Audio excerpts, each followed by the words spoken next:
mnakumbuka sio? Mheshimiwa Rais na wananchi wote ambao wamefika hapa, mimi niko na furaha kubwa kuona umati hii. Dalili ya mvua ni nini? Dalili ya mvua ni nini? Hii umati ambaye imefika hapa siku ya leo ni mawingu, na hii yenyewe ni dhihirisho ya kwamba mvua itanyesha.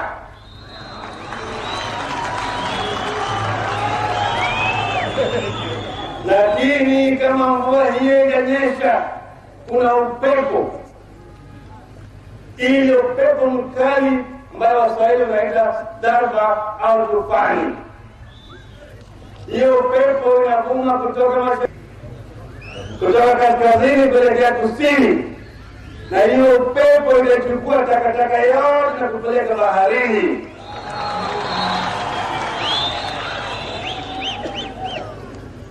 Mkutano wa leo hii ni historia hapa Kisumu. Mkutano mwingine ambao ulifanywa hapa nikiwa bado niko mtoto, ilifanywa mwaka 1961. Mwalimu Julius Nyerere, na kulikuwa hapa Kenneth Kaunda na marehemu Kamuzu Banda, na vile vile tulikuwa hapa na Milton Obote. Kulikuwa hapa na marehemu Joe Murumbi, Tom Mboya, wao wote, na Jaramogi ndiye alikuwa anaongoza hiyo mkutano. Mkutano wa leo hii ni sasa baada ya miaka 40 imerudi tena hapa Kisumu.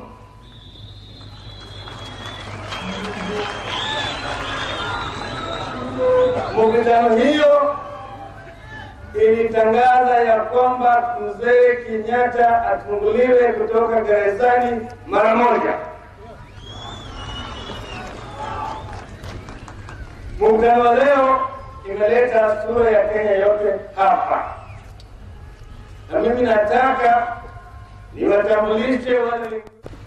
Vile mnajua, chama chetu cha NDP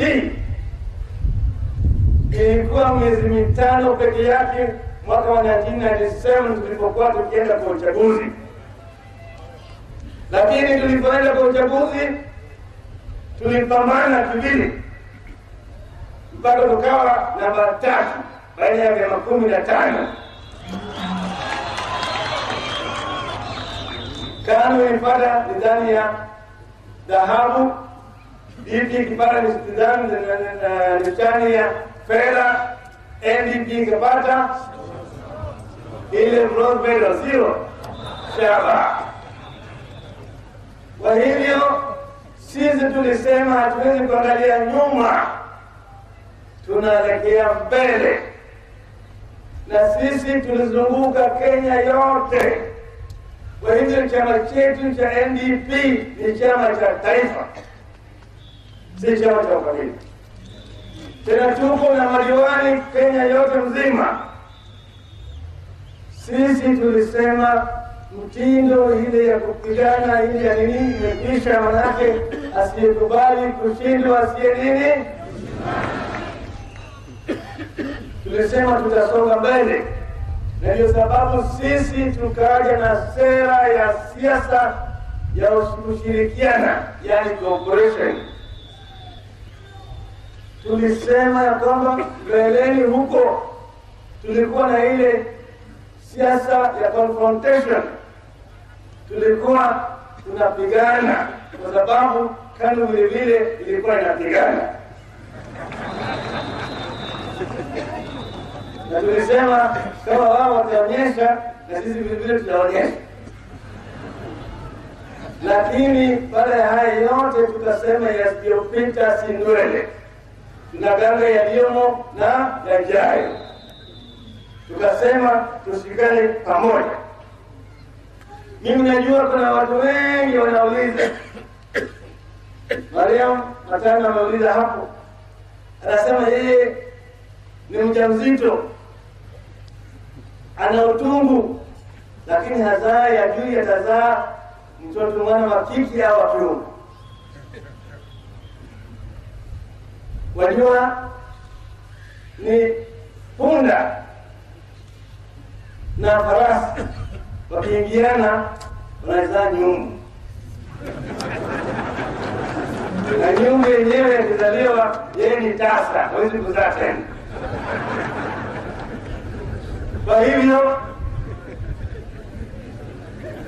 sisi tumeshirikiana na KANU kwa miaka mitatu, tukiangaliana ili tujuane sawasawa. Tumeangalia vizuri mambo mengi, tumeangalia mwongozo wa KANU na ya NDP, tumefananisha, tumekuta kwamba kuna eneo mingi ambayo tunashirikiana pamoja. Kama ninasema hii, tunasema hii. Ukiangalia manifesto yao ya kampeni ya 1997 na hii.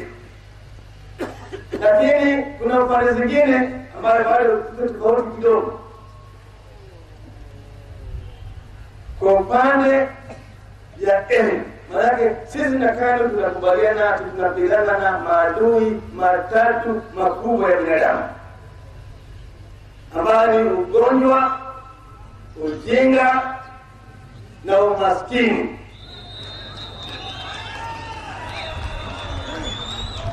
Sasa hapo hakuna tofauti, tuko pamoja. Kule kuna tofauti hapa kidogo, hapo na pale. Kwa upande ya elimu,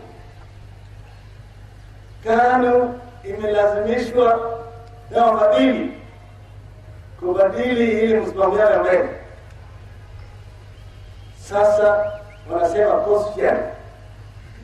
Sisi kama NDP tunaandika tunataka universal primary education kwa Kenya wote. Sasa hapo tutakuja kubaliana na KANU, manake tuna hii ambayo inaitwa hii structural adjustment program ambayo imekuja kutoka kwa wafadhili. Kwa upande ya serikali ya wilaya, local government, sisi tunasema hii local government iwe ni msingi ya maendeleo kabisa, ipewe nguvu ya kuweza kutoza ushuru na kufanya maendeleo, lakini vile vile hali ya ujuzi ya madiwani ilete juu ili wale watu wangawa wanaendelea sasa. Wapawe allowance sawa, lakini wawache mambo hii ya kwenda tu kutafuta plot hapa na pale. Kwa upande ya utawala ya wilaya, ya provincial administration, sisi tunasema sawa, tunataka hii provincial administration ifanywe reform sasa. Kwa upande ya machifu, tunasema wawe na nguvu, lakini wachaguliwe mwananchi.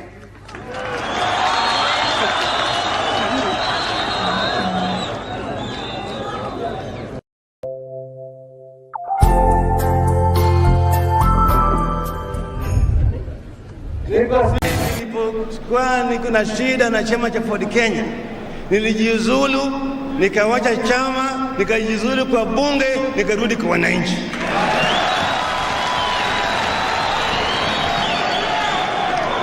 Ndio sababu mimi nataka kuambia kwamba mkitaka kuonyesha Wakenya msimamo sawa sawa, mkitaka kuonyesha Wakenya msimamo bora ya demokrasia, basi muwe watu ambao unaongoza na kwa mfano. Uwe mfano. Kama utaki KANU, utaki NDP, toka, rudi kwa wananchi, tafuta maendeleo.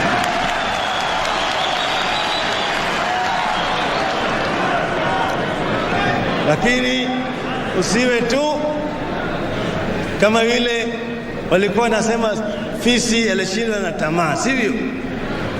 Na ndugu ya fisi ni mbwa. Ile mbwa ambaye alikuwa amebeba nyama katika kinywa chake Anatembea na mnyama, alipoingia kwenye daraja akaangalia chini kwenye maji, akaona kiwiliwili chake kwenye maji. Anafikiri ati ile umbwa imebeba nyama kubwa zaidi kuliko ile ambaye yeye amebeba kwa mdomo yake. Anatupa hii, anakimbia kwenda kungangana na ile nyingine. Alijikuta wapi? Kwenye maji. Asanteni sana wananchi.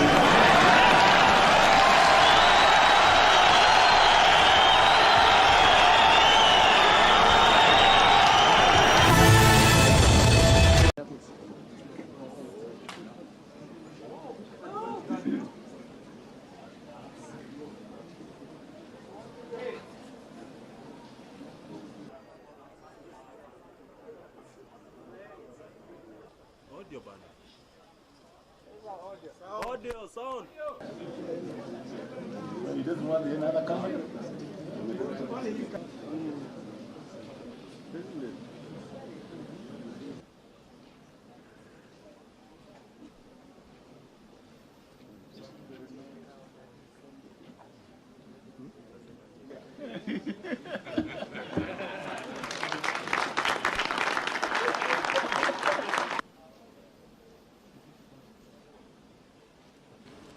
Today we have reached an important stage in post, but the journey is far from over. In fact, it is only beginning.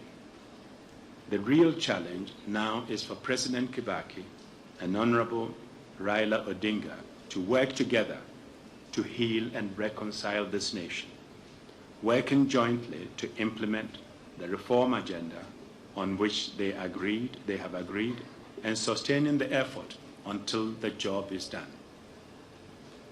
But the job of national reconciliation and national reconstruction is not for the leaders alone. It must be carried out in every neighborhood, village, hamlet of the nation. For the last 2 months, Kenyans have known nothing but sadness. I would like to take the opportunity to thank the millions of our people who turned up on the 27th of December last year to cast their votes. I want to thank those who voted for me and those who voted for my other competitors in the elections. A break, they deserve to be treated better. This process has reminded us that as a nation, there are more issues that unite than divide us. We have been reminded in our case, justice, that we must do all in our power to safeguard our peace. That is the foundation of our national unity, social cohesion, economic growth, and political stability. Thank you very much.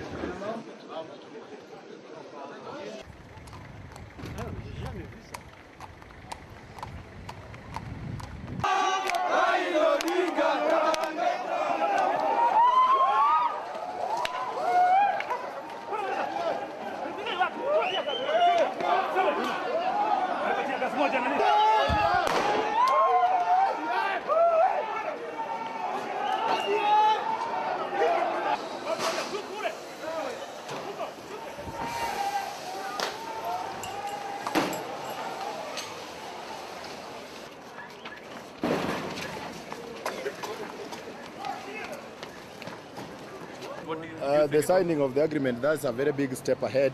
Kenyans were really expecting that one. It was late, but though it was late, it was never late than never. We really accepted and we agreed with the work that was done by Kofi Annan. We appreciated, and also to the European Union for whatever job they did. Kenyans were really yearning for change, and the real change has really come in the sweetest way that we really needed it.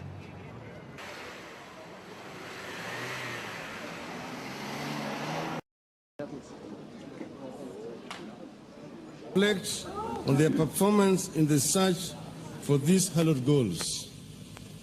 Such a time has come for Kenya. 54 years into independence, we are challenged to audit our progress towards the ideal for which our fathers fought to establish a free and independent country, and for which many of our compatriots died. We, the leaders, are equally summoned to reflect on our performance toward the achievement of our nation's aspirations. This audit and introspection has been a long time coming. Throughout our independence history, we have had doubts on how we have conducted our affairs in the face of growing divide along ethnic, religious, and political lines. Regrettably, we have responded to our challenges by mostly running away from them. We have moved from year to year, election to election, never pausing to deal with the challenges that our diversity was always going to pose to our efforts to create a prosperous and a united nation. Consequently, the ties that bind us are today under the severest of stress. Our diversity appears destined to be a curse to ourselves today and to our children tomorrow. In the past, we have given a lot of attention to institutional reforms in the hope that this could lift us to the next level of nationhood and make us a blessed land. 7.5 years ago, we gave to ourselves a new constitution.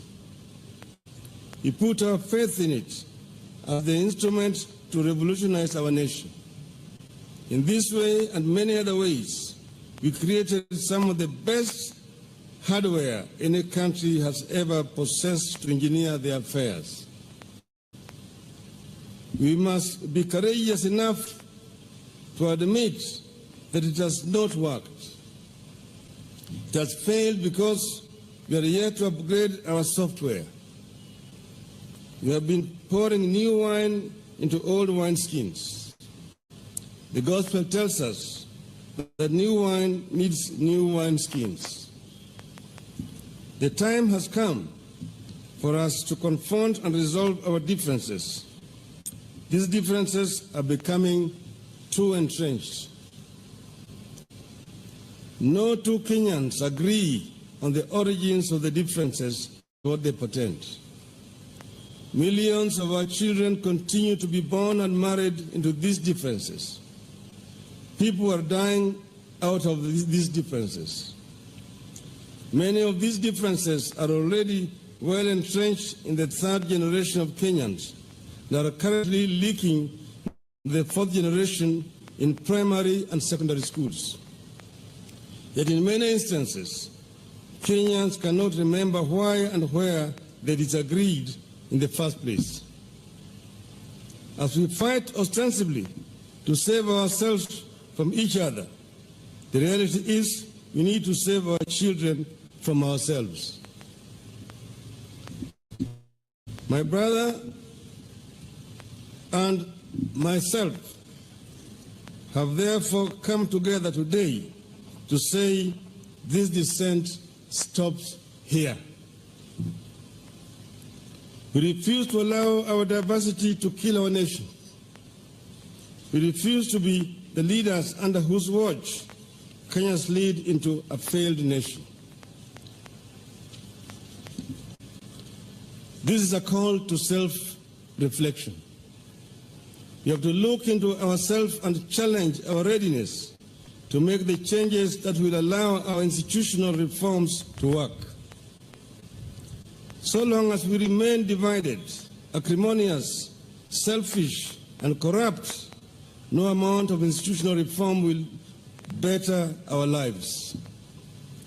The reform process will become an exercise in diverting attention from our own failings and taking refuge in the blame game. We therefore seek your partnership in this initiative, fellow Kenyans. We are all sailing in this one ship. We must come together to scoop out the water that has been seeping, or we shall capsize. We have traveled too far to turn back. We would never make it back to the shore. Yet we can't make it to our destination either. Our only option is to come together and scoop out the waters of animosity that we have been pouring into the boat before we all sink. Once again, as Lincoln said, the result is not doubtful. We shall not fail. If we stand firm, we shall not fail. God bless Kenya. So, kwa Kiswahili tumekuja pamoja na ndugu yangu Uhuru Kenyatta. Tumeongea kwa kirefu na tumekubaliana ya kwamba tunataka kuunganisha Kenya iwe taifa moja. Na tumesema mgawanyiko ambayo imekuwako tangu uhuru mpaka leo itakwisha hapa na sisi. Na kutoka hapa tunataka kuunganisha taifa la Kenya ili tutembee pamoja kama watu moja. Hiyo ndio sababu ya sisi kukuja pamoja hapa siku ya leo. And we say that the divide ends here, beginning the process of building the bridge that binds Kenya together. Yes, where we are.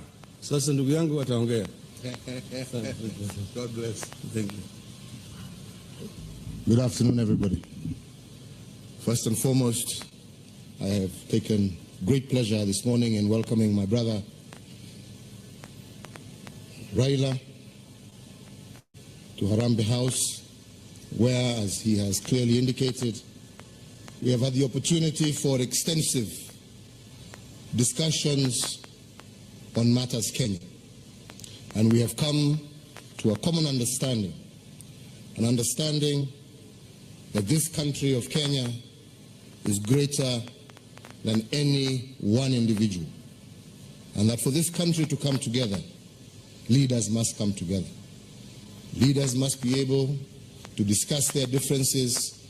Leaders must be able to discuss freely and openly what ails our country, what is the reason and the cause for the ethnic divisions and frictions that we see across the country, that sometimes lead to even intercommunal conflicts, as we have seen in various parts of our country. We have seen up in Wajir, as we have seen in the borders of West Pokot and Marakwet and many other places. So we have a responsibility as leaders to be able to come together to discuss these issues and to find solutions. Solutions that will bind our people together, that will unify our country, and that will give us a life cycle that is beyond the 5 years that we have established for ourselves. Elections come and go, but Kenya remains. So as we plan ourselves for the future, our future cannot be dictated by the forthcoming election. Our future must be dictated by the prosperity, stability of our nation and the well-being of our people. Democracy is not, as has often been said, an end in itself. It is just a process by which the will of the people is heard, but the national good, the national interest must always prevail over those elections.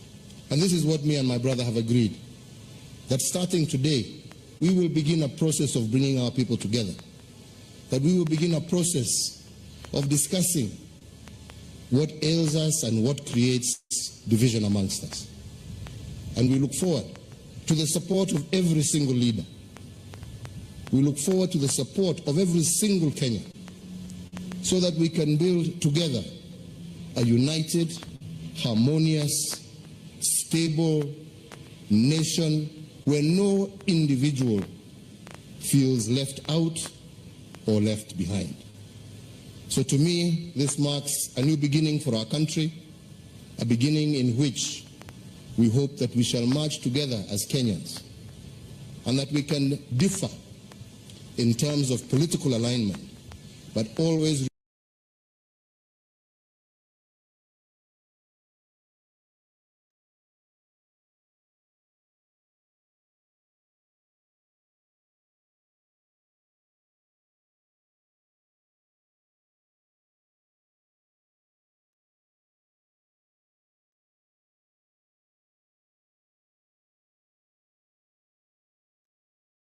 Vile ndugu yangu former prime minister amesema ananijua sana, na ni kweli. Nasema ananijua, nitapiga kelele alafu nitatuliza. Na mimi pia namjua sana, na nimemsoma sana, ndio nilimshinda akiwa na uhuru. Namjua sana. Na kwa sababu mimi namjua sana, najua ataendesha hii mambo yake pia hii yote mpaka na maandamano, lakini mimi najua itaivia wapi. I know that. Si namna hiyo. Vile ndugu yangu former prime minister amesema ananijua sana, na ni kweli. Nasema ananijua, nitapiga kelele alafu nitatuliza. Na mimi pia namjua sana, na nimemsoma sana, ndio nilimshinda akiwa na uhuru. Namjua sana. Na kwa sababu mimi namjua sana, najua ataendesha hii mambo yake pia hii yote mpaka na maandamano, lakini mimi najua itaivia wapi. I know that. Si namna hiyo. Vile ndugu yangu former power is transient, and the people of Kenya will overcome. We will not submit to your threats and blackmail. We will not bow to you. We will not worship you. We worship the living God in heaven. We worship no human being.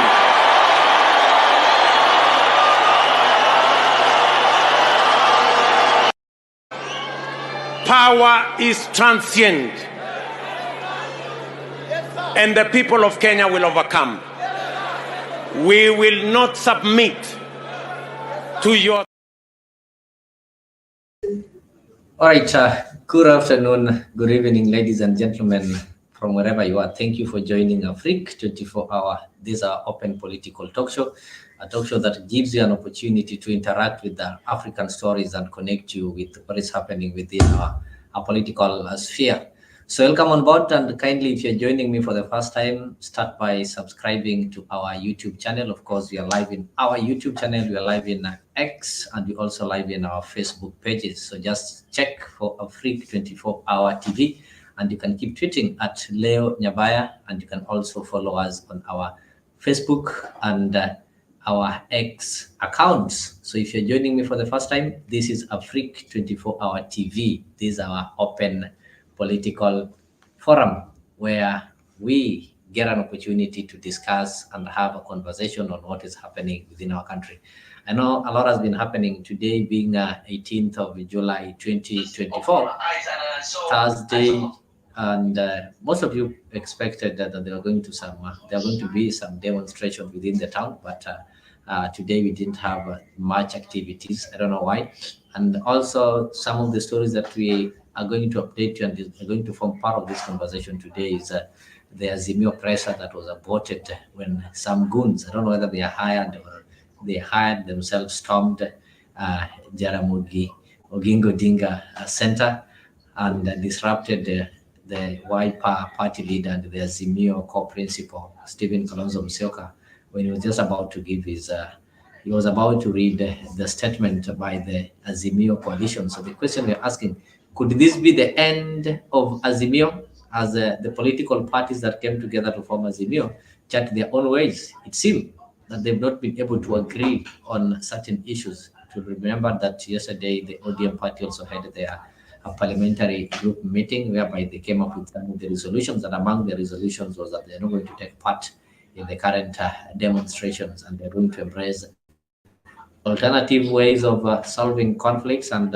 this one included having a conversation, what is famously known as dialogue, with the ruling party, with the president, to ensure that they sort out the issues that are affecting the country.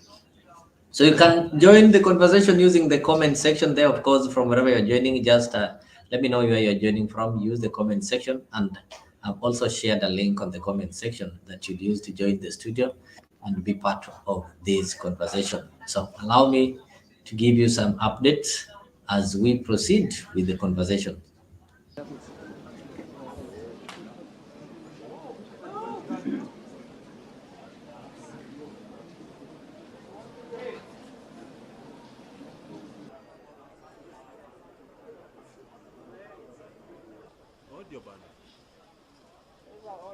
Audio, sound. He doesn't want another camera.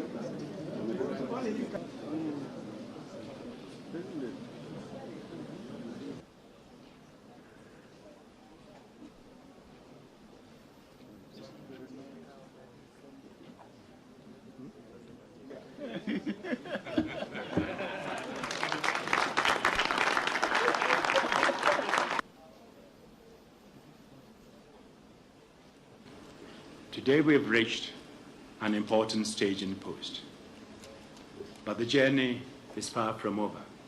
In fact, it is only beginning. The real challenge now is for President Kibaki and Honorable Raila Odinga to work together to heal and reconcile this nation, working jointly to implement the reform agenda on which they have agreed, and sustaining the effort until the job is done. But the job of national reconciliation and national reconstruction is not for the leaders alone. It must be carried out in every neighborhood, village, hamlet of the nation.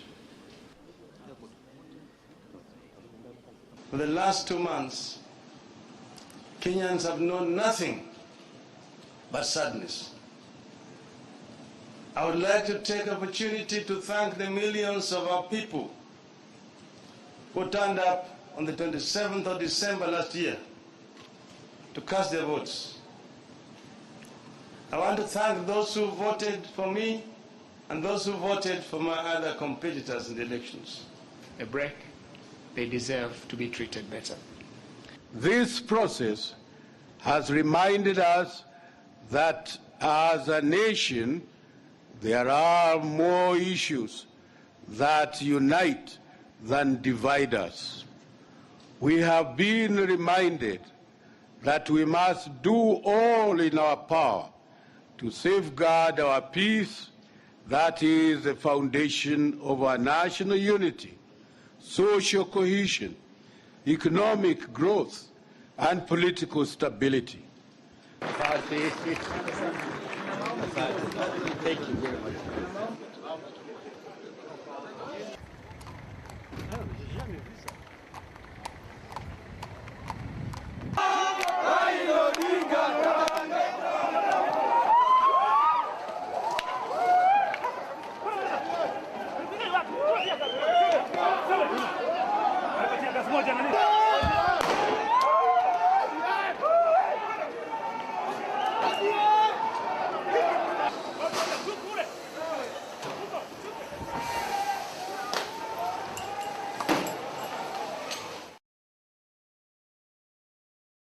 Guys, that was a handshake between Raila and Kibaki, the one that was famously known the coalition agreement that was signed in the presence of the then former UN Secretary General Kofi Annan.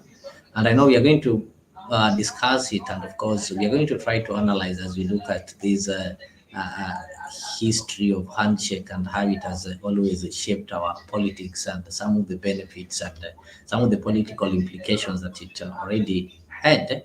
And that's why, so it's nice to update you with that. I know there are some people who never witnessed that, or there's some who've forgotten that sometime back in the 2008 February, we had a coalition agreement that created the government, the coalition government, and the position of the Prime Minister, a position that was held by Raila until the end of the 5th year. That is when he had to retire, when people went for fresh elections. So before that, we also had a match between KANU and NDP. That was after the 1997 general elections, when the former premier wanted his party, the NDP, Raila, the one that was known as, it had a symbol of tractor. That is where the name Tinga came from.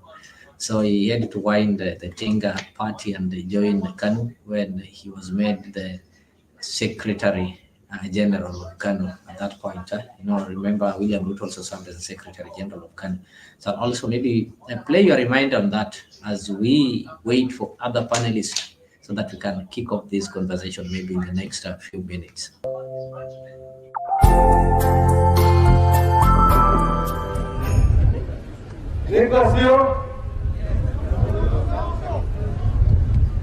Mheshimiwa Rais na wananchi wote ambao wamefika hapa, mimi niko na furaha kubwa kuona umati hii.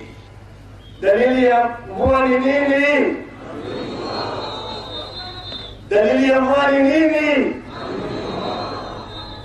Hii umati ambaye imefika hapa siku ya leo ni mawingu, na hii yenyewe ni dhihirisho ya kwamba mvua itanyesha.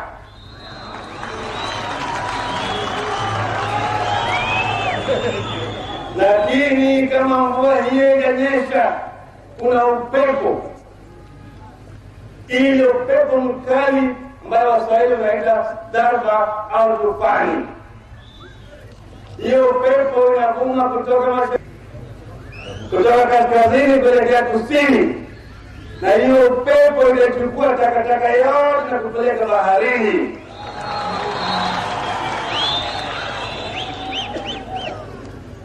Mkutano wa leo hii ni historia hapa Kisumu. Mkutano mwingine ambao ulifanywa hapa nikiwa bado niko mtoto, ilifanywa mwaka 1961. Mwalimu Julius Nyerere, na kulikuwa hapa Kenneth Kaunda na marehemu Kamuzu Banda, na vile vile tulikuwa hapa na Milton Obote. Kulikuwa hapa na marehemu Joe Murumbi, Tom Mboya, wao wote, na Jaramogi ndiye alikuwa anaongoza hiyo mkutano.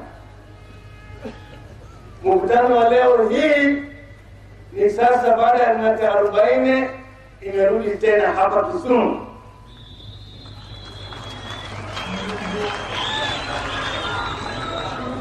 Mkutano hiyo ilitangaza ya kwamba Mzee Kenyatta afunguliwe kutoka gerezani mara moja. Mkutano wa leo imeleta sura ya Kenya yote hapa, na mimi nataka niwatambulishe wale. Vile mnajua, chama chetu cha NDP ilikuwa miezi mitano peke yake mwaka wa 1997 tulipokuwa tukienda kwa uchaguzi, lakini tulipoenda kwa uchaguzi tulipambana kivili mpaka tukawa namba 3 baina ya vyama 15. KANU ilipata nidhani ya dhahabu, DP ikipata nidhani ya fedha, NDP ikapata ile bronze medal, sio shaba. Kwa hivyo sisi tulisema hatuwezi kuangalia nyuma, tunaelekea mbele, na sisi tulizunguka Kenya yote. Kwa hivyo chama chetu cha NDP ni chama cha taifa, si chama cha ukabila. Tena tuko na madiwani Kenya yote mzima. Sisi tulisema mtindo ile ya kupigana ile ya nini imekwisha, manake asiyekubali kushindwa asiye nini. tulisema tutasonga mbele, na ndio sababu sisi tukaja na sera ya siasa ya kushirikiana, yani cooperation. Tulisema ya kwamba mbeleni huko tulikuwa na ile siasa ya confrontation, tulikuwa tunapigana kwa sababu KANU vile vile ilikuwa inapigana, na tulisema kama wao wataonyesha na sisi vile vile tutaonyesha. Lakini baada ya haya yote tukasema yasiyopita si ndwele, tunaganga yaliyomo na yajayo. Tukasema tushikane pamoja. Mimi najua kuna watu wengi wanauliza, Mariam Matana ameuliza hapo, anasema yeye ni mjamzito, ana utungu, lakini hazaa ya juu atazaa mtoto mwana wa kike au wa kiume. Wajua ni punda na farasi wakiingiana wanazaa nyumbu, na nyumbu yenyewe yakizaliwa yeye ni tasa, hawezi kuzaa tena. Kwa hivyo sisi tumeshirikiana na KANU kwa miaka mitatu, tukiangaliana ili tujuane sawasawa. Tumeangalia vizuri mambo mengi, tumeangalia mwongozo wa KANU na ya NDP, tumefananisha, tumekuta kwamba kuna eneo mingi ambayo tunashirikiana pamoja. Kama ninasema hii, tunasema hii. Ukiangalia manifesto yao ya kampeni ya 1997 na hii. Lakini kuna upande zingine ambayo bado tofauti kidogo. Kwa upande ya elimu, maana sisi na KANU tunakubaliana tunapigana na maadui matatu makubwa ya binadamu, ambayo ni ugonjwa, ujinga na umaskini.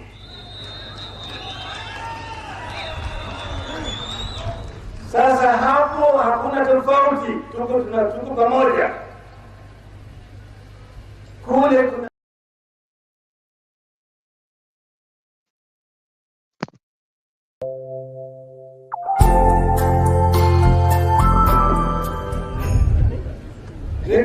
Gentlemen, and sorry, I have to start with ladies and gentlemen. Thank you so much for keeping it here. I'm glad that you are joining me, because you can be able to see Mr. Kimanzi Mwenyewe. You can be able to see Kijana ya town. I know a lot of things are happening in this country. Political landscape is changing.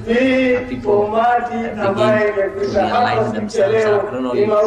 I don't know if I can say people are realigning themselves.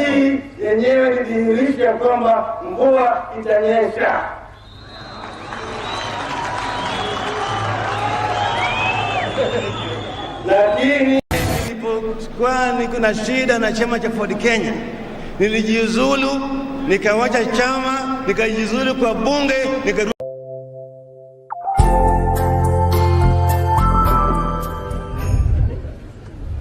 sio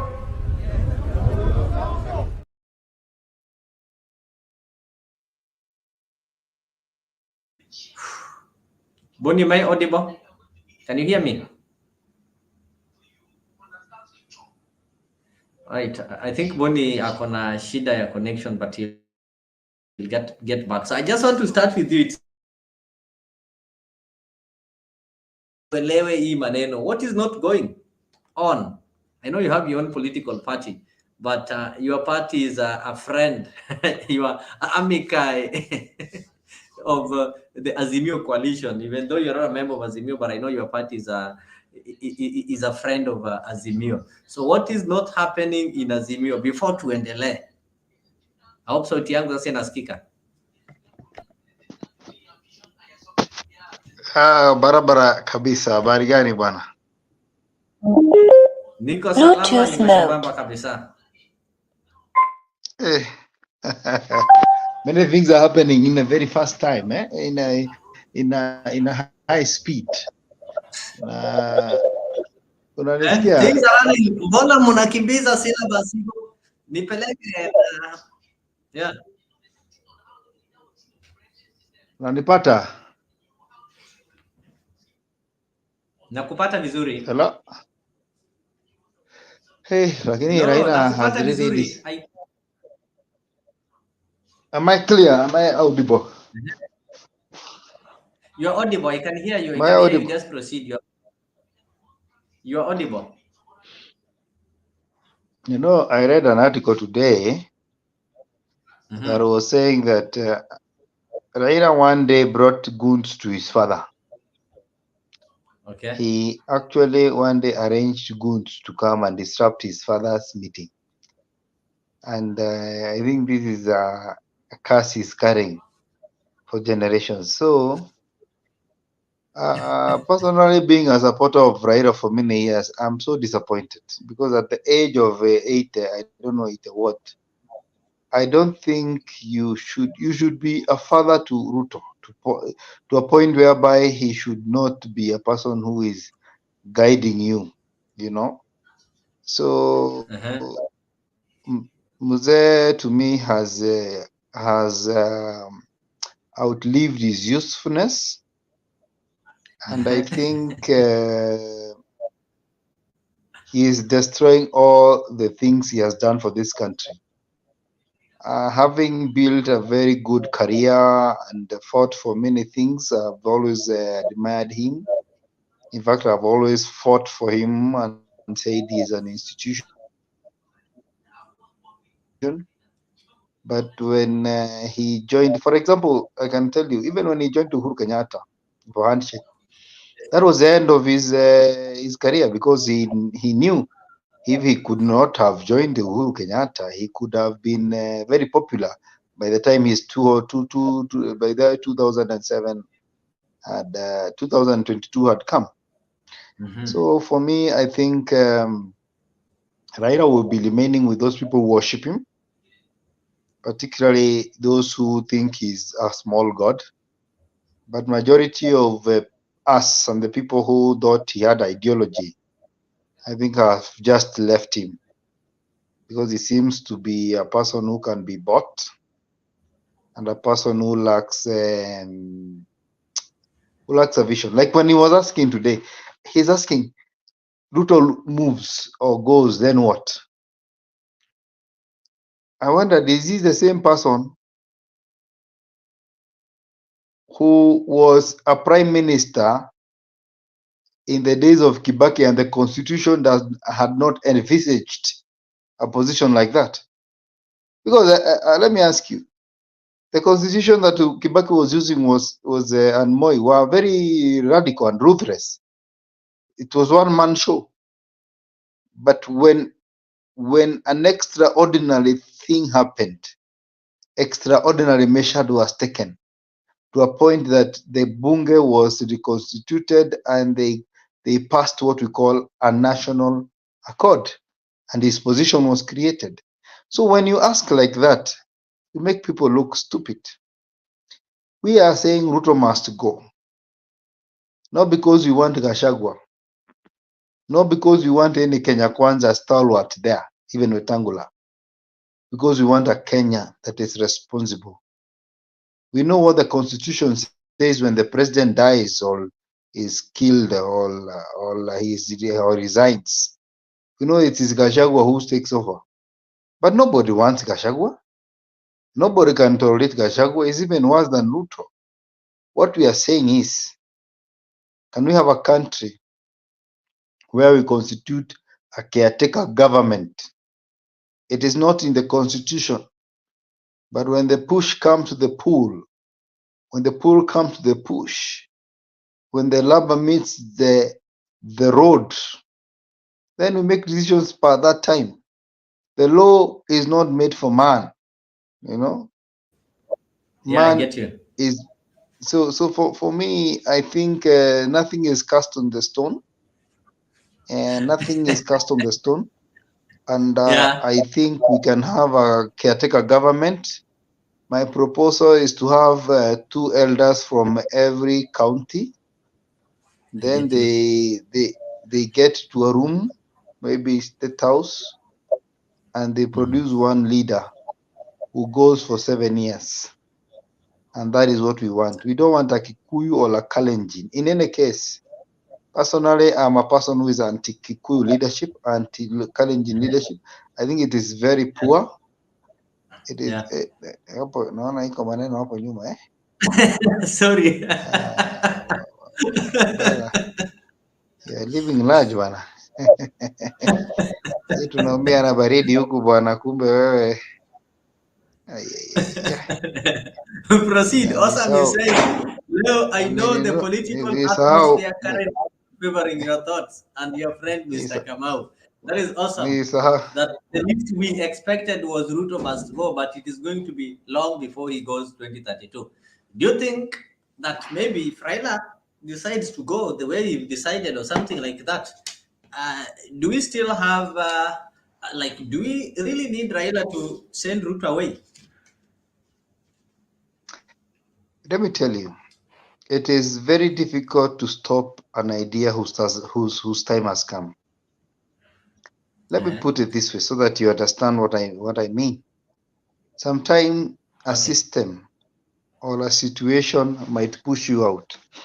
I don't know where you work, what you do, but sometimes if you cannot fit to where you work, situation pushes you out. They pushes you out. So a time has come that Ruto is not. Where you are, things are not working. The situation will put you out. That situation will make you circumstance to adapt and do some other things. Yes, kuna wakati unaenda unaajiriwa mahali lakini huwezi toshea, my brother. Huwezi toshea kwa sababu your ideas are bigger than that place. And si kwa kupenda, there are things that kuna kitu haiwezi mix kama maji na oil. And if they don't mix, they don't mix. So right now Ruto cannot mix with the constitution. It is obvious. He is that's true. Not inclined to the constitution that we have. In fact, he's a long person to oversee this constitution. And because he's not where the constitution is. He's where the constitution was. Below that is before 2010. So he has that problem, and this constitution is pushing him out. Si kupenda kwake. By the way, I pity him, but naweza kuambia hivi without even blinking an eyelid, without fear of any contradiction, Ruto hafikishi December. This thing is bigger than him. This constitution is pushing him out. And hello? I hope Awesome is getting that information. Yes. Yeah, because he is behind this constitution by 50 years. He is using old tricks to solve current problems. He thinks by hiring goods to infiltrate Gen Z's demonstration is going to help him. But I think the die is cast. The writing is on the wall. Mene tekel. I think Ruto will, if he stays longer, I think it's by December. We're going to have a caretaker government, and that caretaker government will be constituted from the counties. So we are looking forward for his breaking down. You can see physically and of course emotionally and politically and financially things are coinciding, because we are expecting the economy to collapse. We are also expecting his physical health collapse, because he's overstretching himself, overthinking and thinking that he can manage things through his strength and the instruments of power. But I think the die is cast. So we know by deck we'll have a new government that is going to be formed, a So government how is for the this government people. going to be formed? Maybe SG. How is the government going to be formed? Like which procedure I are we told going you, to use? we do not have to follow the constitution, because the Okay. people in the government today, and I'll tell you this, the people in the government today don't even recognize this constitution. They only accept to follow it when it suits them. So we are saying this, just like 207, we didn't follow the constitution when we put Baba as the prime minister of Kenya. Yeah, we had the prime minister, we had 2 deputy prime ministers, and we had a vice president. Yes. It was a cocktail of leadership. Nobody envisaged that. The constitution did not say that Kibaki should go, and now we have, I mean, it happened. So what we are saying is, we know that the political class is threatened by the Gen Zs. They want things to continue the way they have been bulldozing us. But we are saying this, enough is enough. I think it is the high time we have a new look of a political class, people who are selfless, and they can take this country to the next level. Baba is just trying to cool. And I'll tell you, the Gen Zs don't listen to Baba. Baba has outlived his usefulness. He was good in the 90s and in the 2000s, but now there is a new world order of the Gen Zs who want accountability, not porojo and vitendawili. We are past that, and we need a new look government that is constituted from the counties, that is a caretaker government that will now lead us to the next election. I get you. Hata tukikaribisha Kimanzi, also I'm saying that Raila has been on a street fighter since 1982. He knows both dialogue and violence. If you want either of it, try him.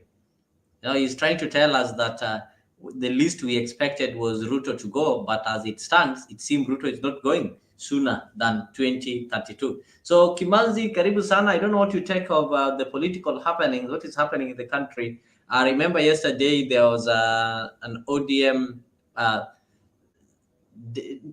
parliamentary group meeting. After that, we also had a joint one for the Azimio. And when Kalonzo Musyoka was just going to read the statement by the Azimio, some goons just stormed the meeting, and that is how everything ended like that. So far, I saw Edwin Sifuna, the Secretary General of ODM, feeling sorry for the happening, what happened in his absence. We also saw Raila Odinga and such kind of people feeling sorry for what happened yesterday. But as it stands, the country feels that there could be handshake between William Ruto and Raila Odinga, and sources have it that already they've signed some memorandum of agreement, and it's likely that we are going to have maybe different faces in the new cabinet that is going to be announced. And people argue that this might not be something that started today. It's something that was done before, and they've just taken advantage of the situation currently and the demonstrations, maybe to help William Ruto to send away the cabinet. Of course, people feel that no, William Ruto maybe all along wanted to send away this cabinet so that he can come up with another one, the one he keeps on talking of the one that is unifying the country. I don't know what he means. So, what is your take on that, Kimanzi? Yeah, thank you so much. We have been seeing what is happening, and what I can say is that Raila Amolo Odinga, you know, there is time that everything goes the way you just want. So it is that time we accept that Raila Amolo Odinga has joined the government. Raila has just said, okay, let's do this, let's have dialogue. But now you can see there's a difference between Raila Amolo Odinga, Eugene Wamarwa, that is Martha Karua, and those other Azimio leaders, because they are not agreeing with what Raila is doing, joining the Wuda government, and of course, you know, they are the greatest opposition in the country. So I've been watching what is happening in the country, and what I can say is that Raila has really betrayed the Gen Z who really believed in him. and also the opposition, also the leaders who are behind him. You know, Raila is the godfather, of course, for many young politicians in the country, the likes of Edwin Sifuna, the likes of Babu Wina, the likes of, you know, everyone else in Western region, of course, he adores Raila Amolo Odinga. Again, I have seen what today was happening in the Senate. I have seen Ledamo Lekina speaking with a lot of pain, and also I've seen some of the leaders speaking with a lot of pain because they really don't believe what Raila did. So they are hurt. This is something that people never expected, that Raila can join the UDA government, and you see a lot of Kenyans are rejecting this government.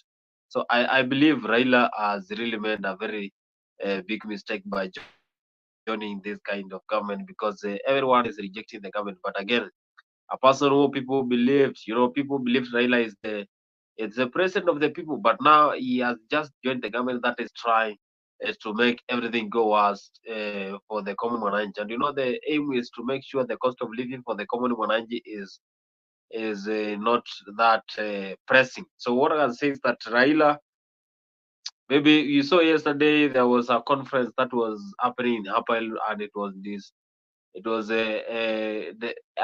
was dismissed by those goods.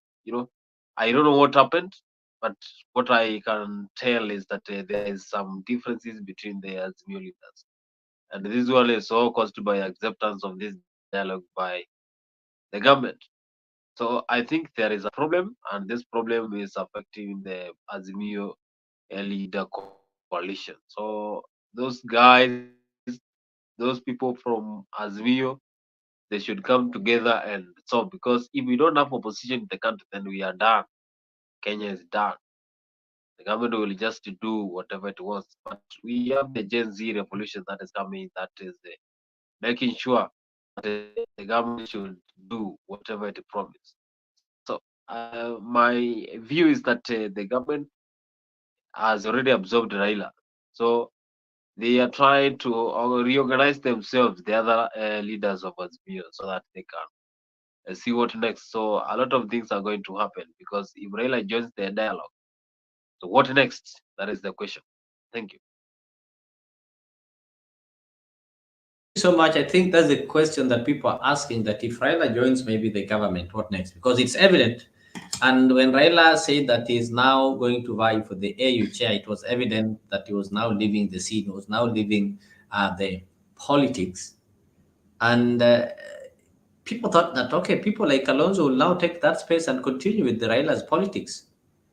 So the question is, what next? So do you think, why should Kalonzo and the other members of Azimio also follow Raila? Because Raila might be joining government because he wants to go to AU, and going to AU means he doesn't have to be opposing the government. Yet as the AU chair, he needs to be advocating for stability in this government. So Kalonzo, who is not going to AU, who is not needing any support of the government, should he be joining Raila, or he should remain and take the position of Raila? Do you think that one is going to happen, or we are going to see Kalonzo crying and complaining? Because somebody would think that the person who will be happy when Raila joins government or decides to work with William Ruto for the sake of AU or whatever, the person who will be happy was Kalonzo, because he will now officially inherit Raila and take Raila's position. And they come 2027, there will be no war that who is going to be running mate, who is going to be president. Why would people think that Kalonzo should be like complaining right now or feeling bad? Yet he should be celebrating, because now the line has been left for him. The space has been left for him. Raila has decided finally to permanently leave the space, or officially leave the space. I think Kalonzo and Mother Karua, Eugene Wamalwa, they are ready. They can take over. It's not compulsory that Raila should always lead the Azimio. So it is high time Kalonzo takes over. I've also seen what Senator Mutula Kalonzo Jr. said.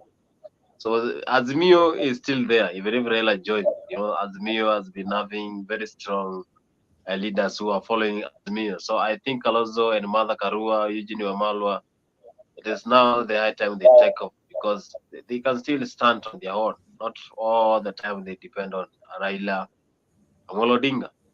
So I think from my point of view, Kalonzo and Mother Karua, they should take up Azimio. Yeah. Let's prepare for 2027. I get you. So do you think he will manage to fit in that space, or bado Yeah, he's hajatosha qualified. mboga? He's qualified. He's qualified. I get you. Yeah. And again, when Raila joins Azimio, in that case, maybe, when Raila joins the side of the government, remember at some point, Rigathi Gachagua told us that he will ensure that Raila doesn't get an opportunity to join hands with Ruto. Ruto also promised Kenyans that not even a single day will he have handshake with Raila, and it is over. So who is smarter now? Osam is also telling us that he thinks Azimio without Raila has got no future.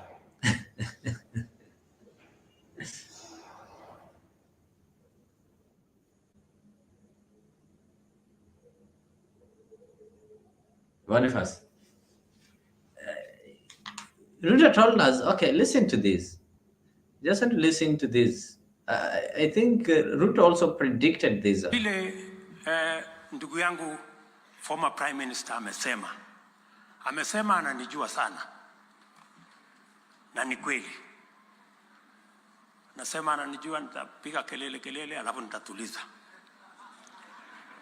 Na mimi pia namjua sana na nimemsoma sana, ndio nilimshinda akiwa na uhuru. Namjua sana, na kwa sababu mimi namjua sana, najua ataendesha hii mambo yake pia hii yote mpaka na maandamano, lakini mimi najua itaivia wapi. I know that. Si namna hiyo. That was William Ruto. Could it be that he foresaw this? I tend to agree with him. Raila is one of the leaders who is trusted by a lot of Kenyans. Most of people trust Raila. So if I see him joining this Azimio government, I can still tell how a lot of Kenyans are hurt by this decision. But again, you always tend to agree with the person that you are dealing with, because Raila Amolo Odinga dealing with William Ruto. Ruto is very brilliant, and he always gives a permission for everything. So he will give you a permission to rule, but he's trying to control you in a certain way. So he has given Raila a lot of time, but now at the end of the day, he has just accommodated him. Raila has just been absorbed by William Ruto, because Ruto is very bright. So what I can say is that Ruto knew that one day he will just inbox Raila, and Raila will be in the UDA government. You can see what you were saying there.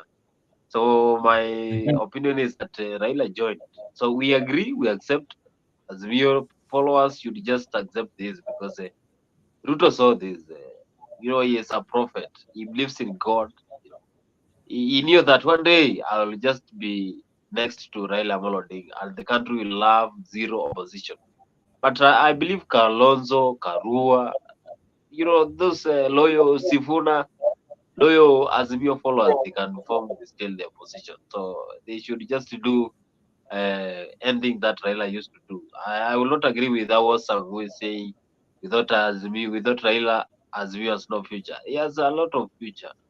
We have a lot of young leaders who are very energetic and can still lead this opposition and press the government. We just look forward for 2027. Yeah, because time is just running fast. Time is ahead of us. We are still just not organized, and we have few years for preparation. So we should be ready for 2027, because Kenyans will be ready to see. Kenyans will be ready to have a leader who is going to change this nation. When shall we have a first? For example, when shall we have a leader who is going to change this country? Because we have been a total mess since the 1970, since 1963. Even the Mzee was there.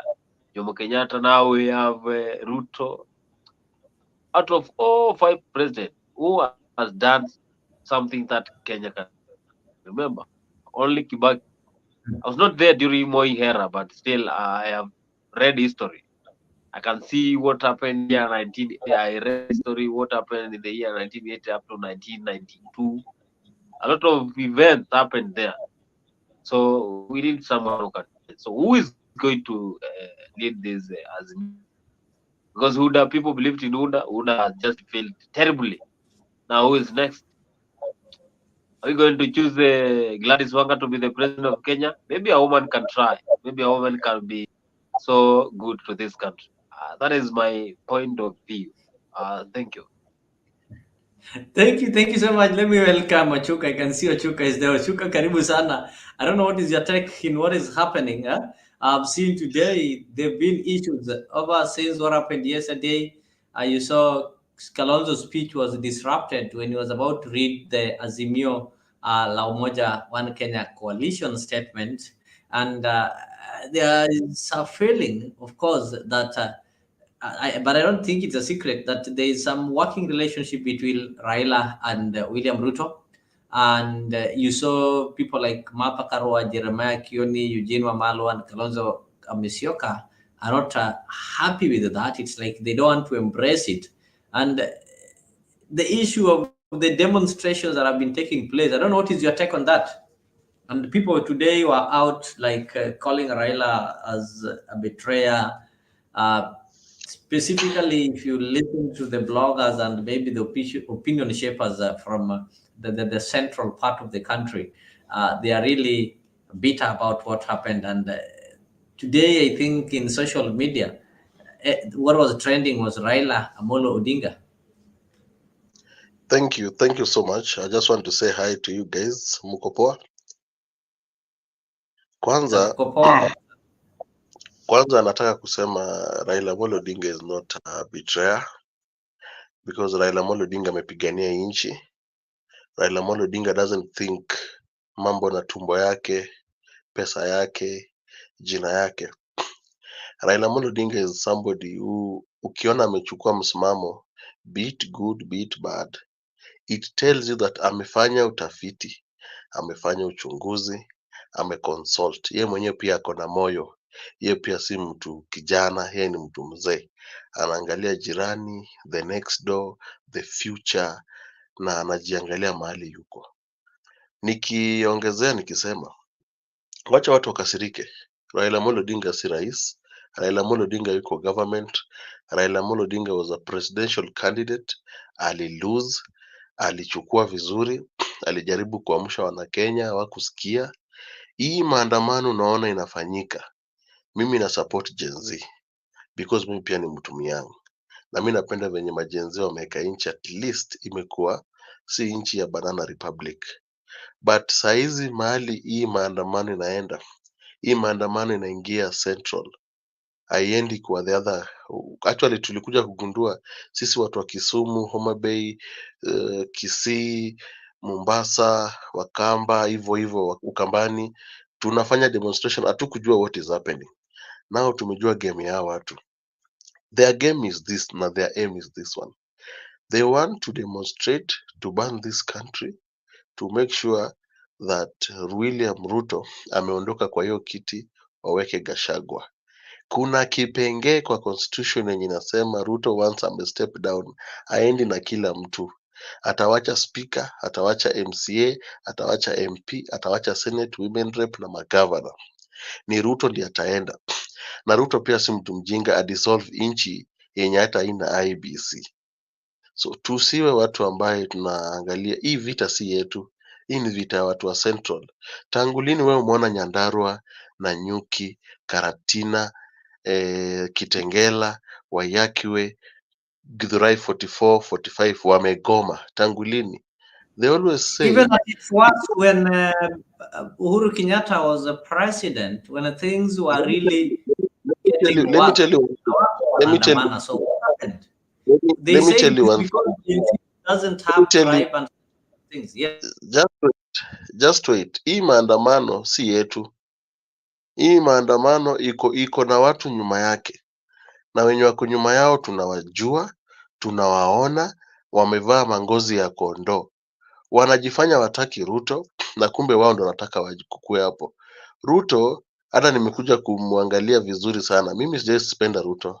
I didn't vote for Ruto. Nimekuwa anti Ruto hii time yote. Mimi sijaipenda Ruto. Lakini eri mtu tunajua kwa hiyo position hata kama anadanganya than wale watu hatujui. Boss, serikali huwezi chukua na mlango ya nyuma. Serikali huwezi chukua na dirisha. Serikali kuja wananchi wa kuchukue. Whatever Charles Sir Jonjo did to Moi cannot happen now. History do repeat itself. Hatutakubali history repeat itself. Kama ni kuweka Gachagua hapo na mtu kutoka mahali, Ruto heri akae hapo mara 100.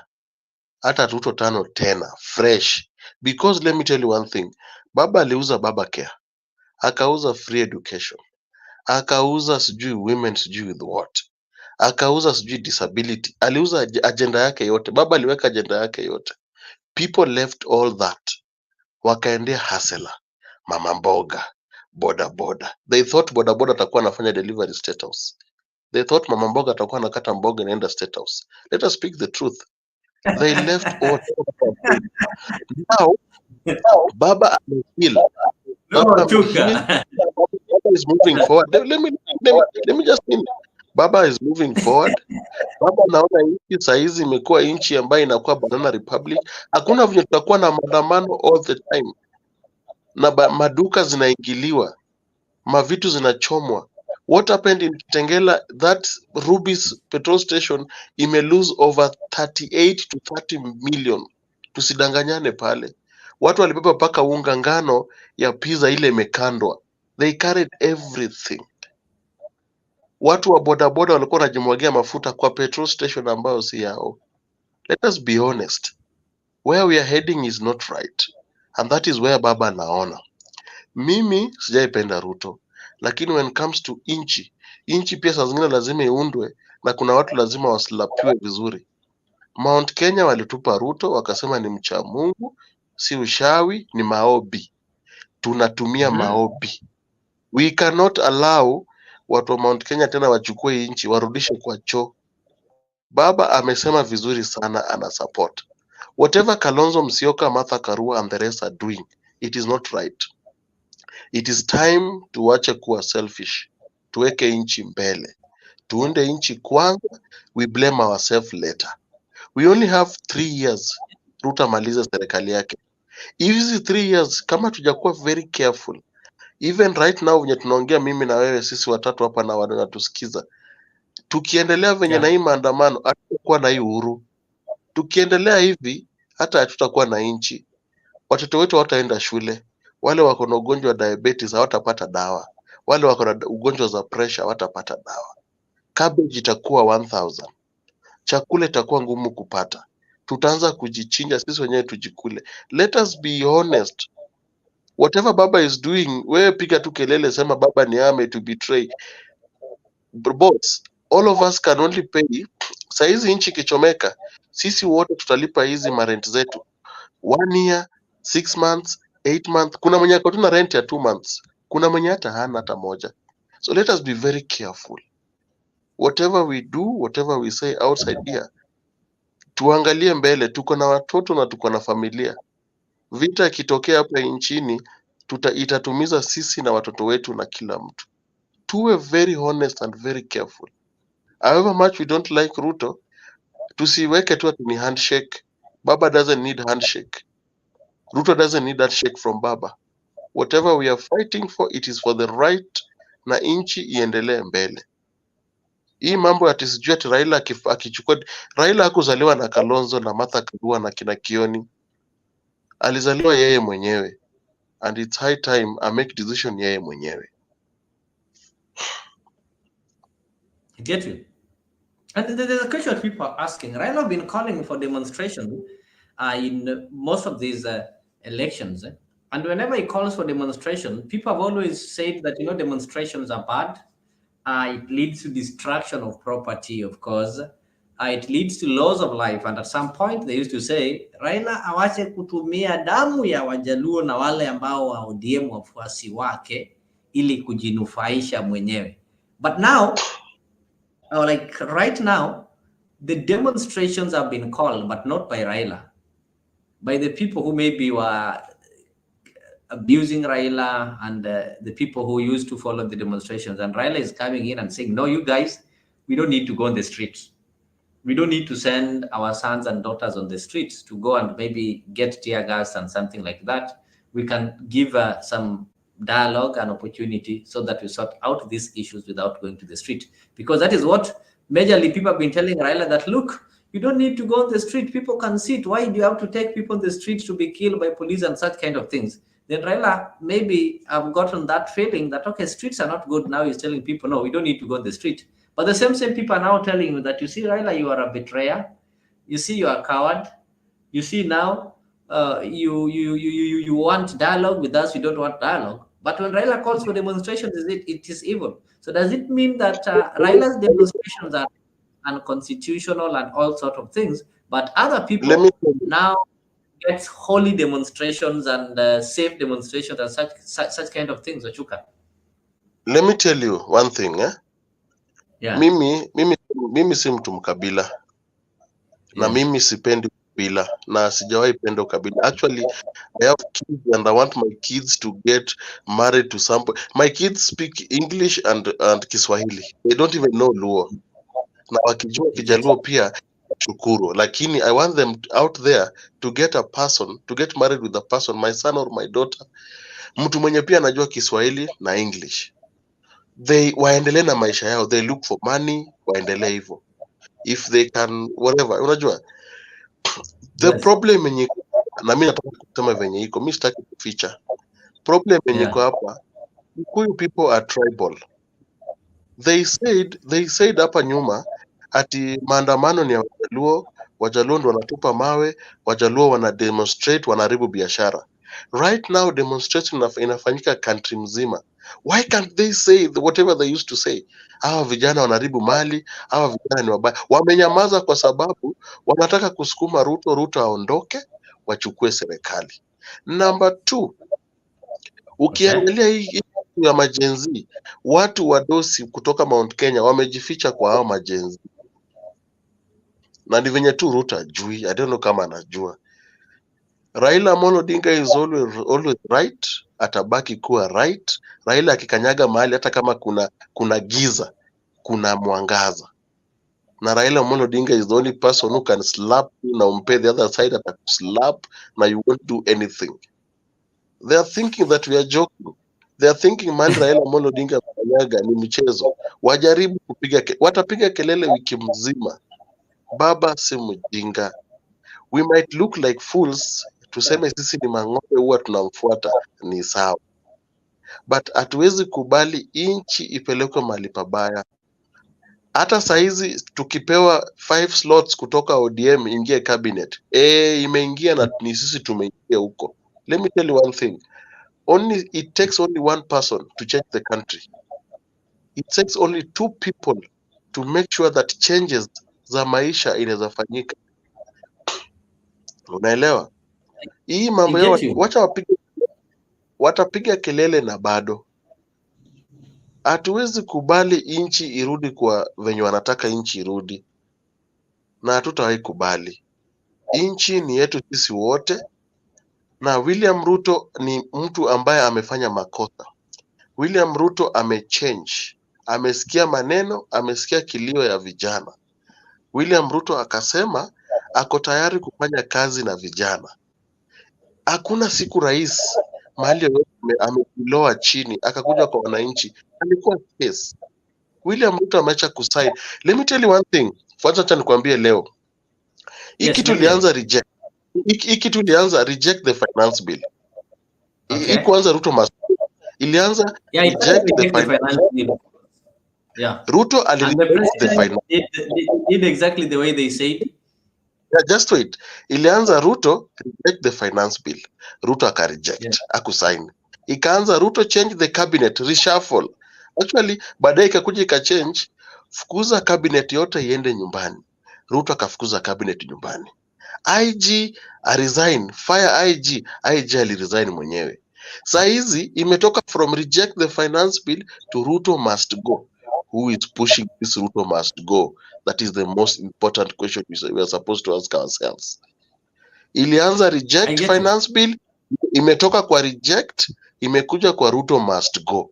We want to know how many people are this Ruto must go behind hapa nyuma. One of them ni deputy president, tycoons kutoka Mount Kenya, business people. Hata hapa PS tunataka ikuwe reshuffled. Hatutaki ofisi ikuwe kwa kabila moja, kwa mwenye anafagia mpaka mwenye anaunda roof. They know we want to change this country.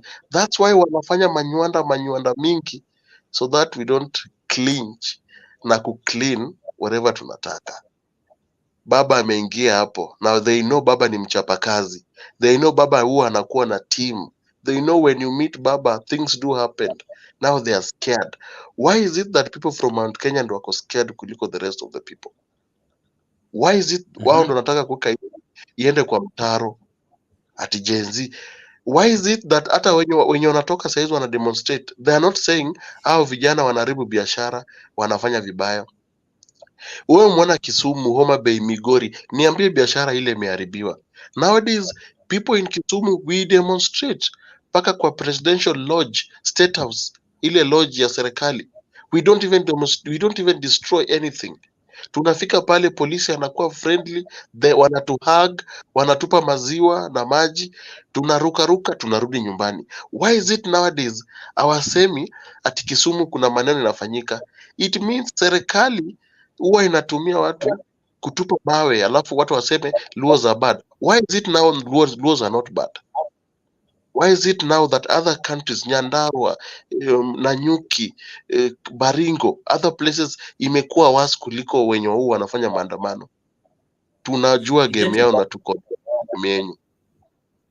I get you.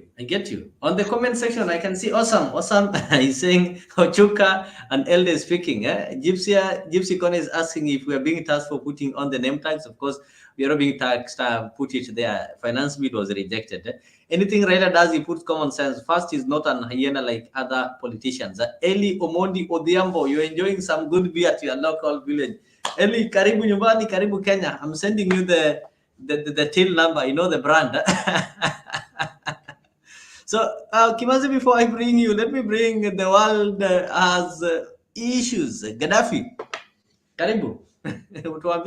What is your take on what is happening? Raila amesha ondoka. Is this on the end of Azimio?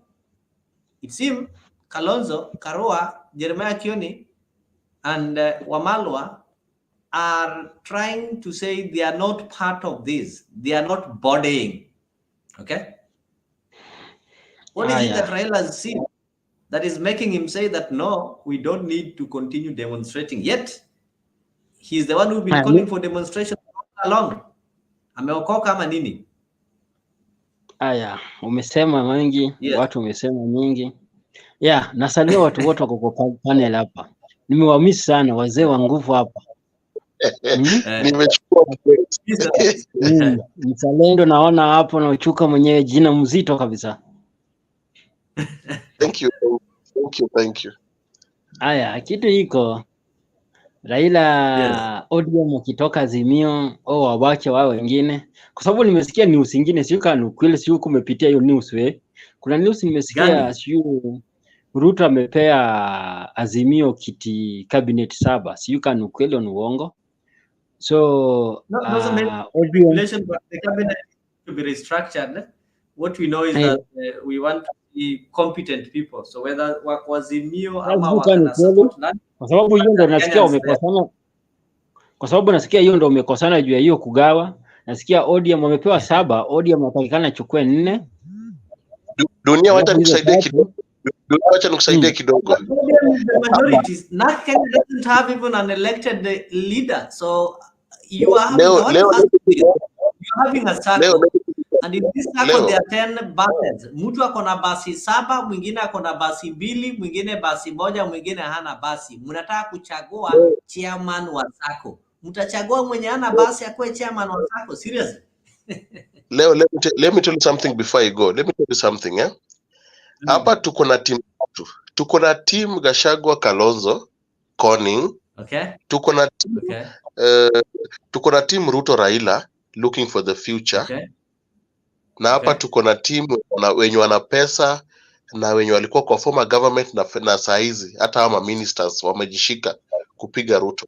Tuko na timu tatu. Ruto anapigwa na timu mbili, timu ya Gachagua na Kalonzo na the rest, na timu ya wenye pesa na wenye wataki inchi songe. So mkuwe very careful. You get you. Dunia, endelea. Haya. So sijui kama hiyo news ni ukweli au ni uongo, acha niwachie hapo. Alafu kitu kingine, haya majensi people, unajua mimi nimekaa kwa platform yao sana kwa TikTok hapa. Sijui kama nyinyi pia mmekaa nao kwa platform yoyote, ikiwa ni kwa Twitter, Tuko now. Sisi ndio tuko wengi kwa hizo platforms, usidanganywe. The millennials are the majority. Even look at the streets and look at the faces of people. Even the ones who call themselves Gen Z, like Boniface Mwangi, the millennials are the ones who are majority. Though when you are with them, you pick the name. Yes. Yeah. Sijui kama nyinyi mmenotice kitu kwa hao majensi kitu. Mimi nimenotice kitu kwa hapa. Hawa wataki kusikiza mtu. Wanataka hao ndio wasikizwe. Sijui kama nyinyi mmenotice hiyo kitu. Wataki opinion ya watu wengine, wanataka tu opinion yao ndio ikue mbele. Hawa wako tu na one way. Ni yao. Na wanataka ifanywe na itimizwe. Ifanywe na itimizwe. Na hata itimizwe hawatosheki. They keep on demanding. Yes. Kama uko their way, wewe uko nao. Kama uko their way, wewe ni msaliti. Kama uko their way, wewe uko this and this. Halafu kitu kingine jamaa nimeona. Ndio maana mimi nawalitanga less kwa sababu wako planless, leaderless, tribeless, kila kitu yao ni less, hakuna kitu iko full. Why I say this? Any comment Raila Odinga make inakuwa the topic of the day kwao. Inakuwa the topic of the year kwao. Na this Raila Odinga si leader yao, si kiongozi yao, si mambo yao. So sijui kwa nini wanafuatilia tana statement Raila Odinga. Nilimwambia watu kwa platform zingine, unajua Gen Z people walikuwa wanategemea Raila na government pia Ruto pia alikuwa anategemea Raila. So Ruto akawawahi mbele. Sasa wako na hasira ile kuwaiwa mbele. So kila kitu Raila anasema inakuanga tu wana comment negative.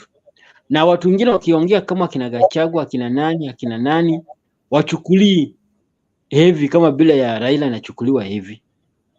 I don't know why. Kitu gani inaendelea? Alafu blanda walifanya. Wale ambao wanasikiza wakati wameweka platform yao wanasikiza kwa Twitter huko, wale ambao wanasikiza. So unasikiza mtu kama Mguna. Unasikiza mtu kama Jimmy Wanjigi. Alafu ukisema sikiza, alafu unakuja sasa unapiga ma statement Raila. So unataka kufuata. Kwa sababu gani? You need booster, unataka watu akusupport au unataka watu akue na nyinyi.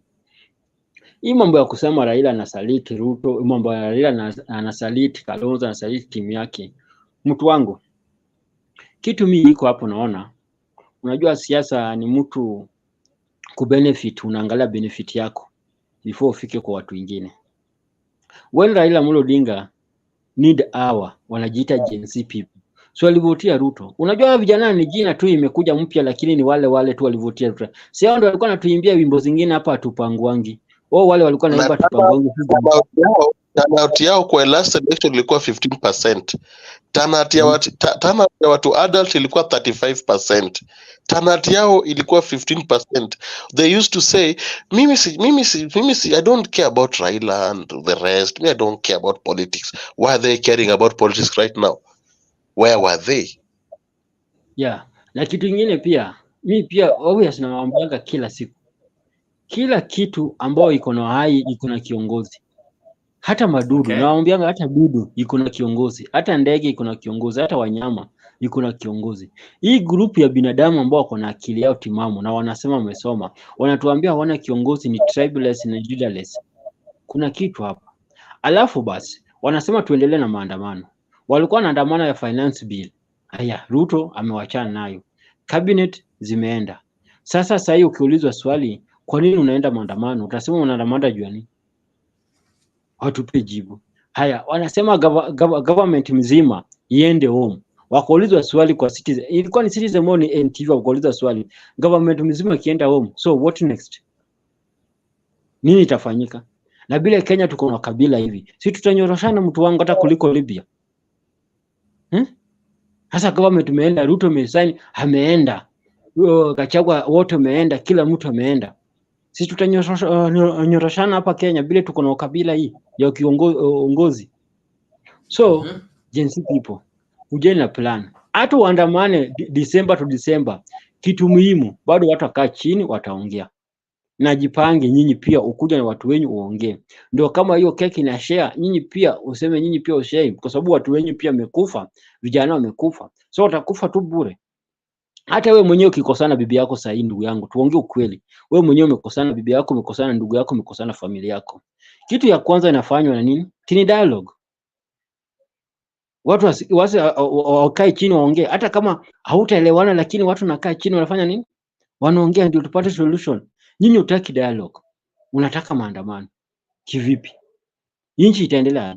Unajua hii maandamano pia pale imeshafika hata sisi pia tuko ground. Tumeanza kuchoka nayo. Wale ambao bado wanapenda hii maandamano ni wale ambao wako kwa TikTok, wako kwa Instagram, wako kwa FB, ambao wako Kenya, wako kwa nchi ya nje. Kazi yao ni kuchat tu kwa social media. Hao ndio bado maandamano ni tamu kwao. Lakini sasa wale ambao kwa ground kama sisi, hii maandamano imeanza tukubo. Kwa sababu hatutakuwa tunafanya maandamano na kuna solution. Siona Good Life 45 Good Life 47 leo wamesema wacha nimalize. Saizi wameunda group, wakapea group mashati na mafimbo na marungu ati wanalinda biashara. Alafu the same people wanaliba biashara wanasema tuna support maandamano lakini tunalinda biashara yetu. Police today kuanzia leo maandamano kila town, hao watu wote pia wapelekwe wapigwe tear gas au wako na mafimbo. Huwezi kuwa na fimbo una support maandamano, una protect business. Wote wapigwe tear gas waende. Tunakuja kwa hiyo mambo ya demonstration na how it is handled. Hata dunia shikilia tu hapo kidogo tu. Wacha tumkaribishe Clinton na yeye pia aweze kupeana opening remarks alafu uweze kuendelea na conversation. So Clinton, karibu sana Afrika. I hope you are good. So na wewe pia uweze kutupatia maoni yako. Like how do you take it? The politics is changing. It seems Azimio inaisha. So what will happen next? Azo, unasikika kweli? Unasikika. Okay, asante. Bwana Leo, asante kwa kunipa fursa hii. Nami pia niweze kuchangia yale matukio ambayo ninayaona katika nchi yetu tukufu la Kenya. Mimi niko na shida moja tu na wana Gen Z kwa sababu walikuwa very genuine group walipokuwa wakianzisha maandamano yao. Okay. Lakini after rais kusalimu amri na kuwafukuza wale mawaziri, kutupilia mbali finance bill, wakachukulia advantage eti huyu jamaa hatuwezi kuwa na yeye side moja. Akishafanya venye tunataka, sasa ni yeye tunataka aende nyumbani. So it means hawakuwa wanafanya maandamano kwa ajili ya hizo ama kwa ajili ya hayo matakwa ambayo walikuwa wakiambia rais. Lengo lao kuu lilikuwa ni kwamba rais atoke mamlakani na aende nyumbani. Lakini Kenya kuna sheria, tukitaka kumpeleka rais nyumbani tunajua ni nini na nini tunatakiwa kufanya. So my main problem with this Kikuyu Gen Zs ni kwamba ni watu ambao hawana utulivu. Rais huchaguliwa kwa miaka 5, awamu ya kwanza, ikiwezekana kwa miaka 10 ukijumuisha na awamu ya pili. So if they can't manage, wavumilie kwa hii miaka 2, washaanza kumsumbua rais, mara atoke aende nyumbani afanye nini na nini, na wanataka mtu wao ndiye aingie pale. Nitakupa mfano. Kwa hii siku walivamia parliament, Alafu Gachagua pia alikuwa huko Mombasa, sijui alikuwa State House ama hiyo Deputy President Residence ya Coast. Alafu rais anaongea, anajitokelezea na madharau, anaongea after rais ameongea. That was in discipline of the highest order. Na mimi naomba tukishatengeza hii serikali ya muungano, jamaa tumuimpeach aende nyumbani, kwa sababu they were trying to create a scenario whereby wavamie parliament, waende wavamie State House. Ikiwezekana rais atokelezee, maybe apigwe risasi ya kufe, ndio wa take over. na So these were wachome nchi. people that were out. Na wachome nchi. These were people that were out to make sure that they terrorize William Ruto and they get back to power within 20 months of William Ruto's rule. So mimi ni Mjaluo, na Wajaluo hatupigiangi watu kura kwa sababu our candidate is ever there.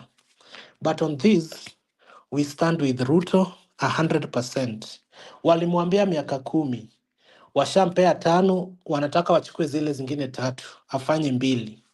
So sisi wengine pia tunasema tutamsaidia afikishe 5 za kwanza, na ikiwezekana wamnyime zile 5, lakini sisi tumpe hizo 5 pia amalizie. But Kikuyus getting back to State House using the back door is unacceptable. History yao ya Gen Z tushajua, kwa sababu William Ruto pia amecheza chini. Kama ni finance bill hamtaki, nimeacha. Kama ni mawaziri, nimewatoa. Sasa bado mnataka nini? Hata kupigwa hawajapigwa. So ndio maana wanaona rais hana mamlaka. Hata sisi wengine tutamuuliza William, mbona hao watu wachafue Nairobi? Kwani we ni president aina gani? Hauna mamlaka bana. Washughulikiwe hata siku moja on a Tuesday. Hii human rights wapige kelele, waseme kila kitu. Lakini tunataka kuona rais akiact kama rais. Hata kwa siku moja tu on a Tuesday. Alafu wakipewa microphone in the city, unasikia tu mimi ni nani Waithera, Ruto must go. Mimi ni sijui Kamau, Ruto must go. Washughulikiwe bwana. Kwani Ruto hana sword? Anadharauliwa hadi na sijui kina nini. Finally, my party leader Baba amesema ni dialogue. Alafu wale wengine bado wanamvutavuta nyuma. I'm happy with the step we took yesterday ya kuambia kwamba mkutano imekwisha, kila mtu aende nyumbani. Nasikia tumepewa slot 7, Baba amechukua 4, wamepewa 3, wajisort. Na bado wanapiga kelele. Na kitu ambacho kimenifurahisha ama kimenishangaza, kina Peter Munya wametokelezea wapi? Kwa sababu kwa hii meeting ya leo walikuwa. No, but Peter Munya, I don't know, we'll get back to that. People like Peter Munya, Mwangi Wairia, they will hide. Charity Ngilu, wametokelezea bana na slots ni 3. Immediate elections, they went into hiding. Wakati kulikuja NADCO, we saw them coming in. Yes. Tena baadaye NADCO ikapotea kwa parliament, imekanyagiwa. These guys went hiding. And again, now when they were hearing, kuna hii Ruto must go, they're now coming in the scene. Today I even saw Ngilu. Okay, we'll get back to that. Wacha tumkaribishe Kitemba pia na yeye kusema kitu. Kiasi tunamalizia kwa dakika moja. Ngilu kwanza amesikia ni slots 3, akatokelezea. Sasa Kalonzo hajui afanye nini. Juu hata na yeye anataka slot kama ni moja, wale wengine na kina Peter Munya pia washavaa koti. Analala na koti na viatu juu Ruto anaweza itisha press anytime. So mimi nilikuwa napendelea hata Baba achukue hizo 7 zote kwa sababu he deserves them. Ni yeye, watu wamemdharau, wakamfanyia kila kitu, lakini mwisho the president needs to act decisively. Wakikuyu waambiwe election ni baada ya miaka 5, waache hii ushenzi wanafanyia rais na order irudi Kenya, sana sana Nairobi. Nairobi si yao. Alafu waache kufanyia rais madharau, eti Ruto must go. Go where? They have to wait for the next election. Thank you. Thank you so much. Temba, unaweza chukua mic.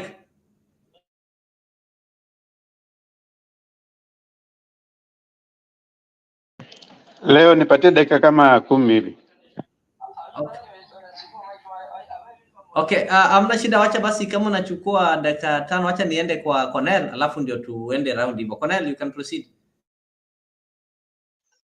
Mimi nataka kusupport Okoth, na wacha nikwambie rais, hakuna venye tutaenda vita, unaninyang'anya na kunyang'anya, na wacha, umeinua flag huko, nimeinua flag huku, lakini wewe anytime nimeinua flag ya white, nyinyi hamuinui flag ya white. Anytime nimewacha kutupa bomb, nyinyi hamwachi kutupa bomb. Anytime nimeacha kupiga hospitali shule, nyinyi hamwachi kupiga hospitali na shule. Hatutakubali hiyo upuuzi. Gen Z lazima wajue inchi wameigeuza, inchi imekuwa sawa, hakuna corruption, hakuna ukabila. Asanteni sana. Lakini hii kuendelea yenye wanaendelea nayo kupokpok na kuchimba pork ni kama wanataka kuidunga mafuta yake itoke na bado haijachinjwa, haijafika kwa sufuria. Hatutakubali. Hakuna venye polisi kuanzia leo watakuwa wanapiga wananchi, alafu wale watu ambao wako na mafimbo na mapanga na manguo wanawachwa Kenya mzima tu wanalinda biashara. I wish polisi walete lori washike pia watuambie ni nini wanajua nye sisi hatujui. Hauwezi enda kwa demonstration inchi ambayo inachomeka, inchi ambayo watu wanagoma, lakini nyinyi mmevaa uniform green, brown, pink na mko na fimbo na panga na mnachukua oath ati you guys are ready to die for you to protect your own properties. Watu kuna kitu wanajua yenye if police anataka kuarrest anybody leo, ashike wale watu ambao wanalinda biashara zao. Ni nini wanajua? Because watu hakuna venye utalinda biashara ukijua tunakuja. Ulijua aje tunakuja? Ulijua aje ni leo? Umefunga kwa nini? There is something this watu wa biashara wanajua yenye watu wa Kenya wengine wajui. They used nyakati ya maandamano ya Raila Amolo Odinga, biashara zilikuwa zinafunguliwa. Kweli ama rongo? Kenya mzima tuongee ukweli, tuongee ukweli. Walikuwa wanafungua biashara na tukipita hivi ni kuimba tu na wanarudisha mageti chini, tukipita wakimaliza wanafungua. Lakini saa hii wanafunga biashara mpaka hata wewe mwenyewe unaingiza baridi town. Hawa watu wanajua nini yenye sisi hatujui. Nataka police IG waanze na hawa wanabiashara Kenya mzima, wachunguzwe, washikwe, wawekwe ndani, watuambie ni nini wanajua na hizo fimbo na uniform. Kwa sababu mimi kama Cornell saizi nikishona uniform na nitembea na fimbo nitaitwa criminal, nitapelekwa mbio hata kuliko hata drug dealer hii Kenya. Nikishika tu wanaume wa 10 ati tunatembea town tukilinda, sijui ni nini wanajaribu kutuambia. Hakuna venye mtakuwa wanabiashara mnaunda timu yenu kikundi ati mnachunga biashara. Hiyo ni wizi na ujinga mtupu. Hakuna, kama ni maandamano, town ibaki clean, na kama ni maandamano watu waandamane venye tunaona, lakini wanabiashara tujiulize ni nini wanajua nye sisi hatujui. Number 2, ukiona venye polisi ambayo watu wameua wengi wao, let me tell you the truth, it is in nature. Luos wanapenda ukweli na uhaki. Nataka uniambie wale wako city mortuary, tangu hii maandamano yanze, nataka unipe orodha ya majina. You will see Luos we are leading bado kwa kukufa. We want the best for this country, but these people hawaoni. Unapata Mashari anaenda maandamano, Mashari ama katikati ama ako kando, akiona tu pua Mashari amepotea. Lakini we Luos and the other tribes, Luo and what, tunakaa kifua mbele, tunakufia this country, tunafaitia hii country. Tukisha kufa tukiuliwa, wanasema you have killed. Nataka leo mtafute orodha ya watu wameuliwa tangu hii maandamano yanze, hata wale wametupwa pale pipeline. Nipe orodha, uniambie how many people wana lead kwa kukufa, na hatuongei na tumenyamaza. Alafu leo mtu anakuja kutuchokoza ati baba is always right. Baba will do anything he wants.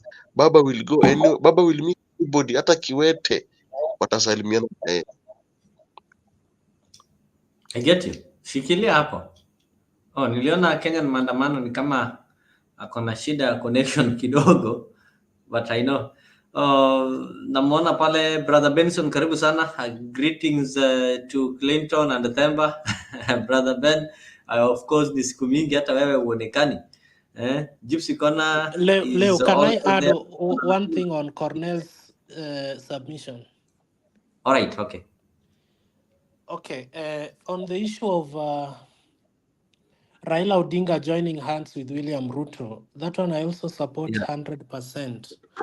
Kwa sababu Kikuyus were banking on Raila to join the so-called useless revolution at some point, maybe later this month or early next month. Ndio sasa waone ukweli Ruto must go. But Raila is in a very hard place. The guy is fighting to be the AU chairman, the leading peacemaker in Africa. And then here you come and tell him, help us remove this person. We ukienda AU, sisi tubaki hapa chini tushachukua uongozi. So baba akisema, let us help William Ruto out of this nonsense. And then Ruto akasema, kama umenisaidia kwa hii, mi pia nakupigia shukrani kwa kukupea a certain portion of my government. Where is the problem? Baba akiwasaidia wachukue uongozi watoe Ruto, wangetupea nini? So baba ashikilie pale pale, apeki na Kalonzo mpaka kesho saa 7. Wasipoamua hizo 3 slots pia baba achukue. Kwani Munya anaenda kukaa kwa kabineti ya nani na hakuwa anaonekana? Charity Ngilu ametokelezea wapi? They either take the 3 or leave it all for ODM. But Baba should not apologize for any person for joining hands with William Ruto. Watu wa Mount Kenya bwana si watu wa kuaminiwa bwana. That we made him president, we can remove him. You can't. But what I'm saying, kitu ambacho kinanikasirisha sana na William ni lack of action. Since last year kwa maandamano, saizi anafanyiwa ujinga, nao walevi pia ametulia. But I want to see actions bana. Kenyatta alituua Kisumu, sijui alirushiwa tu mayai, akaua kila kitu hadi kuku. Si mtoto wake alikuja akaongoza hapo. Sasa Wakikuyu waende State House, waende Parliament wafanye ujinga, eti wasipigwe risasi hata moja. Bana hapana bana. Tuesday wadanganywa hata watembee kidogo waende State House, kidogo tu. They have to be taught a lesson. Otherwise watasumbua mpaka after 2027 the next president pia watasumbua. William Ruto should settle them and put them in their own place once and for all. And then Kenya moves on. Thank you. Aya, kitu pia nataka kusema bila hao wamesema vizuri sana. Ukiangalia maandamano ya last year, nyinyi ulikuwa kwa maandamano ya last year, si ni kweli? Yeah, that's true. Yes, uliona vile polisi alikuwa hard kwetu. Kwa hiyo maandamano. Hii maandamano ya Gen Z polisi imekuwa soft bwana. Polisi imekuwa soft, wanakaa kama traffic police. Wamekuwa soft. Hapa siona watu kutolewa kwa manyumba. Hapa siona watu kutolewa kwa manyumba kuchapwa. Hapa siona watu kutolewa kwa nyumba kuuliwa. Polisi imekuwa soft sana. Kwa ile maandamano yetu yalikuwa hard. Sijui kwa sababu gani. Kwa sababu mkubwa ya polisi ilikuwa ni yao, mdogo ya polisi ilikuwa ni yao, na polisi pia ni wengi ni yao. Wao ni kwa sababu gani? Atuelewi hapa. Hapa pia tunamwambia. Kwani polisi ilikuwa soft? Kila siku body 10 kila siku 10.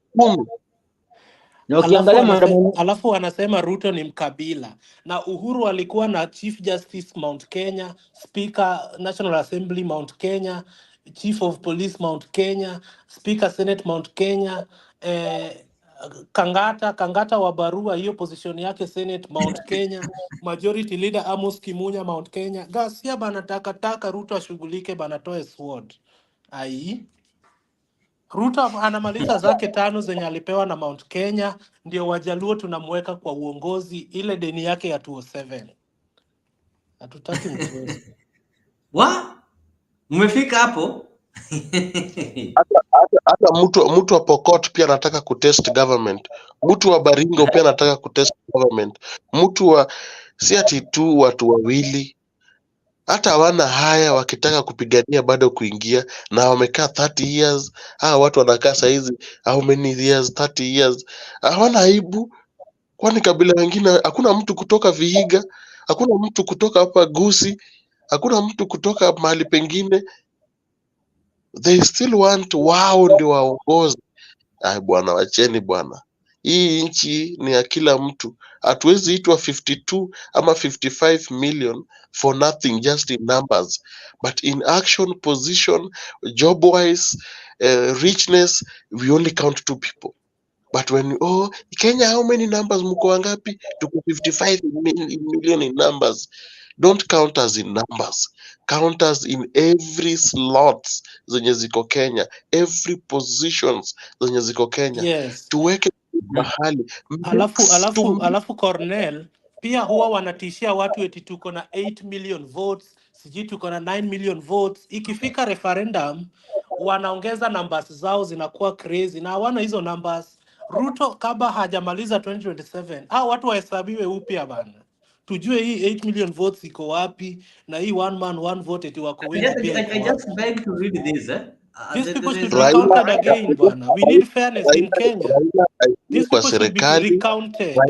They have to be recounted. Na Raila aende PS na parastatals as clean vizuri, that Raila can do. Na moja 1 week is enough, tupate reshuffle mzuri za kwa chini. I just beg to read this as maybe we proceed. This is by Opio, Levin Opio, who says, when Kibaki, Raila, Ngilu, Wamalwa formed NAC, they signed an MOU which was to create the position of a prime minister to be occupied by Raila. So during the campaign, Kibaki got injured and could not even stay on the campaign trail. So Dr. Gikonyo, that is Kibaki's doctor, in an interview said the process of airlifting Kibaki to London made him have a great respect for Raila. He narrated how Raila mobilized some young men who lifted Kibaki onto the plane. Nevertheless, with Kibaki away, Raila stepped in tirelessly, rallying his colleagues to campaign for NAC. He always used the analogy that the injury of a captain doesn't affect the team. After all, he understood the terrain of opposition politics much better than most of his colleagues who had just come from Kanu, where they had spent most of their political lives. They're literally new to the opposition politics. So NAC went on to win the elections with a huge majority, but it didn't take long before the mafias turned against Raila. The then State House comptroller, Matere Kerere, proudly narrated in his book how they immediately stopped Raila from accessing State House because they believed he was a bad man who could confuse Kibaki into honoring the MOU. These mafias believed that implementing the MOU could threaten their new grip of power. David Musila narrates how Raila, then serving as a cabinet minister, was turned away at State House gate alongside other LDP members when they tried to see Kibaki. Raila took to his own stride, accepted his isolation, but slowly gravitated towards opposition politics that led to the formation of ODM. He defeated the mafias, but they stole his victory openly without shame. But still, Raila compromised for the stability of the country, which was already in flames. So my point is, Raila has seen it all, from helping the thankless to carrying along joyriders who later turned back to betray him. Even civil rights activists who should be operating away from politicians are now accusing him of betrayal because they wanted to ride on his back to cause anarchy while pocketing the dollars. Raila is an old man who knows what is bad and good for the country. I'm not even half his age, so why would I question his wisdom? Kenya is a democratic country. If you don't agree with another person's political stand, you are free to pursue another political path. Guys, so people are just giving their views on what is happening. So what do you take of that?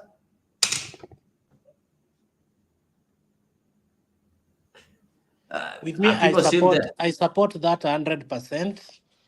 Okay. Because Baba has a lot of wisdom and Raila consults also a lot. Okay. He has advisors everywhere. So I think that is the best decision so far for the country. Wajua, tunafaa kuona examples. Kitu kama Sudan, Libya, those are countries in Africa that doesn't have peace. Na kitambo they were really enjoying the peace. So haijaandikwa popote kwamba Mkikuyu lazima awe rais ndio kuwe na peace. Other tribes will. And we trust in William Ruto that akimaliza haitarudi pale, itakuwa inatembea kwa Wakenya wengine. So we trust the process. Venye umesema Raila aingie kwa parastatals pia, Ruto ampe tu nafasi aseme hata hiyo AU sasa waachane nayo. Wanyoroshe Kenya ikifika 2027 pia tuende kwa uchaguzi pamoja.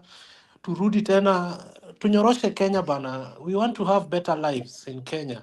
And this one, the former ODM Pentagon, I miss the late Joe Nyaga though. Wanaweza hii kazi. Mwenye hataki akae kando. Nasikia governor Wenyeri akisema we respect his opinion, Ruto's opinion, but sisi tunataka slots zetu 8. Aendeshe kaunti yake, afukuze other tribes zenye ameandika, aandike Wakikuyu. Aachane na William Ruto kabisa. Huyo walimchagua lakini sasa ni yetu. We have to defend him like one of us. Kwanza ni Nilot, bana tuchoki bana. Asipo act tunampea pressure act. Ndio watu wa feel. Bana, leo those people are tribalists. Yes. Uhuru akitoka alisema ataki tribe ingine, anataka tribe ingine ndio ichukue. Lakini Kibaki alikuwa akitoka, alijua Kibaki ni Mkisii, yeye akaingia. Tribalists wa kujifanya. Wakwende. Wacha tumsikize Themba. Black anasema wacha akule njugu pole pole. Black, good evening. Leo, unajua, for me, I've been vindicated. I was here 3 days ago. 3 days ago, I remember. And actually, we spoke on that day. Obviously, it's just coming to be true. You see, what I said, I gave this indication. I was trying to tell some people here that eventually there will be talks. Eventually there will be talks. And the problem with this narrative that the Gen Z, the so-called Gen Zs, they keep saying that we don't need a leader, we just need a uniting idea. And then when you ask them, okay, fine, you have a uniting idea. Which is this uniting idea? Oh, we need governance, we need accountability. Does it happen in a vacuum? Because if you keep always getting out there and making noise and you say we need accountability, is it happening in a vacuum? It happens because you have leaders. So who are these leaders that Leo, assuming you are in the house and I say I'm constantly making noise at you and I tell you I want accountability. You're not clear of what you want. You need to even in that accountability, I need to explain it. Maybe it is just a matter of misunderstanding. I need to tell you that, you see, this is what happened, this is how it happened, and like that. So through that, you'll be able to get the accountability, but you can't get an accountability in a chaotic environment. Exactly. I mean, it ought not to happen in a vacuum. And secondly, if you guys cannot agree on even a leader, you cannot agree on a leader. You're saying we are leaderless. You cannot agree on a leader. Then how can you convince anyone that you can actually lead? Is it therefore meaning you want Kenya to be leaderless because that's what you guys want? Do you want Kenya to go the way of now, we meet like in a market and anybody can talk what they want? That's point number 2. Point number 3, are these so-called Gen Zs assuming that they are the only ones who are in Kenya? You could be moving from one dictatorship, you move to another dictatorship. If you say, I want it my way, what is the other explanation of dictatorship? You want it your way, you don't want to listen to other people's, Yeah, I mean, that's dictatorship already. And as they say, you cannot solve a problem with the same kind of mentality that created it. So if your argument is that you are not being listened to, then you ought to listen so that we can see the difference. If you're coming in and saying that we don't want to hear anything, you guys have to go, all these people have to go. Kenya is bigger than the so-called Gen Zs. Kenya has all the way from the 1 year old to 100+ year olds. And all those people need to be listened to. I mean, it didn't happen that all of a sudden it is this era that we have young people. There has always been young people in the life of the country. And there will always be another younger generation that is going to come.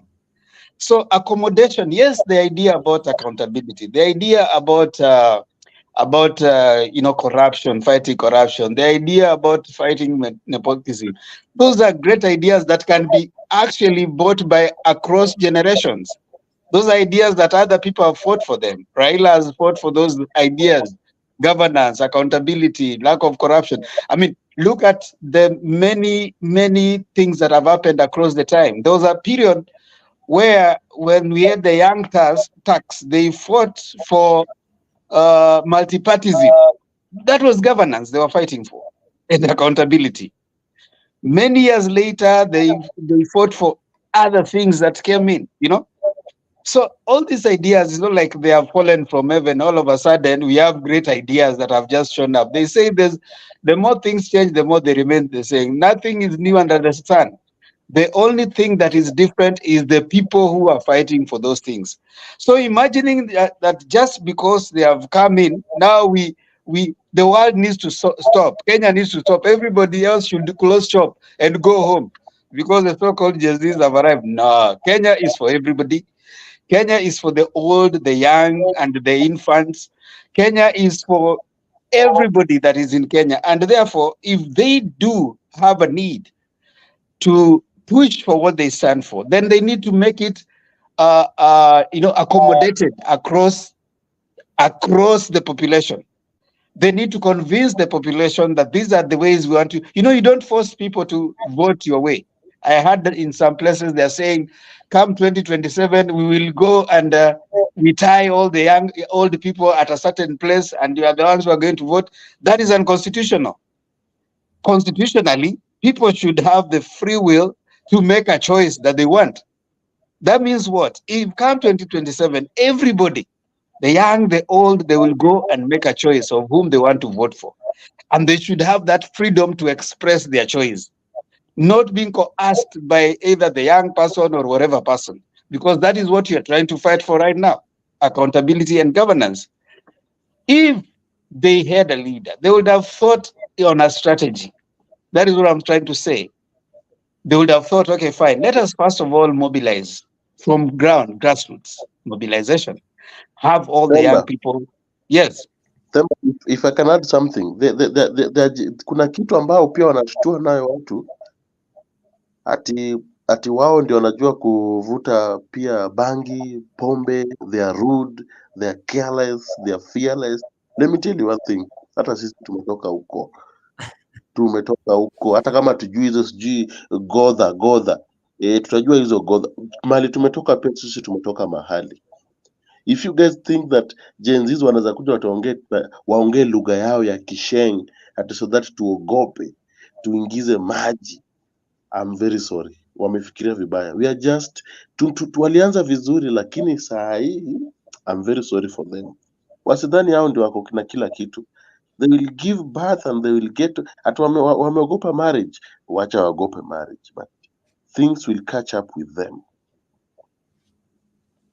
Thank you for that addition. And again, what we are saying is they need to make the community there. I want to give Leo, I like comparative cases. When Obama was looking forward to being a president at some point, Obama first started with the grassroots mobilization. And if you read his story of the rise up to the time he became the president, he started way back, mobilizing, community mobilization, helping out in the social community, targeted population and people that he knew would bring out his political strength. Then he became a senator. And then, of course, there was a speech that he made when he introduced, I think, John Kerry by that time. And, he landed. And after that time, of course, now people started noticing who he was. If these people really were keen on even changing the way of leadership, he's not waking up and telling the president will not go because you have called him at X space and then we have woken up and you have said we are changing the country, the revolution. Nah, that doesn't happen. You know, the thing is, you need to start changing the system slowly. Mobilize young people whichever way you want in the grassroots. Let them vote. Occupy the county assemblies by having many of the young people voted into those spaces. Then you occupy parliament by having most of the young people voted into parliament. Then it is only then you can also have a voice and say, okay, fine, now that you have amassed enough capital, human capital, now we can at least front our president and we can have our person going up there. But you see, this idea, I think even some of the older generation are misguiding them. You know, we come up and we say, oh, you know, those people are leaderless, they are tribeless, and they don't care. And you think that is something to celebrate. I do have a Gen Z in my house, but constantly you go to guide the energy. If you don't guide the energy, you just sit. Leo, assuming you're in the house and you have a Gen Z, then she comes to your house and she tells you, you know, I'm leaderless and today I want to sleep in your bedroom. Will you leave? Let You them can't be sleep? leaderless, and I'm your parent. I'm your first leader. That's the question we've been asking. There's no way. There's nobody who can claim to be leaderless. Leaderless simply means you don't subject to any authority, and even religiously, we can't claim to be leaderless. We need to have to subject ourselves to specific rules and maybe certain levels of authority. And if you are leaderless, and if you are leaderless the way they are saying they are leaderless, wangejipeleka shule, hawangelipiwa fee, wangejipeleka shule. Na kama yeye ni fearless, sijui leaderless, sijui akiana ngoa, pia angejizalisha yeye mwenyewe. Alizaliwa na mtu. They must have respect. We don't care mali wametoka, watoke kwa shimo la tewa, watoke sijui kwa shimo gani, lazima wawe na heshima. So Leo, ngoja Clinton, ngoja wewe umeongea. So Leo, what I'm trying to say is this.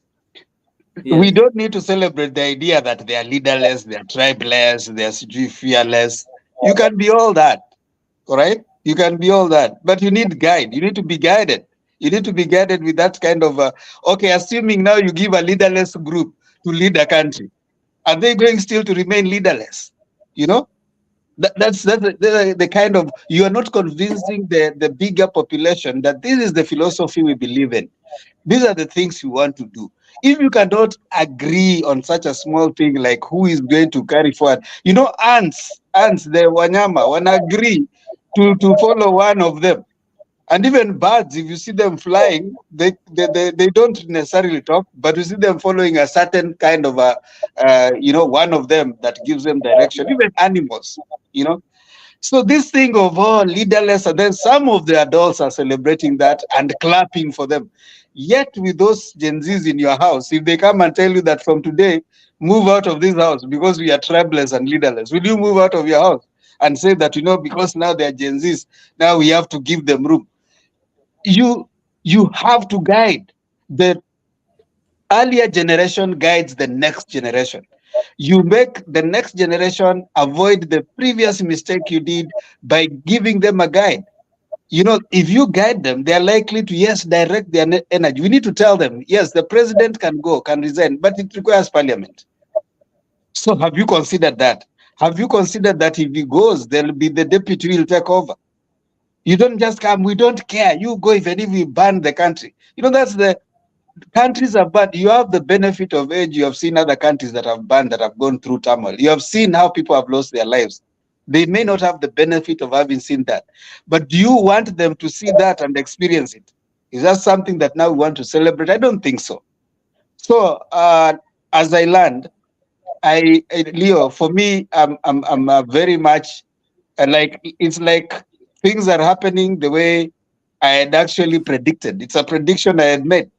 First of all, I said this Gen Z stuff without leaderless, fearless, it's going nowhere. It's gonna just end in the X space. I, however, fault the president, Ruto, for agreeing to go to that X space. First of all, he shouldn't have gone there.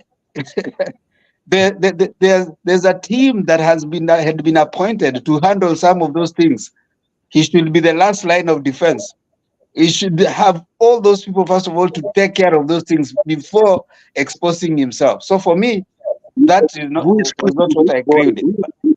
Who is pushing and funding this boy who mwenye anavaa suti mzuri, ana nywele mingi na amechapa kati ingine refu? Who is sponsoring that guy? Hold on there, Cornell. Hata wewe umevaa koti mzuri. Dakika moja, Cornell. I can see we having Richie Makiadi here. I'll also give him an opportunity to give his view. Gypsy Connor is saying, I thought Leo is a Gen Z. Gypsy, I'm a millennial, so I don't know what you mean. Kenya Revolutionary, karibu sana. I've shared the link there. You can join and also make your views understood. Of course, Kenya Revolutionary is our Migona. I had Migona also advising people that he addresses himself, he introduces himself as the general of all the revolutions. So the general is just giving instructions from Toronto. So Richie, Karibu, I don't know what is happening in the country. A revolution is not a revolution until it's success. So otherwise, it's just Nyambuliko Wapunda. So revolutions are not. Give us his view and maybe what is the future of the Gen Z movement, because it seemed what happened yesterday, or if our prediction is true that there is a handshake or a working MOU between President William Ruto and Raila Odinga, then it means it's also going to affect the current movement, because the Gen Z movement, as a matter of fact, was also fueled by the opposition leaders. You will see people like Babu Wino, people like Sifuna. So such kind of words would also fuel and give them courage, specifically when we saw the members of Azimio voting against the finance bill 2024. So this was a motivation, and they knew that these people are having their back. But now it seems that things are changing. Richie. Oh, can you hear me? I can hear you loud and clear. Salama sana. Thank you, Leo, for this opportunity. Wacha niwasalimie wote. Demba, good to see you here. Good to see you, bro. Tunaenda tukifuatana polepole tu. Long time no here. Naona pia kuna nani hapa Ochuka. Jambo, siku mingi.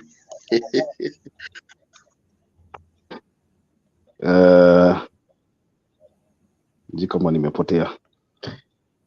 Yangu itakuwa machache. Hata nimeona Kenyaria amekuja, so nilikuwa narusha comments huko kwa comment section. I think nimewasikiza sana hapa, na kuna vitu nilikuwa na furahia sana kama ninaweza changia. Jambo langu la kwanza ni kusema namna hii. Ndemba, nimesikia ukisema hapa mambo ya leaders. Leaders, Gen Z hawana leaders, they should come up with leaders and all that. I think if you've been following what the Gen Zs have been doing for a long time now, or for the short time that they have been protesting, they have had a list of demands. Now, these demands are the demands they forwarded to the current government. From my understanding is the Gen Zs have an agenda, and they have laid their agenda on the table. They have put it in writing, they have forwarded their agenda to the government.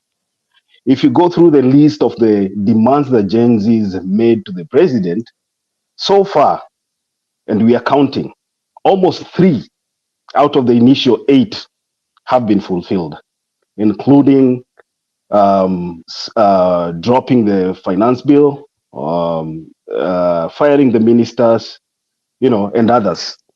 So I think, and this is my opinion, I think even without a leader, we must agree that the Gen Zs have been able to do what they have done so far successfully. We always try to say here that they need a leader so that the government can sit down with a leader, and all these things that they have achieved so far, they have achieved without the so-called leaders. And we know what we learn from history in our country. We can tell from history how leaders of certain movements have been able to be compromised by the government of the day. So I do not know why the idea of leadership is so important, if at all the demands they made to the government are being fulfilled so far. That's number one. Number two, you want people to discuss with Ruto. Sit down, discuss with Ruto. Of course, he is the president right now. Now, Ruto is a leader who is overseeing the murder of our kids, our brothers, our sisters. Richie, Leo, can you pause your thing so that we listen to Richie? Kuna echo inakuja kama hujaweka mute. Mute your mic. Yeah, so, okay, thanks, Brother Demba. So, Ruto is a murderer. Simple. There's no glossing about that. Ruto has overseen the murder of, so far, I think the numbers are even higher than we are being told right now. The government of the day has not taken responsibility. Ruto has not come out to condemn the murder of the youth on the streets of Nairobi and other parts of the country. He has not taken, he has not, called out the police for shooting people in broad daylight in front of cameras, innocent protesters. And now you want us to sit down and have a discussion with Ruto. From where I sit, I believe the first thing Ruto should be doing right now is prepare to go to Hague. Kama kunawezekana, anytime, this guy should be prosecuted as soon as possible. We should not even think about discussing where we want to take our country with somebody who does not care about the lives of other people's children. He does not care about accountability of the police force. So this government, Leo, and I insist, we should not even be talking about sitting down with William Ruto in the first place. Number three, the fact of the matter is that we would not have been having this discussion we are having right now about where our country is going if it was not for the Gen Zs. That one we should agree. Let us give Gen Z the benefit of doubt, because they have made us as a country come to the realization that we can hold the political class accountable without our political affiliation, without our tribes, and I insist, without our tribal cocoons, because every politics that have been played in Kenya for the past over 60 years has been about politics of tribes and tribal affiliations. The Gen Zs have made their impact work without leaning to political affiliations and without leaning to tribal affiliations. So, remember when you say here that when Ruto leaves, the DP will take over. I don't know where you're reading that. Probably the Constitution says that in the event that the president is not able to act in his capacity as president, the DP will. But we are talking about dissolving his government. We are talking about Ruto firing his government. When I say government, I mean including his deputy president. Then we can discuss where we want to take our country from past Ruto. Past Ruto firing Deputy Rigathi Gachagua and the other guy who is occupying an illegal office in the name of Musalia Mudavadi. We are not talking about... Does the Constitution allow the president to fire the Let me ask you, yes. He is dissolving his government. Nani Ochuka, Mali nilisoma is not your business. You can counter my argument with your argument. Usidulize Mali nilisoma. So that's not your business. Let me say this, Leo. The Constitution says in case the president is not able to act in his official capacity as president, then the deputy president will take over. Now, when the president dissolves his government, the deputy president is still part of that government. And what we are saying is he should dissolve his government, including the deputy president going home. What waende nyumbani. And then we can discuss, hold on, Demba. Ngoja, I'll give you an opportunity. And then we can discuss about the future of a country minus this political party called the UDA. That is what we are saying. And finally, because I know you have whatever to counter, I want to say this. You guys are so happy that Raila Odinga is going to discuss with William Ruto about the future Sijumnaita coalition government. Let me say this. We are going to have a situation like we had when Uhuru Kenyatta had a handshake with Raila Odinga, whereby the opposition and the government of the day were in bed together. So if we talk about accountability and changing the direction of our country, this thing that you are calling handshake will be the worst thing ever our country will experience. Thank you.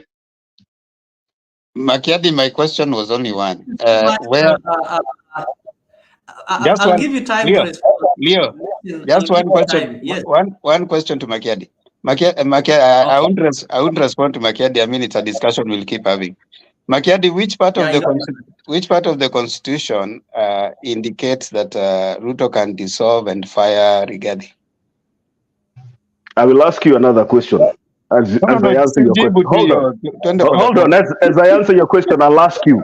Let me ask you, Themba. Do you know something called martial law? And do you know when martial law comes into effect? Yes, of course, Makiadi, you are from the military. You know the martial law. Now, listen, Makiadi. What I'm trying to ask you, when if the military is gonna take over, then the constitution as it is will be suspended. But if the constitution has not been suspended yet, it is still in effect. Then you need to take us to the constitution where it says, I know in Article 146, is it 146, Leo, that talks about president resigning, and there's the idea that It talks about the circumstances under which the office of the president can be vacant, of which one of it is a natural cause like death, president resigning. part two is resigning. No, stick on the resigning.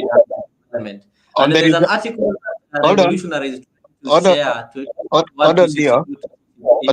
of this parliament, and the deputy president is not part of parliament. Okay, maybe you can just proceed. We'll get clarification on that. So on the resigning part, the first one is death, the second one is the resigning. So if Ruto is to go, then he has to resign by writing to parliament. Now, Ruto resigning and going, he does not go with Rigathi. That is one thing that probably these people need to get clear. Ruto cannot fire Rigathi. It was corrected in Constitution 2010. He cannot fire Rigathi. He cannot do anything to Rigathi. That's why Ruto remained. That's why Ruto remained. Ruto remained with Uhuru up to the end, when Uhuru could not do anything. So I think we are agitated, but we need also to, when you say, okay, fine, Ruto to fire himself and to fire, which part of the constitution is that, Makiadi? I know you are a very factual person. You always argue from a point of facts. So can you give us the constitution part that says that? And is it a possibility?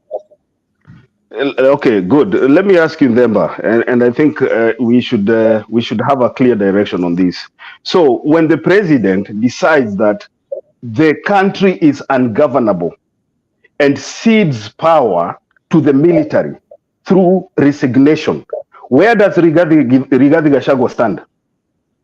Now, Makiadi, the president does not cede the power to the military.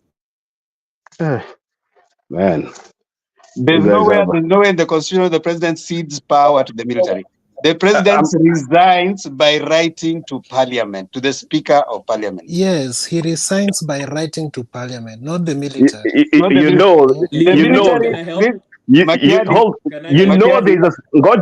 There's a circumstance in them, but there's a circumstance whereby the president will do so by resigning, right? Yes. So I'm giving you an extraordinary circumstance whereby the riots on the streets have made the country ungovernable. That is my point.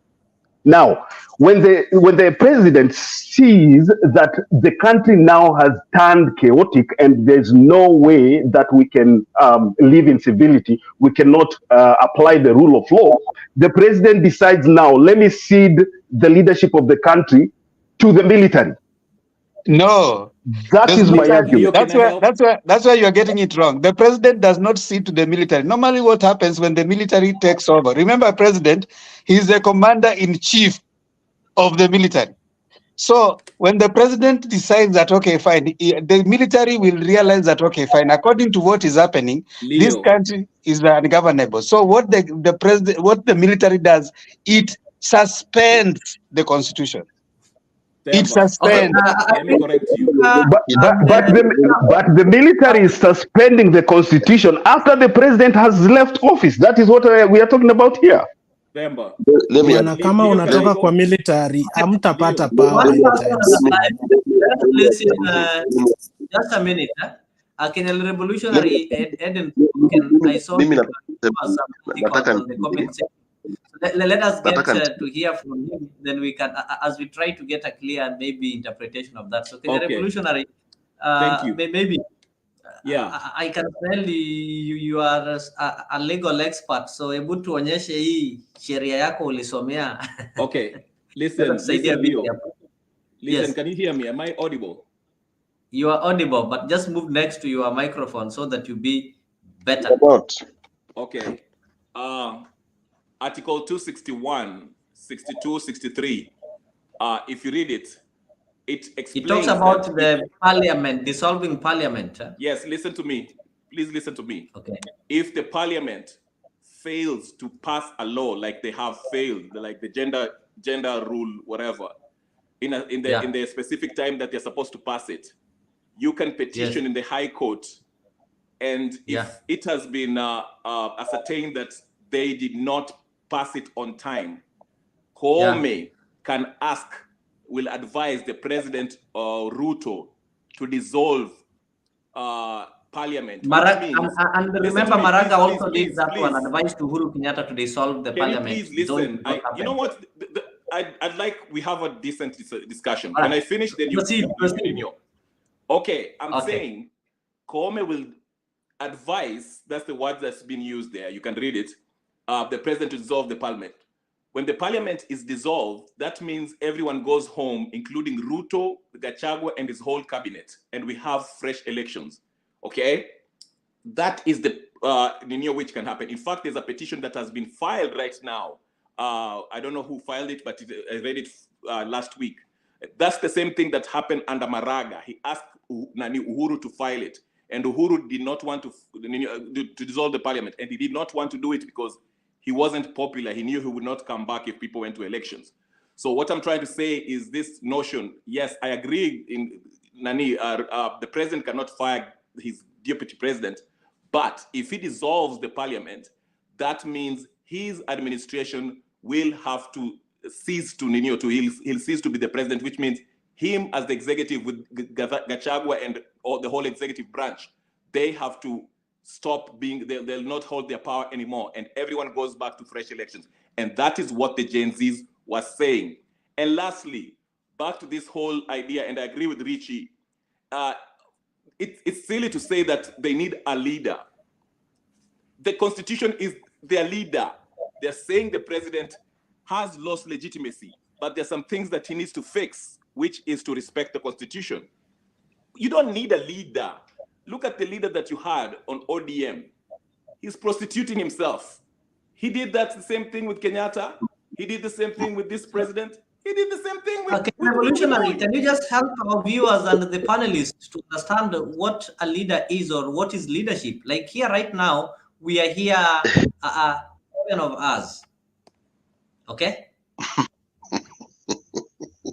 Can you say that one more time? I didn't hear you. Can you just help the panelists and the viewers understand what is leadership or who is a leader? Like here, we are 7 of us. Can we say that we're having some sort of leadership or some sort of guidance? I don't see any leader here. You are the moderator, but you're not leading anything. You're just so moderating what is the conversation. So give us a simple definition of a leader and maybe some duties that the leader does. We do see some notices being written. Tomorrow there will be demonstration. Do everybody write them and just share them randomly, or do they get it at a certain point? There's some point of command. You are told if you are arrested, you have to report to this number. Doesn't that one maybe equate to leadership? No.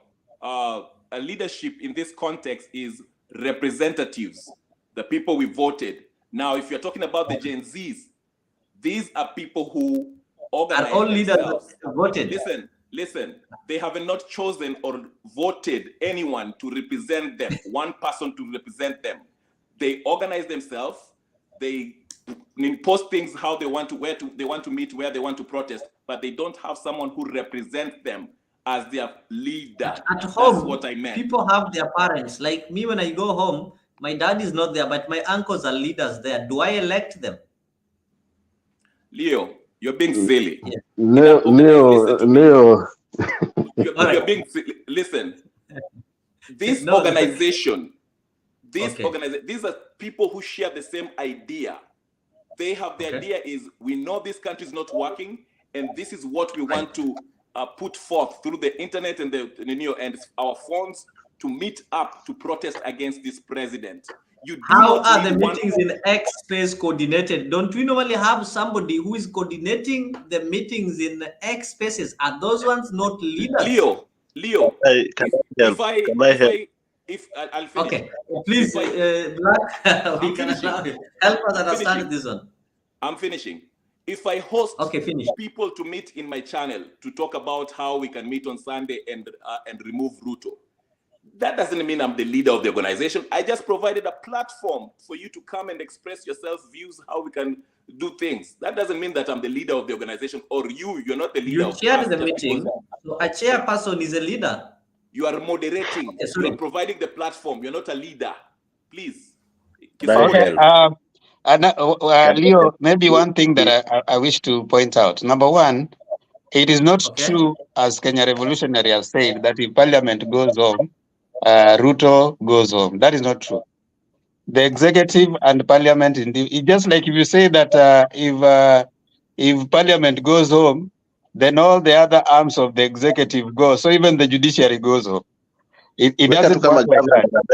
Wape tu example kidogo tu governor na MCA. Wape tu hiyo kwanza. Yeah, so I think it is not true. That is misinterpretation of the. Read it again. Hold on, Revolutionary. If Parliament is sent home, the executive doesn't go home. That is not true. Secondly, I think also what is coming out, because Leo, you have seen constantly, there's this guy Ochuka has talked about, I think it's Kasmuel, has been going to different radio stations. They're not bringing 100 of them, so there's one person talking. So this leaderless thing is just a decoy. It's not true that they do not have a leader. They also have several leaders, because when they were called to X-Space, they say, you need to come to what we are the ones who have organized. Then one of them, apparently, I hear as they were organizing that, they are saying that he was compromised and he started a different one. So they went to roast him on how he moved away from what they had agreed.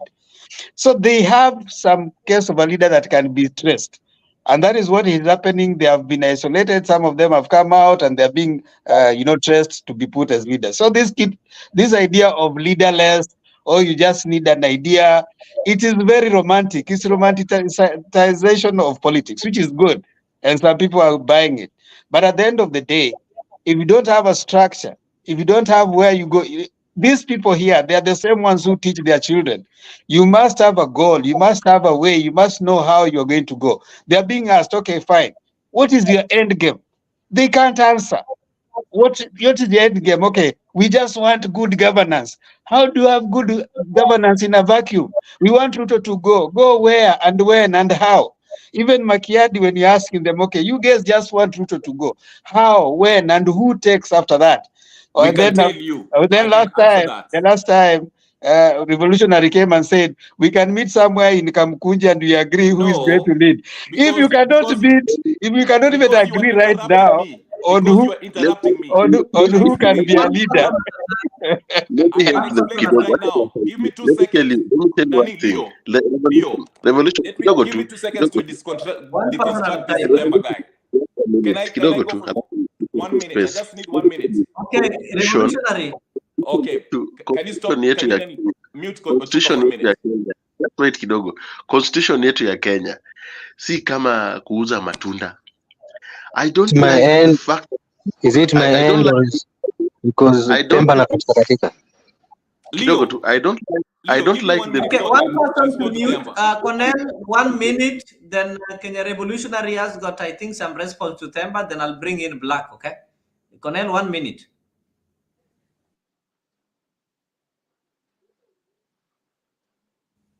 Kenya Revolutionary, you can maybe before you forget what you wanted to tell Temba, then I'll give Cornell 1 minute. Then we go to Black. Okay, thank you. You know, the last time I was explaining to Temba and there was some other guy the concept of the people being the sovereign in Kenya. And I'm sorry, I know Kizungu ilikuja na meli, he doesn't get that concept.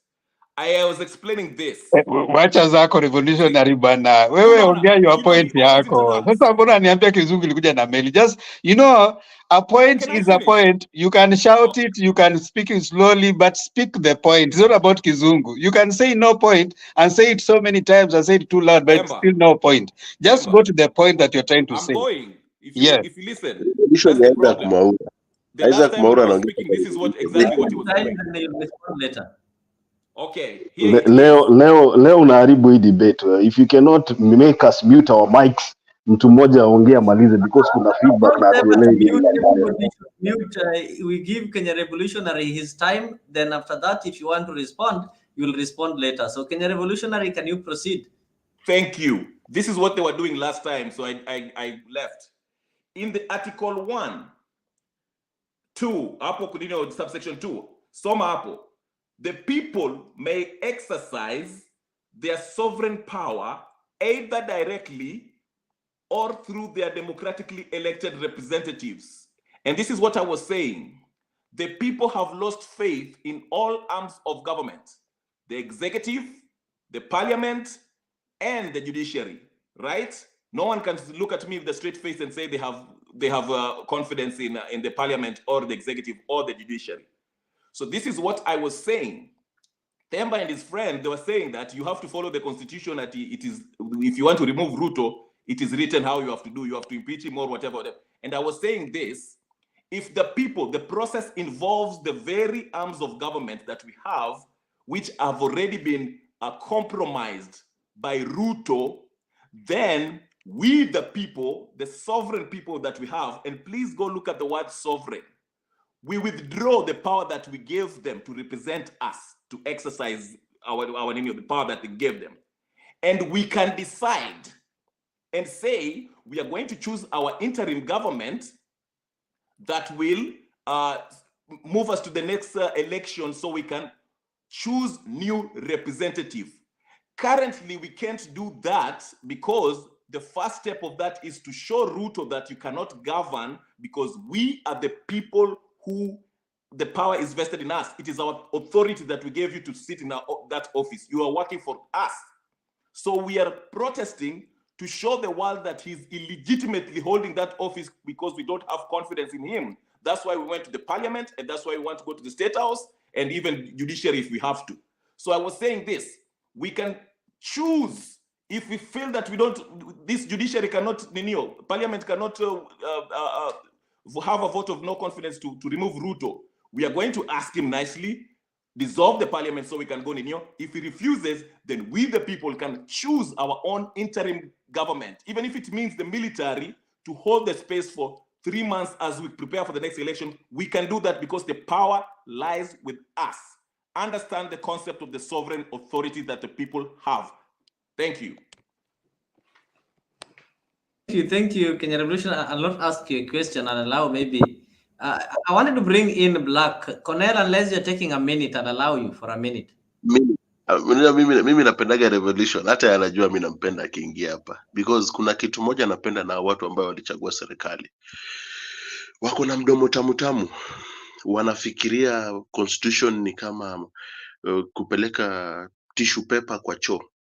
Constitution unafaa kuisoma vizuri. Why, unajua uwezi soma constitution ile wewe unataka ikufeve wewe. That is the only problem yao. They elected the president. Kenya Revolution alipigania Ruto, na kumbuka for the past 2 years mimi na yeye kwa hii debate alipigania Ruto kukufa na kupona. Right now anakuja kutuambia constitutions ambao ni kombo, ni kama mwenye anasoma Biblia, anaanza na nyuma akikuja mbele. Tuongee ukweli, Ruto is the president na hakuna mahali anaenda na hakuna mahali anatoka, na army iwezi chukua. Tuongeni ukweli. Kama ni changes mnataka Ruto ashafanya, kama ni cabinet hizo vitu zinashafanya. Ruto is going nowhere. Musome constitution vizuri. Makiadi, rudini tu vizuri, muisome. Ati tutoe Ruto. alafu turudi tuzungumze venye tunataka kuendesha nchi. Hiyo ni constitution gani? Unatoa mtu alafu tuzungumze. Tunazungumza wapi? Kwa kanisa, kwa soko, tunazungumza wapi? Tunazungumza wapi?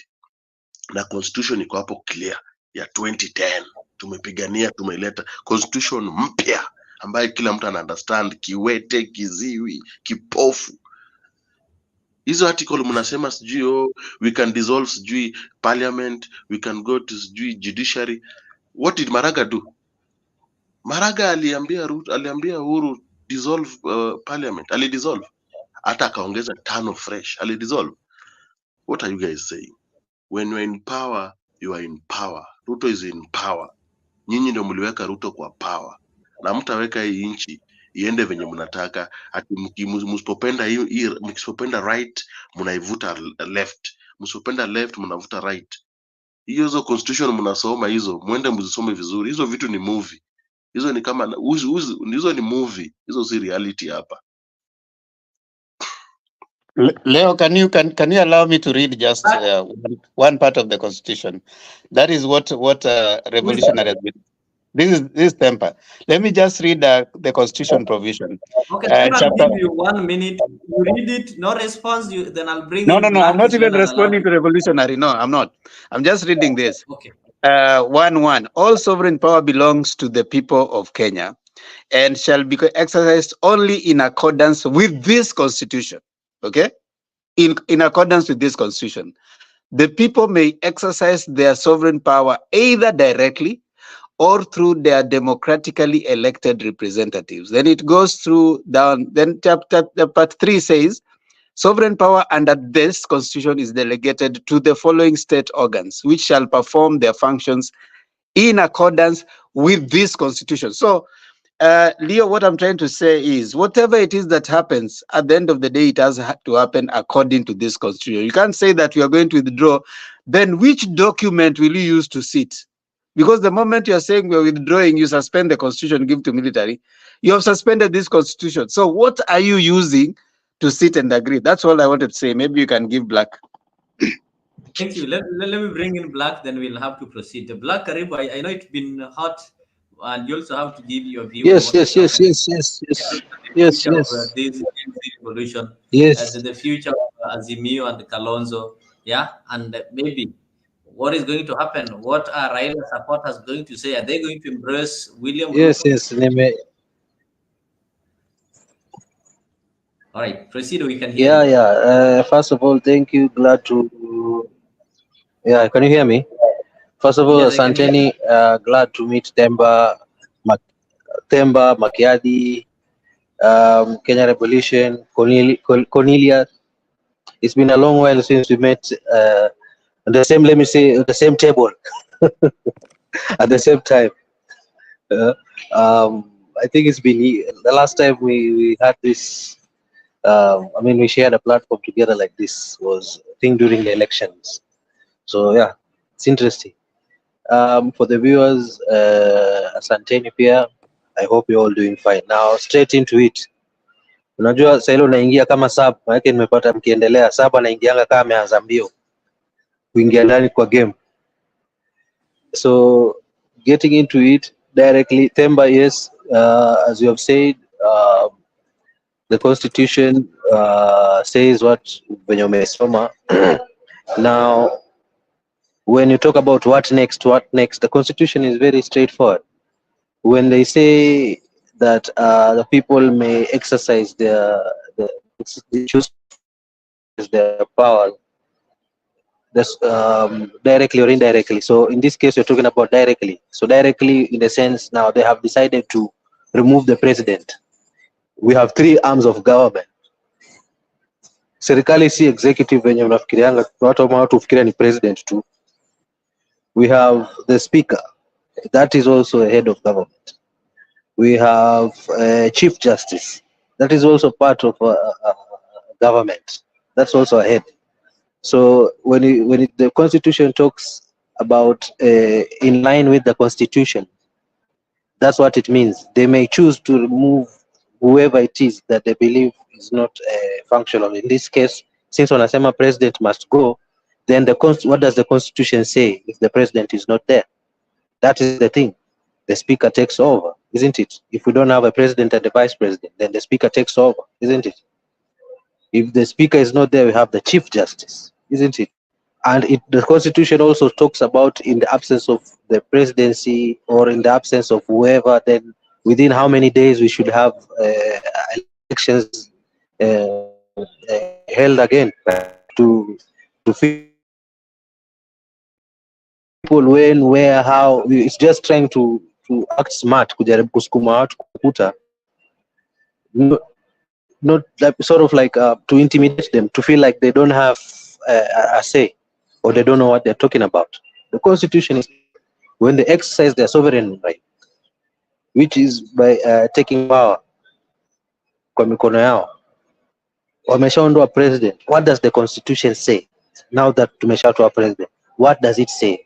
What can we do? Or what should we do? It's clear. Speaker takes over. Okay, now the speaker has taken over. What does the Constitution say?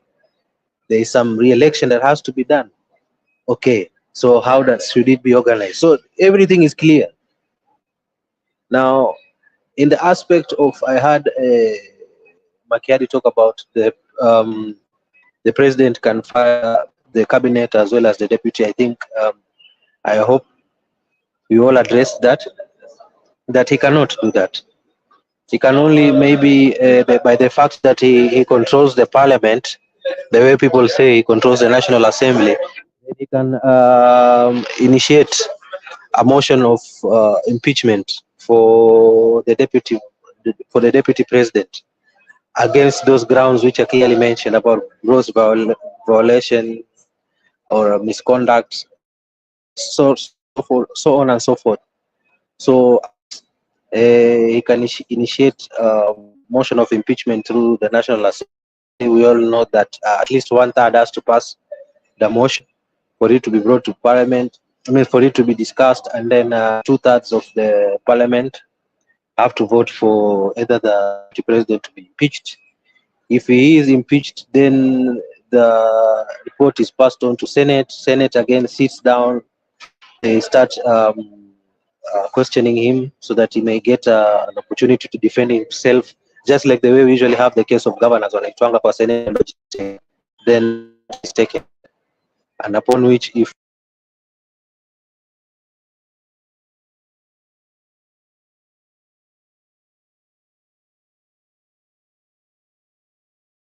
Black, you are lost.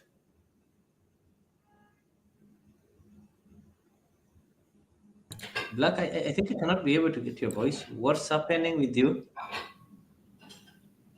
Leo, can I do 1 minute just to? No, I need to go to Richie Makiadi. Yes. So unless you ask it an intervention, then I can allow you. It was just 1 minute, less than 1 minute before Makiadi. What, less than 1 minute? Okay. Okay. Again, let me help my friend Themba. But Leo, this guy submitted an interest respond. How can he add more? Okay, can you just listen? That's the problem with Themba. You like no, you made a just submission. Listen. I know you are scared. Just listen. No. I'm about to teach you. Please. You made a submission. I should have been the one responding to your submission. Now you want to add again. I'm making one sentence so Makiadi can go. I'm just making one submission, then Makiadi can go. Guys. Yeah, I want to finish so Makiadi can get in. It's his turn, actually. Okay. All right. Article 1, it says, all sovereign power belongs to the people of Kenya and shall be exercised only according with this constitution. Sovereign power. Themba, go look at the meaning of sovereign. You'll understand what it is. Then let's come back to this. The people, again, may exercise this sovereign power either directly or elected. So what I'm saying again, if all levels of government has failed us and we feel like there's nothing more we can do, what we do is this. We'll take it back and decide how we go forward. Ask yourself this question. Why when we have a referendum, why does everyone has to go and vote again? Because everyone has a say, the people, the majority, demos, okay? We get to decide how we want to govern ourselves. So if this representative, including Ruto and the parliament and judiciary don't, especially Ruto, don't do what we need, then we take that power back and vote for the people that we want. How do we do that? We can do it several ways.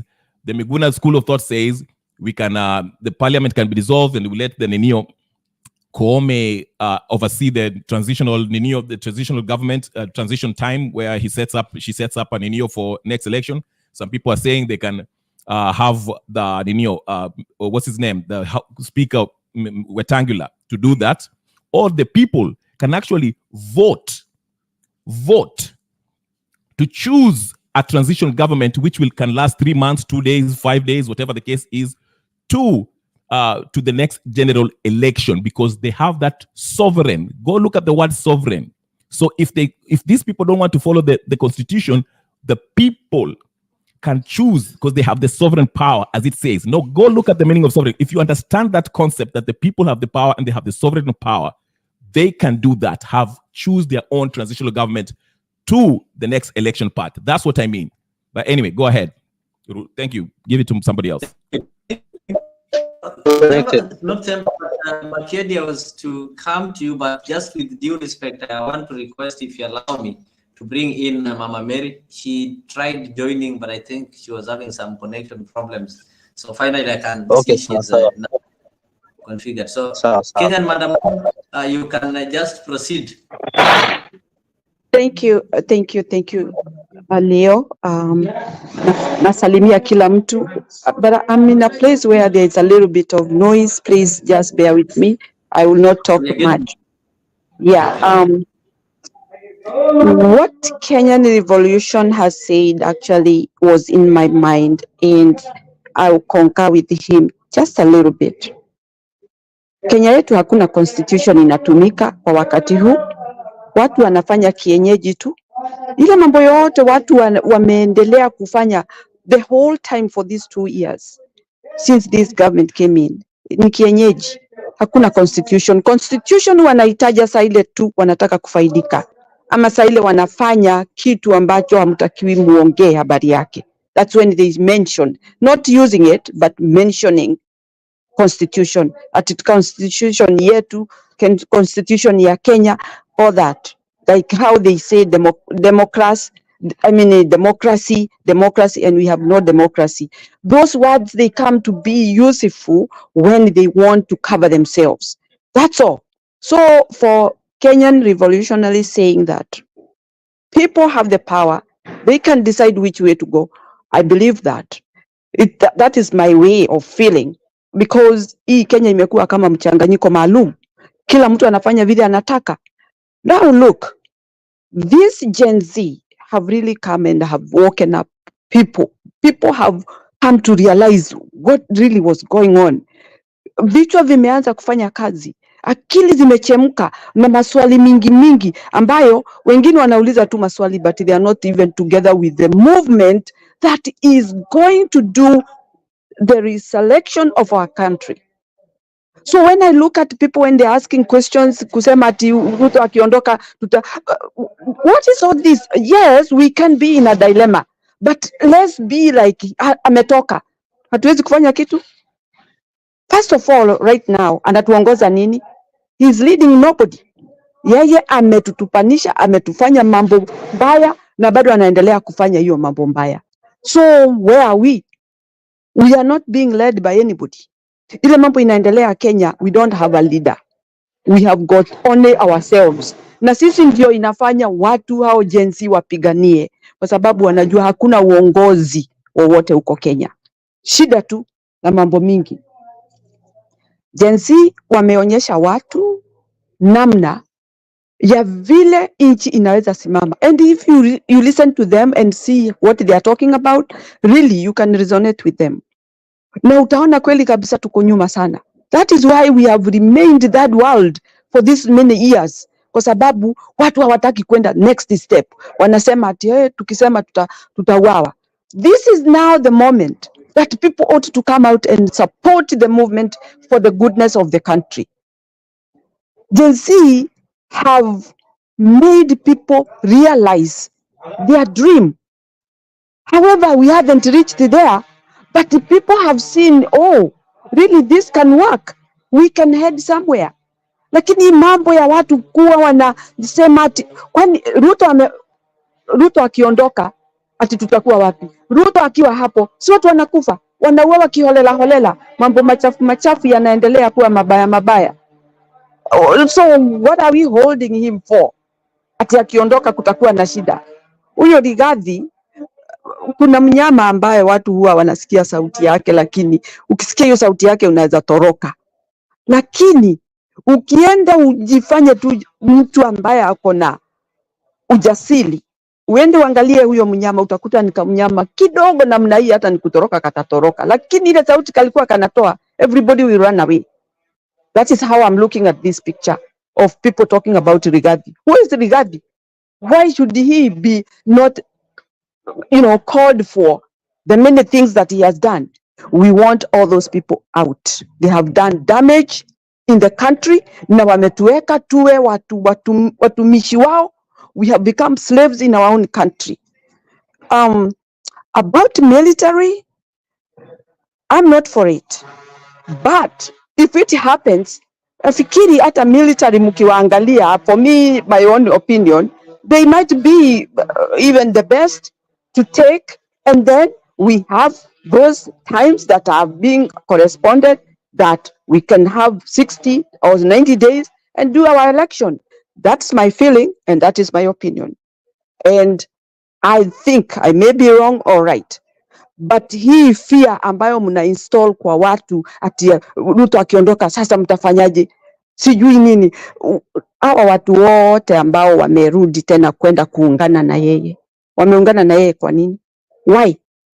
What is the issue? What is the problem? Instead of people sitting back, play the movie, the move, join the movement, we fight for our country. Wameikomesha, wamekuja, wameingia katikati, wameingia kwa serikali ile ambayo watu hawaitaki. Now 76% supports the movement, the protest. Hao ni watu wengi sana. Even ni kumaanisha more than a half of the country supports the movement. That means hawa watu wamehijack hiyo movement, but they did not break it. It is still there, still standing. And that is what we're gonna follow. Kwa hivyo watu wetu, sisi tuangalie namna vile nchi yetu inaweza simama. These people, they are just few people. They may be 1,000 or maybe 2,000, but we are millions of people. Why should we suffer because of those few people? So I urge my people, let's follow the movement. Let's argue on how our country can stand, not about the leader who is a leader of killing people anyhowly with no mercy. And that is how Kenya is right now. We don't want that. Asanteni kwa kunisikiza. I'm still here. Thank you so much. Thank you so much. Leo. Makiadi, yes. Makiadi aliongea, revolutionary akaongea. I needed to give a response na siku response. Temba, Ni respond Temba mimi nilikuwa naongea. Temba was speaking alafu nini nikakuwa disconnected. It's black. I got disconnected midway. Midway. Kama ni black sawa, black alafu niende kwa Makiadi. Yeah, I think we all agree on that. Nilikuwa naongea then katikati ikakuwa disconnected. Ni sawa black. Siwache niweke response yangu dakika moja alafu nikuache. Tafadhali black. Sawa bwana. Thank you. Now mimi leo hata si response kubwa. Nasema tu hivi Article 146. Unajua we can be emotional and all, but also we need to be factual. The fact of the matter, right now, we are still a constitutional democracy. All these people, these vitu wanasema ati we can do this, we can do this, we can do that. Those are good ideas and good thoughts. But at the end of the day, as at now, the status quo right now is that we are a constitutional democracy and constitution is still supreme. If Ruto is to go, probably if he resigns, like people are saying, Ruto aende na nani aende, that's good to say, but there is a process how. The process is prescribed in the constitution. 146 to resign in writing. That's the worst probably that we can go by right now. In 146 2B, It says when the vacancy occurs in the office of the president, assuming Ruto has gone, A, the deputy president shall assume office as president for the remainder of the term of the president. So the term ni kutoka saizi mpaka the next election 2027. If the deputy president is not able to assume office by any chance, then B comes in. If the office of the deputy president is vacant or the deputy president is unable to assume the office of president, the Speaker of the National Assembly, that is Wetangula, shall act as president, and an election to the office of president shall be held within 60 days after the vacancy arose in the office of the president. That's what the Constitution says. So let's not tell these people, oh, we can do this, people can do this, people can meet, people can do that. Those are good talk. But at the end of the day, we got a Constitution for now. Now, assuming we refuse to follow the Constitution, now that will be a chaotic environment. And what does a chaotic environment means? The Constitution will have been suspended. That is when the military takes over. The military does not consult anyone. Wacha hizi vitu wanasema ati the military can take, the military can do. The military will suspend the Constitution, take over, and it is the military that will decide when they want to call the Constitution. An election. They can take and say that we are going to call after whichever time. They are not guided with the Constitution anymore. So I think I would want us to, yes, argue and say all these things, but as we are arguing, let us be informing those people that this is the constitutional part. The Constitution will not, you cannot read Constitution halfway. Pick what you want and leave what you don't want. Everything of it applies. Number two, the Gen Zs and all the other ages are part of Kenya. They are part of Kenya. Kenya is not part of them. It is important to let them know that Kenya has more people than even those people who are saying Ruto must go. Ruto has supporters. Ruto has people who voted for him. Ruto has people who think he's the best president. Kenya ni yetu sisi wote. It's not only for those people who hate Ruto and for those people who don't like Ruto. It's for everyone. So as we are arguing, you're saying, what is it that can make us, when you say only you want those people who don't want Ruto to remain in Kenya, then what are you saying? Where are the others going? You need to be guided by the Constitution, led by the Constitution. And for us, it is upon us to keep informing people that, yes, you may have your feelings about Ruto. Makiadi, by the way, in my argument the other day, I said I don't support the idea of these people joining the government because we'd want Ruto to have his people so that come 2027, we have where to choose. I haven't said about supporting the handshake and all, but I'm giving facts as they are. We don't want to be emotional. We don't want to just, jump into the bandwagon and tell these Gen Zs that this is what is happening. In any case, Makiadi, what have they done so outwardly that has not been done before? Raila has spent his life talking about good governance. Last year, there were demonstrations against, this bill that was very terrorizing Kenyans. And that's where we had NADCO. I mean, you guys are forgetting that. They think that this is the time that things have just happened. People didn't know.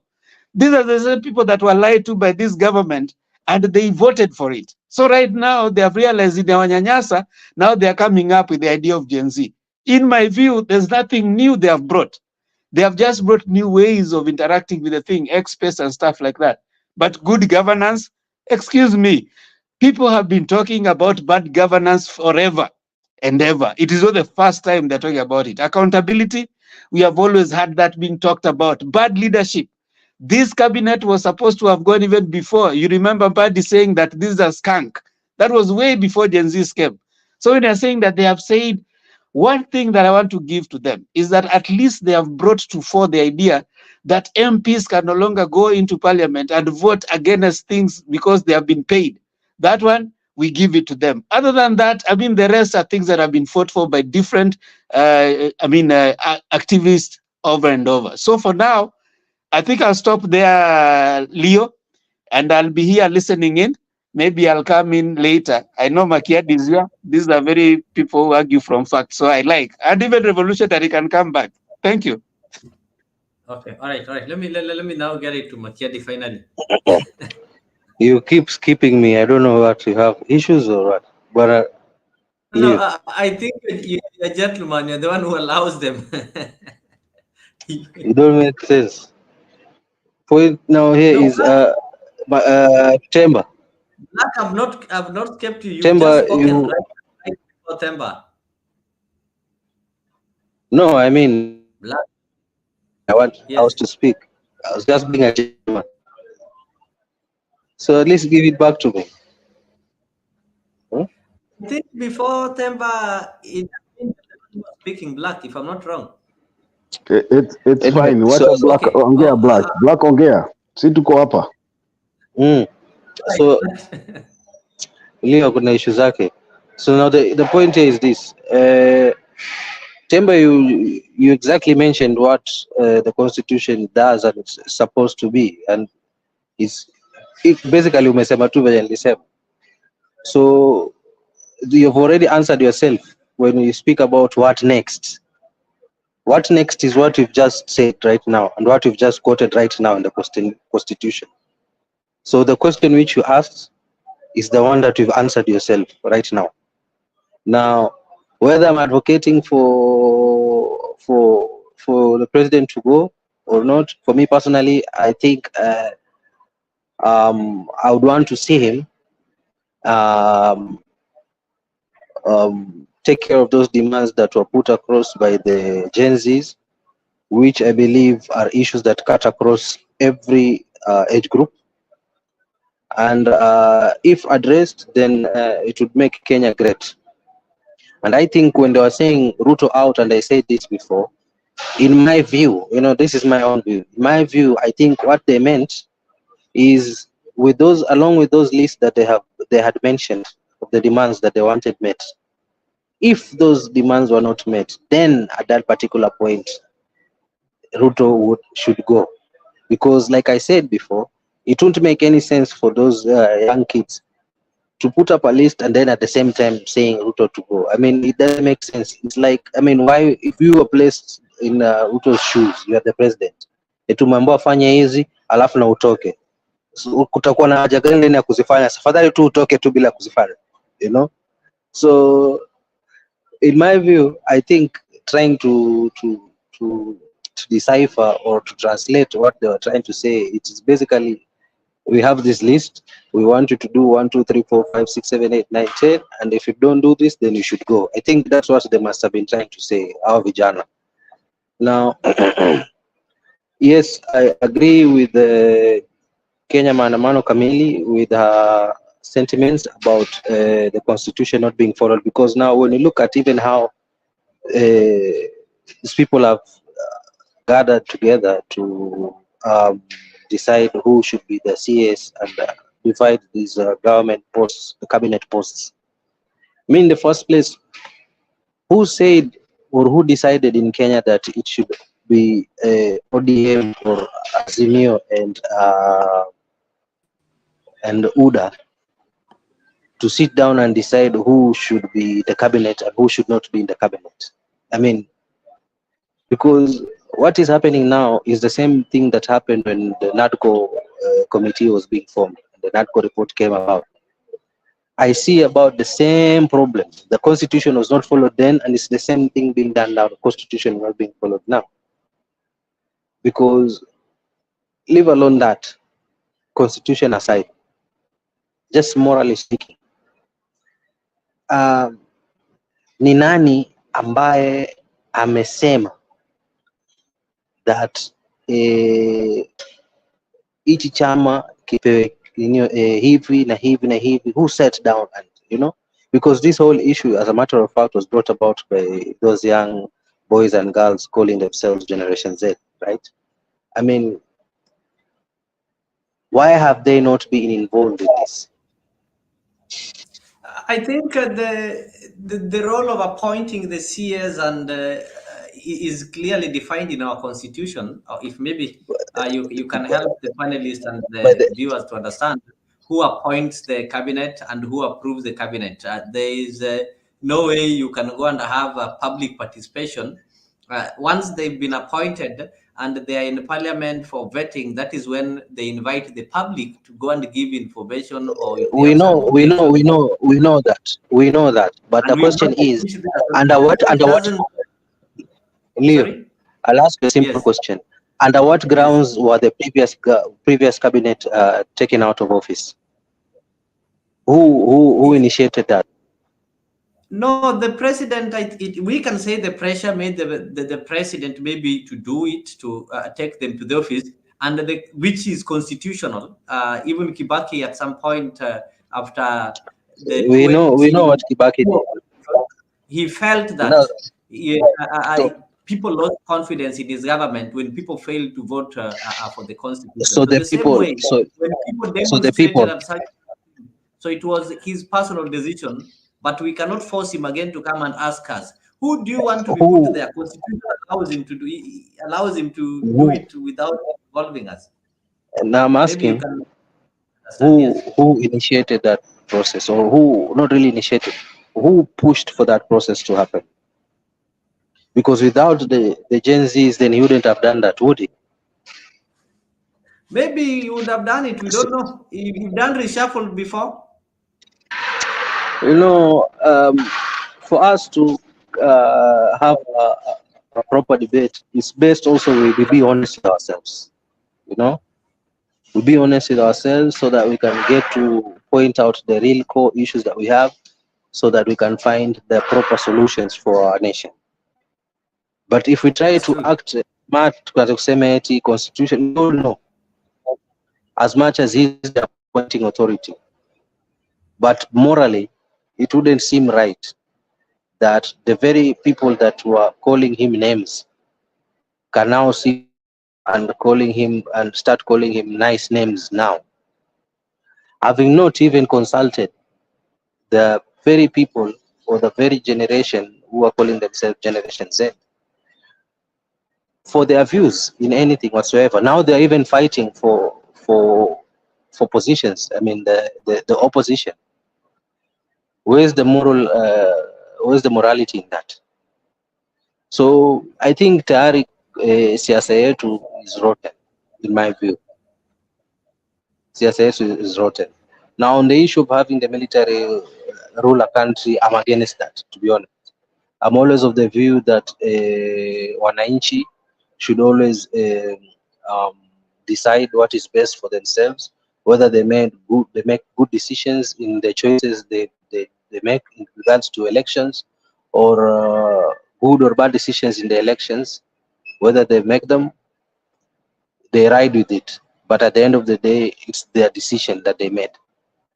But kuhusu kuanza kufuatana mambo na majeshi na nini, that is a wrong trajectory. I would never ever advocate for that. Never ever.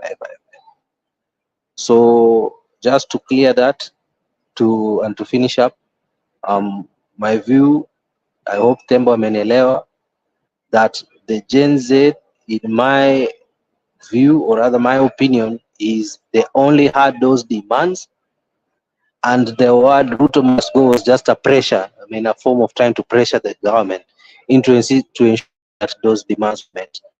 But I don't think they really meant to have the president leave. I don't think so. Because that makes sense, like I said. Giving him demands and at the same time to go. It's better for him to go without doing those demands. I'll leave it at that.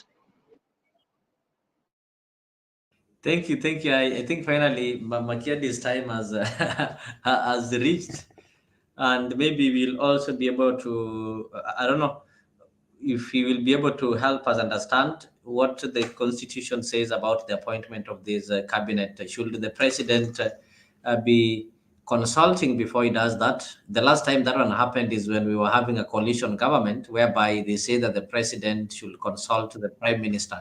And in consultation doesn't mean the advice you're given, you have to put it in. Somebody can advise you or can consult you. I want to build a house. I ask you, where is the best place? That you tell me, build it there. It doesn't necessarily mean I have to obey maybe what you told me to do. But though what we know traditionally, and these things are normally political. People have got some political agreement somewhere else. Like most of the people who've been in that office, they normally have some political agreement. They say, okay, Black, if I get it, I'll make you the cabinet of this. You had Raila saying, promising people like Joe, the CS land. Oparanyas also promised some imaginary position. So maybe That is what they do, but we can't challenge it because the constitution vests that responsibility on the president as the appointing authority. Richie, you can now proceed. All right, thank you. I'll begin where you stopped, Leo. Let me say this. The consultation that the president does in appointing the cabinet secretary is through parliament. Parliament is the representative of people. So when the CS nominees are passed through parliament vetting process, that is the consultation.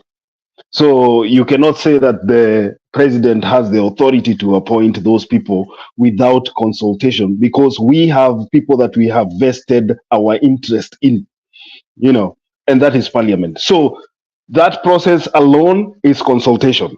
Now, I just want to respond to what Themba said here. Extraordinary times, I think, require extraordinary measures. And when Themba reads the constitution, he forgets there is an article that is called Article 58. Article 58 talks about the state of emergency in a country. And let me read one or two sentences here where part one, it says, number one, it says that the state of emergency may be declared under Article 132.4d and only when A, the state is threatened by war, invasion, general insurrection, and disorder. Leo, underline that word, disorder. Now, what is the situation when there's disorder and the state of emergency is declared? Part 2 says, B, it says, for not longer. So the state of a declaration of state of emergency and any legislation enacted or other action taken in consequence of the declaration shall be effective only for not longer than 14 days from the date of the declaration, unless the National Assembly resolves to extend the declaration. Now, that is where I begin. And this one I want to push to Themba, because I think Themba said here that when the military takes over, it's going to decide whether or not, or when it feels there need to be elections, or they need to return the leadership of the country to the civilians. I think that's a misinformation that Themba brought to this panel, this discussion. Now, Leo, there's something here we are overlooking when we debate in this forum. It's good when we say that Kenya is a democracy. I like the way Ndemba says Kenya is a constitutional democracy. I want to ask you, Leo, when you tell us that Kenya is a constitutional democracy, what constitution allows the police to kidnap people, to hold people incommunicado for days, even months, to shoot people in the streets, take them to the mortuary and register their bodies as having died due to car accidents? Which constitution allows that? I think we should be fair to ourselves, because if we want to agree that Kenya is a democracy, is a constitutional democracy, then the government of the day and the populace should all submit to that constitution. And Black has just told you here, and this is the same thing that we are going to encounter going forward. You cannot use the constitution only when it favors you. This is the situation we had when we brought the NADCO engagement. It was unconstitutionally, the court said so. We had another thing called the BBI. The court said that thing is unconstitutional. And so where we are headed to as a country is the same scenario, whereby two political parties, two politicians will sit down and decide for the people and say, this is the direction where we want to take our country.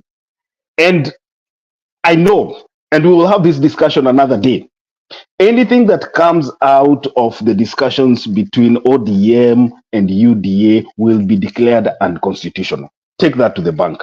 Now, this issue about the handshake, the looming handshake between Raila Odinga and William Ruto, is only meant to embolden dictatorship and impunity.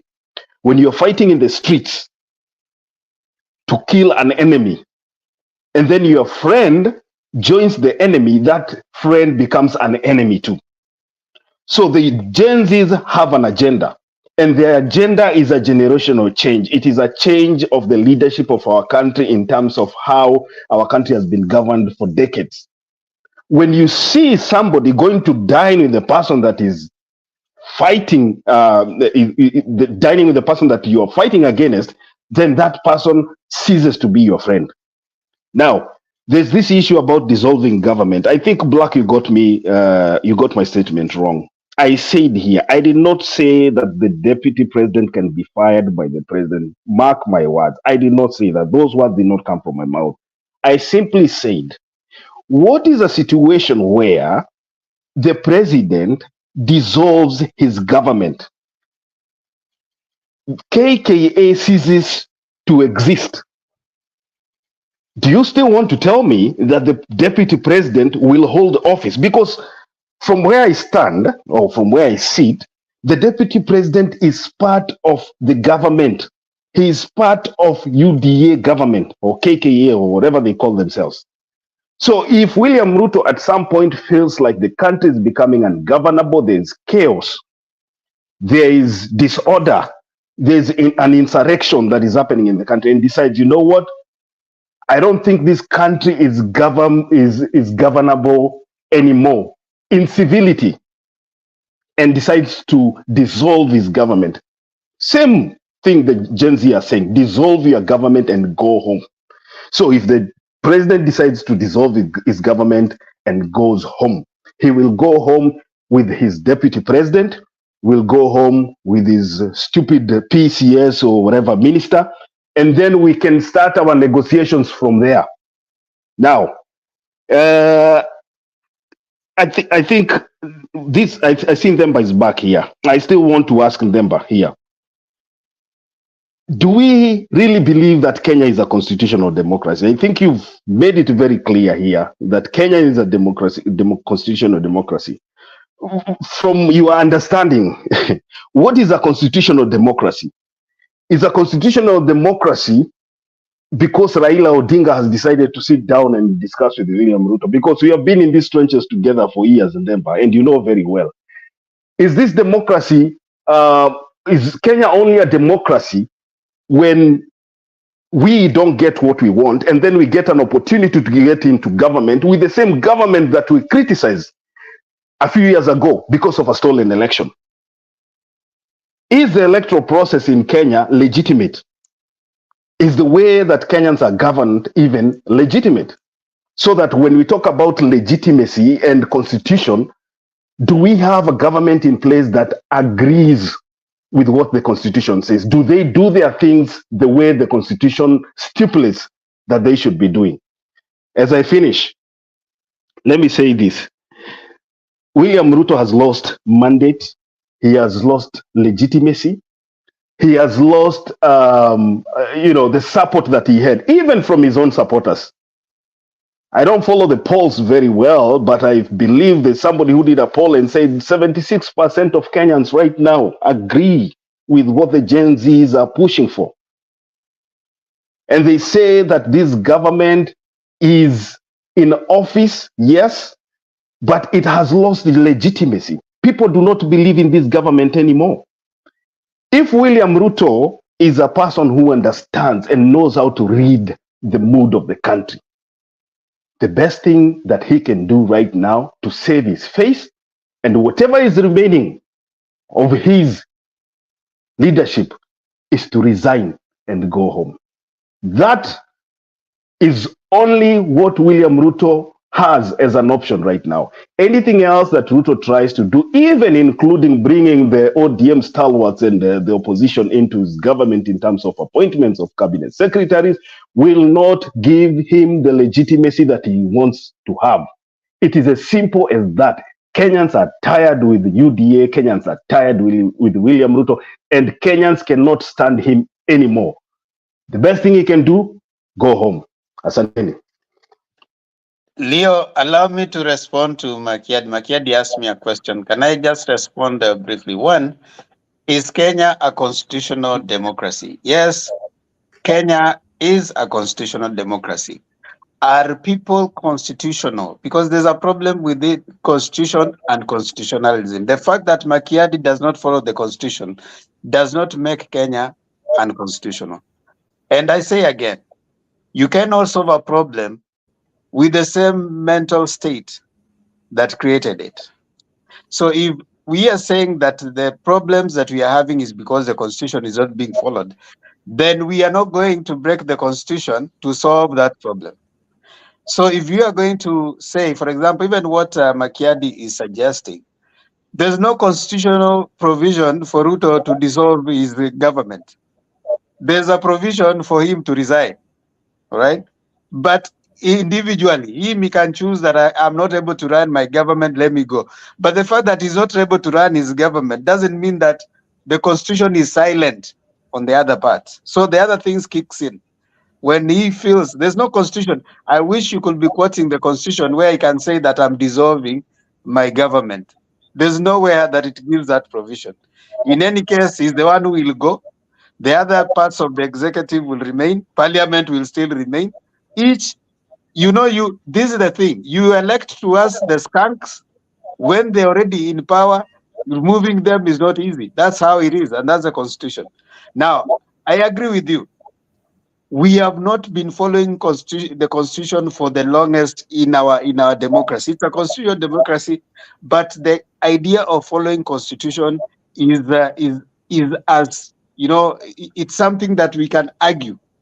Uhuru didn't follow the constitution many times. He broke it. He by sending Miguna, bundling him and sending him away. Those people broke the constitution, and many times over, without a number, Uhuru broke the constitution. He wasn't my favorite president, and I didn't vote for him. I didn't think he was a good president. But you see, he broke the constitution many times. Many people come in. This particular guy, I don't know why we are going around saying, 75% of Kenyans don't follow this regime. This regime was unpopular from the word go, And even if we are to go with the whatever, what's his name? Chebukati's numbers. They were ahead of Azimio by, I think, only, 200,000 votes. That is not a popular, legitimate government, you see? So whatever we are saying is not that it has happened right now. It's something that has always been there. My argument is this. Even as much as do I go for pressure for any government? Yes. I agree any pressure in any regime is important from the citizen for that regime to deliver to them. Black, it is me who argued here for the constitution the way it's supposed to be followed. We can't operate in an unconstitutional state, which someone called Kenya Revolutionary. He thinks that I need to get something. There's nothing to get. It's either you're reading the constitution, interpreting it, and by the way, the constitution is very interesting. Lawyers will still go to Supreme Court to interpret. They are the same lawyers, they went to the same schools, they are reading the same constitution, but they still go to the Supreme Court to interpret to them what that particular thing means. So here you don't expect us eventually to agree completely. You will have your argument based on what you're reading, and I will have my argument based on what I'm reading. In my understanding, it's not that you are wrong. That is your interpretation of what the Constitution says. This is what I'm reading, and this is my interpretation of what is supposed to be. That's the benefit and the good thing about debate. You don't have to agree with me. You don't have to convince me, but you have to bring your point. If I choose to agree with it, fine. If I choose not to agree, it's okay. We have so many people listening to what you are saying.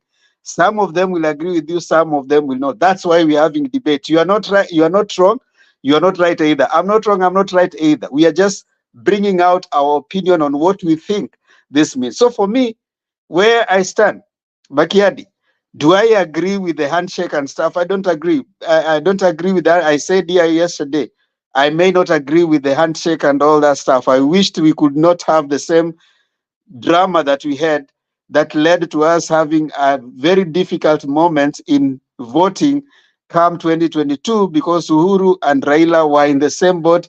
Then the other people who are supposed to have been in government were on the other side. So it was difficult. But right now, again, when it's going to happen right now, it's likely going to lead us into that situation where you're going probably to have a coalition that has Raila and some of Ruto people, and then of course Rigathi and others may have another coalition, then provide us with another complicated thing campaign 27. But that one will deal with it campaign 27. We don't know what will go to happen. A day is too long in politics. For now, we are a constitutional democracy.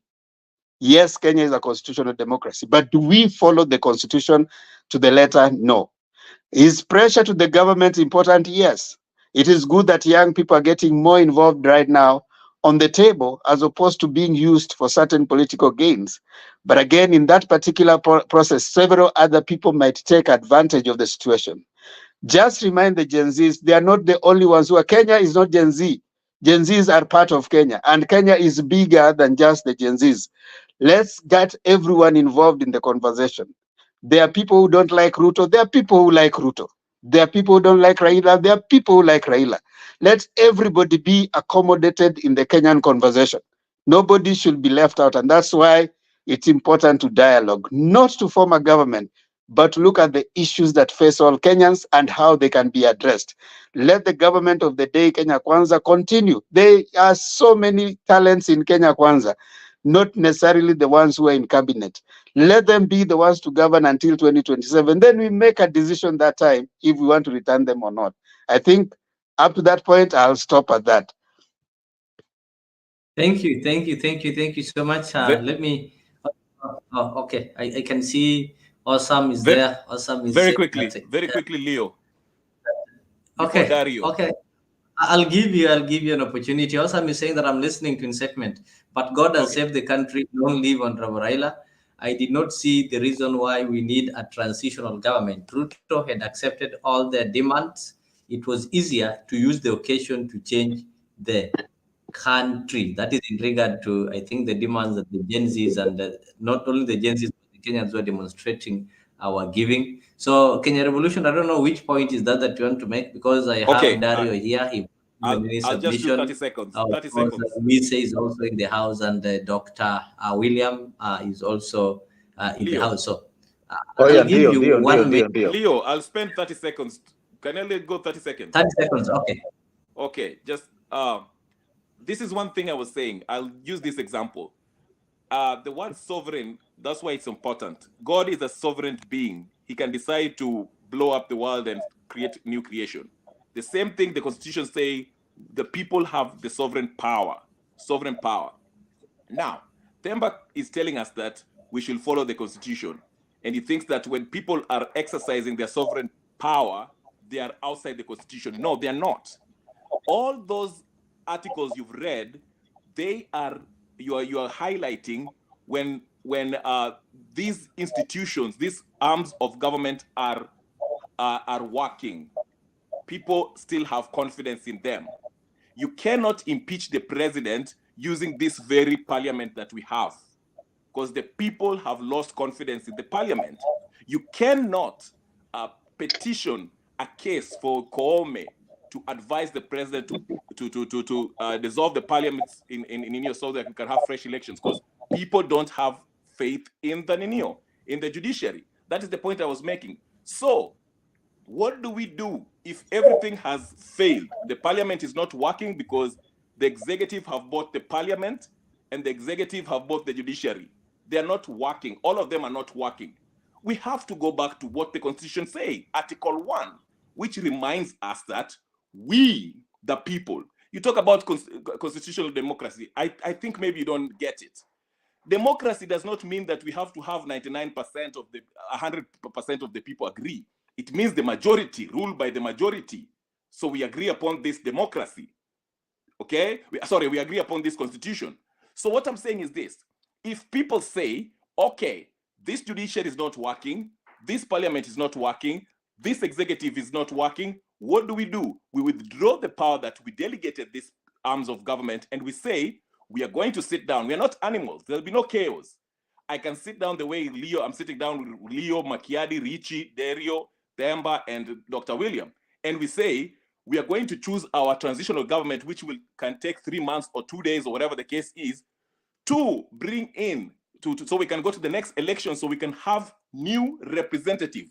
That is not working outside the constitution. We are exercising our power as a sovereign people directly, because the people we chose have left us up. They're not following the constitution. They're not representing us. That is what I'm saying to Themba. Don't assume that it will just get chaotic and the military will get in. That is just fear-mongering that Raila Odinga is trying to tell us here. So get it straight. It is constitutional when people exercise their power directly. What Gen Zs are doing, and by the way, last point, Gen Zs is just a name that has been given to this movement. There's millennials, there's baby boomers, then Gen X. They're not just Gen Z. It's the young people who go to the streets and get active. But they're not just alone. There are more people other than you. So we are just calling them Gen Zs, but it's not Gen Z. Anyway, thank you. Thank you, Kenya Revolutionary. Misa, I think you came before. No. Dario came before you. So I'll give it to Dario. Then I'll get to you is when I get to Dr. Kelo. So, Dario? Yeah, I just joined when, can you hear me? Hello, can you hear me? Yes. Yeah, oh yeah, sorry, I'm in a noisy place. Yeah, I've had those submissions and they're very, very good submissions. I agree with both of them. I think they are saying the same thing, but they are leaving each other at just one point. You know, this gentleman called Raila Odinga, he's a Kenyan who actually has grown men standing in CBD in the middle of the town discussing what he's thinking, because the way he thinks is very different. So first, I agree, we are a country that follows a constitution. But this constitution is being violated, as we are clearly being told here. You know, when an acting IG stands up and says that he has banned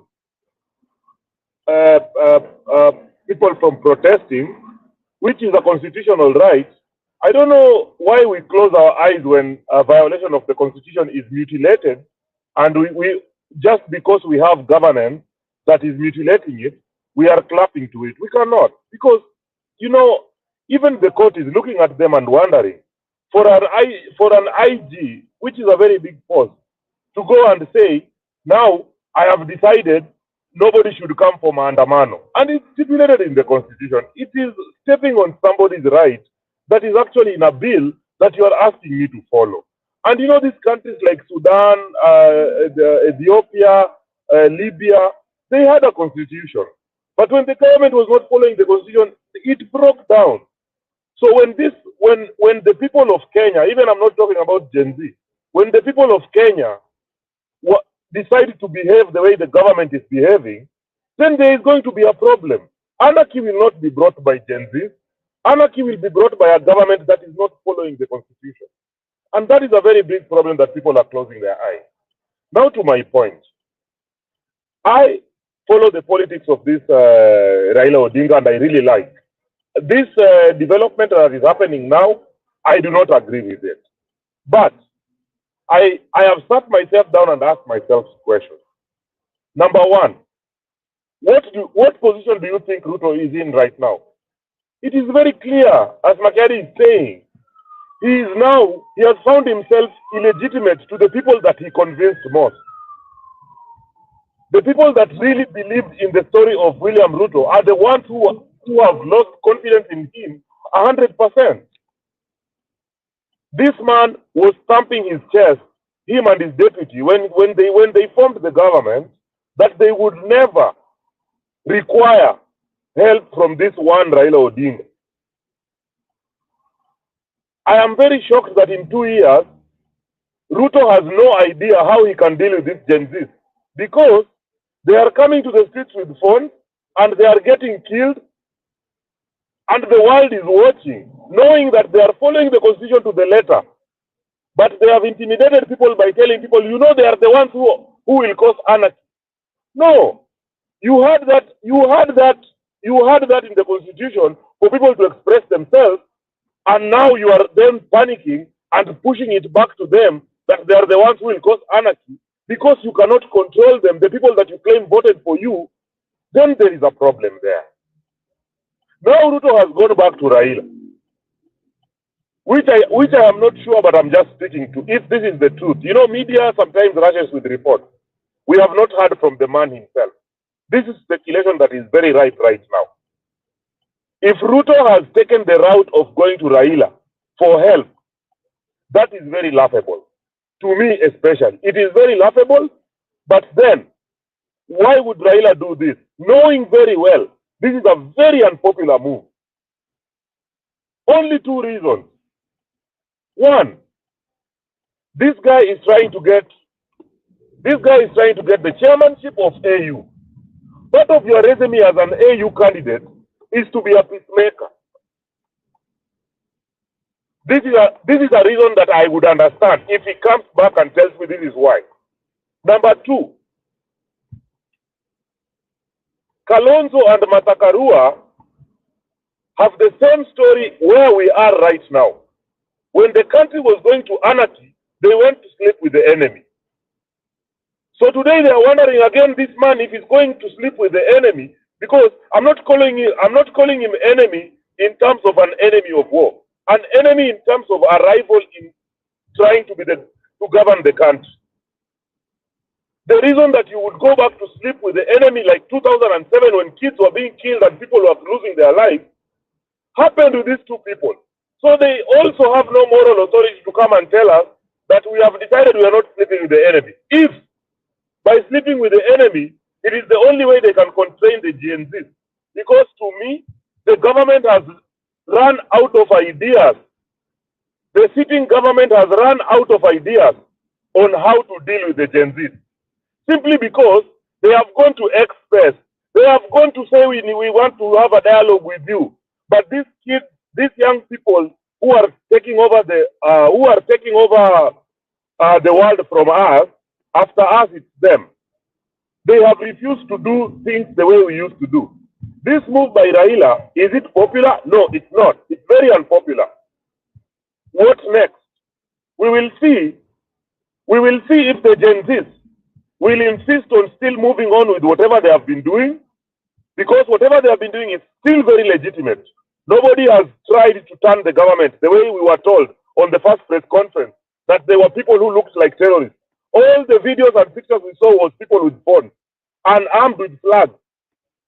So this is a hard ride for the sitting president. We all want a peaceful country. A peaceful country can only be peaceful if both sides are following the constitution. Don't worry what the Gen Z's end game is.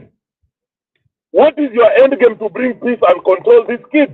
That is the question. Is it to bring back Raila and the opposition? You have already bought the opposition in parliament. Now you want to buy the opposition that is claiming to represent the people of Kenya, and now you can push whatever you want with that without anything happening to you and say,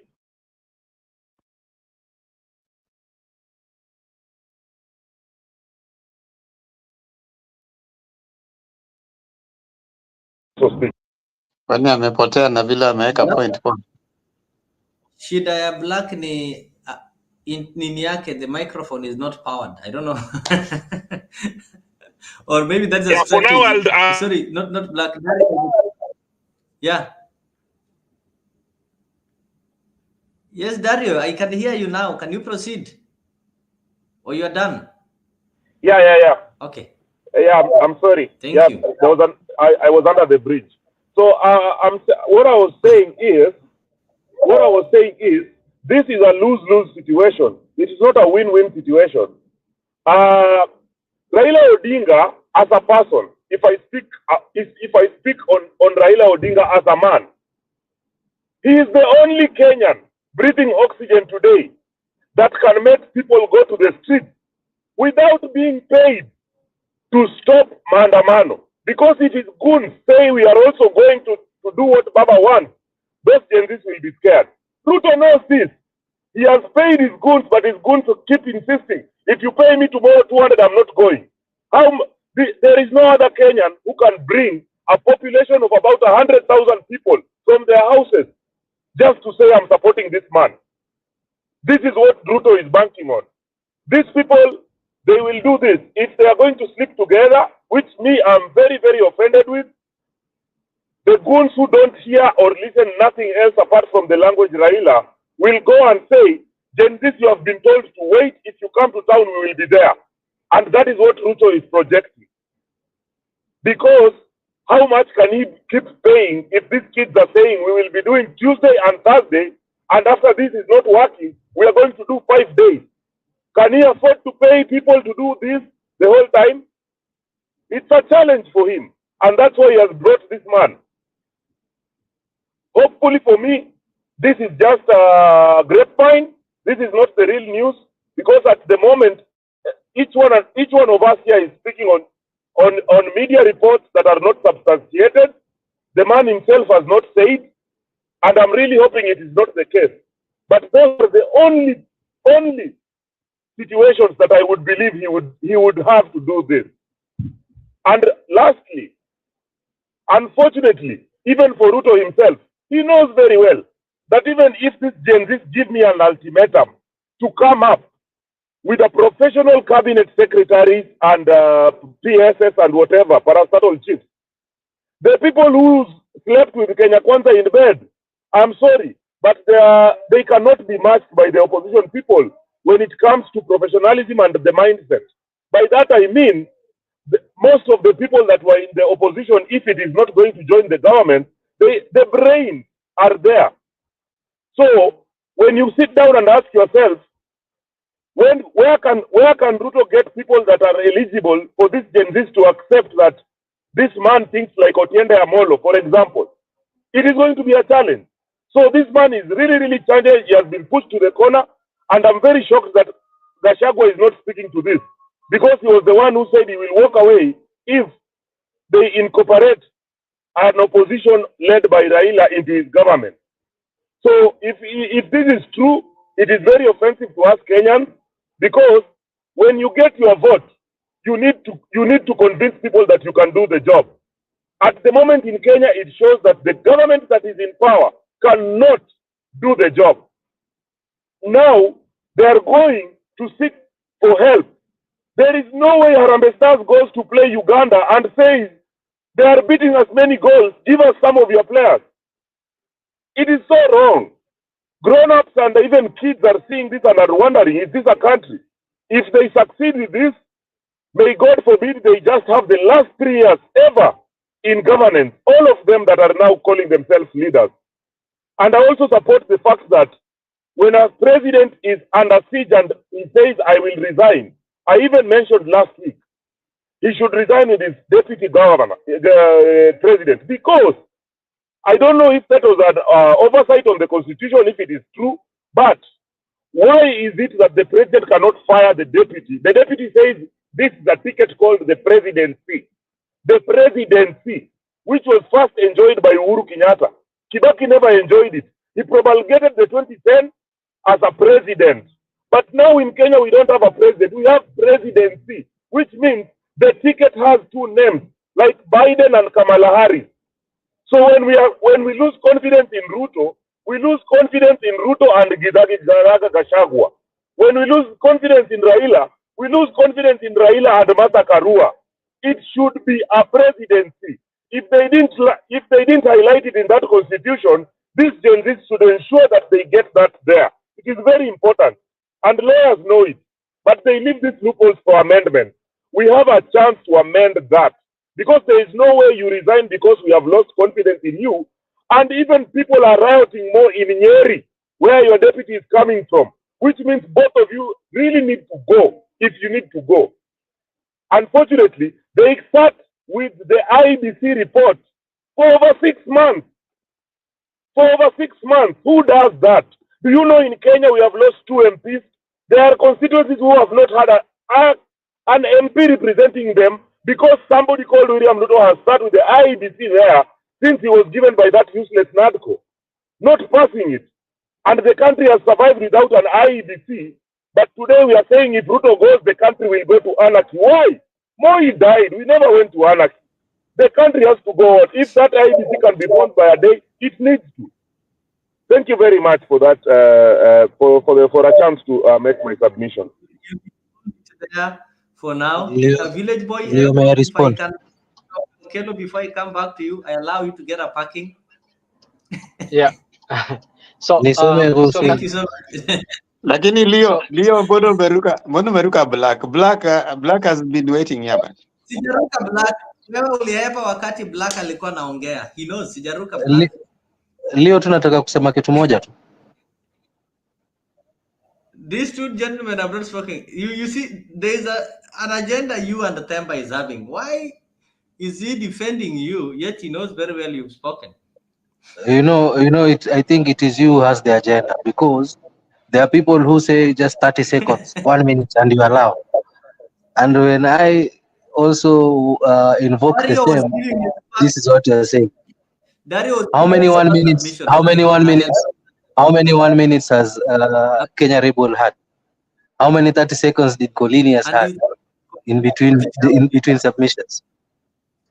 Sasa si uongee bana, you are wasting more time. Yes, my point here is this. Bwana Darius. Kuhusu IBC, I think this delay has been brought about by soon after elections, when we had a dispute between Azimio and KKA. The Azimio faction insisted that the formula for selecting the IBC commissions should change. You see, now that pull and push ended up with the NADCO committee, which was illegal. So I think the problem of the IBC is not entirely just by the president, but just by the two functions ambao unaona sasa wameshikana. They are again the people that are gonna be part of the solution, you know. So I just wanted to clarify that part. Thank you. Thank you for being disciplined. Allow me welcome Dr. Kello. Dr. Kello, kindly welcome to this conversation, and maybe you can proceed with your submission. I know you waited for long. These people are so many, and everybody has got something to say. There are some who are disappointed. There are some who are excited. Like you can see, awesome on the comment section. There is excited. There are some who are confused, like Goodyear on the Goodyear still doesn't know whether he can support the new marriage or distance himself from the new marriage. Is still on the fence. So karibu sana. Right. Oh yeah. Leo and everybody else, thank you so much for giving me this opportunity to air myself here. First and foremost, this is my very first time to join here. I think Nick invited me before, but I kind of failed the link, and I never got myself into this. Can you all hear me well? Yeah, we can hear you well. Oh yeah. Loud and All clear. right. So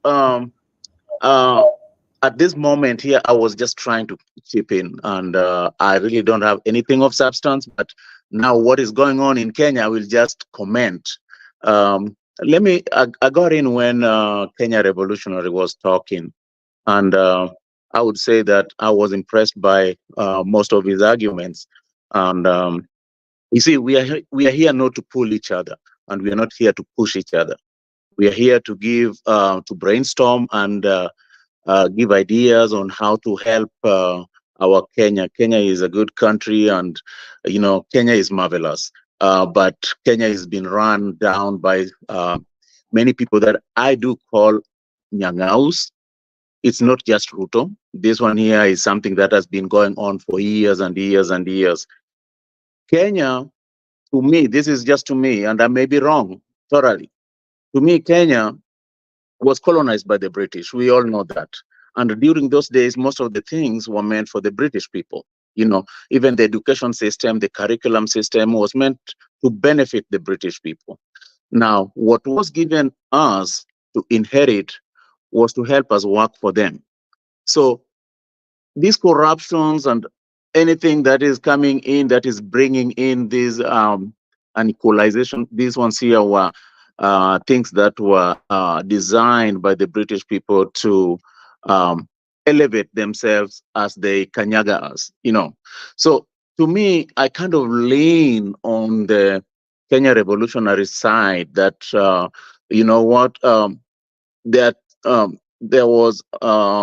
there is the Article 1, which of course sovereignty and the sovereign powers lies with the people of Kenya. So Who owns Kenya? The people of Kenya owns Kenya. Now, anybody else is a representative there, to include the president. It should be our mouthpiece, right? So in other words, to me, I feel that the president should be speaking the People's language. Who are the People's language? The People's language are the language that we speak. So if you're going to be my representative, I can say, hey, Leo, can you go represent me over in such a place? That means I have allowed you to go and represent me the way I am. If I tell you, Leo, don't say this, you should be just like, hey, you just don't say that. To me, I feel like right now the government is using a different form of strategy here. Just like Dano said, this is not a Gen Z movement. It is for everybody. However, Gen Zs are the ones who have gone above the bar. The bar has always been there, but we have never gone above the bar. Raila has tried, and I commend Raila for his all his endeavors the entire period of time. I do agree with Raila for what he's trying to do, but you know what? Again, I pull away from him because in most cases, Raila has been in the limelight for all these years, but has never, ever gone to this point where these boys have gone to, these young boys and girls have gone to. Why? Because at the end of it, he likes to compromise. And why does he compromise? I does not know why he compromised, but it comes at a point when everybody else has lost blood, and that blood goes for free, and nobody is compensated, and no changes are made. Now, there was a time ODM was so many in parliament, and with the IBC's way of behavior and all that kind of stuff, we thought they were going to change the constitution. But once they went in there, everybody was comfortable with what was there and nothing was changed. And then they think about all these things again when people come back to elections. When they lose, then they'll be like, hey, IBC is this and we are going to court and all these kind of things. So to me, I feel like what Kenya Revolutionary is saying, that the people of Kenya can actually take everybody out, is true, and that is how it should be. You know, the military is not going to get in. The military will get in when there is chaos. And for right now, as you can see, that Raila has gotten in. It's a rumor that Raila has gotten in with Ruto. Now, to me, I look at it like it was being made irrelevant by these boys and girls. These boys and girls were making him irrelevant. And now he wants to bring in relevancy, because at one point when he was told to keep off, he kept off. But when he kept off, Oburu came in. So he's trying to speak in through all these people, but people also repelled against Oburu and told him, hey, mzee, katu uko nyuma. So to me, I think like he's feeling there's something that we all do not know here. So all these people fighting are people who have all along been in this government here. At one point, Martha Karua and Kalonzo were together with Kibaki, and Ruto and Raila were together fighting all these people. Now, these people, you see, they always break the designs and just keep on. It's kind of like a chain, and they know how to manipulate themselves. And I think the Gen Z just took a different turn. And I believe that we should support them, give them ideas if they want to. Me, I don't want any leadership there, but if they want any leadership support, I think they should be supported. The design that old governments used to use is the same design being used here to torture people, kill people, maim people, making people to be scared. And in our generation, people could just leave it alone. 1, 2 people dies, and then people leave it alone. Kenya was brought in, a tool that was being used to silence people. People kept quiet at one point, and Moi's name could not be used. And this is what is going on, and this is what they want us to go back to. So this Gen Z, I normally listen to I go into their spaces, and I've realized one thing here: they're not going to relent. These people are not going to relent. And if you think that Gen Zs are bad, Generation Alpha is also coming up. And all these people are coming up in the age of technology. So I'm asking everybody here, as we design everything, we are not calling for anarchy for the country. These people have all along been very peaceful. It's the government that brings anarchy, because if you're going to walk on the street with a placard and somebody comes and beats you, then there's a reason. Why are they beating you? You know, Article 37 states it very well that these people are supposed to protect you, and it is your right to go onto the street and demand what is yours. That Article 37 is what they're abusing. And whoever is abusing it, somebody who is employed to enforce law. So our police officers are not law enforcers, but they are people who are breaking the law all the time. And I submit to that.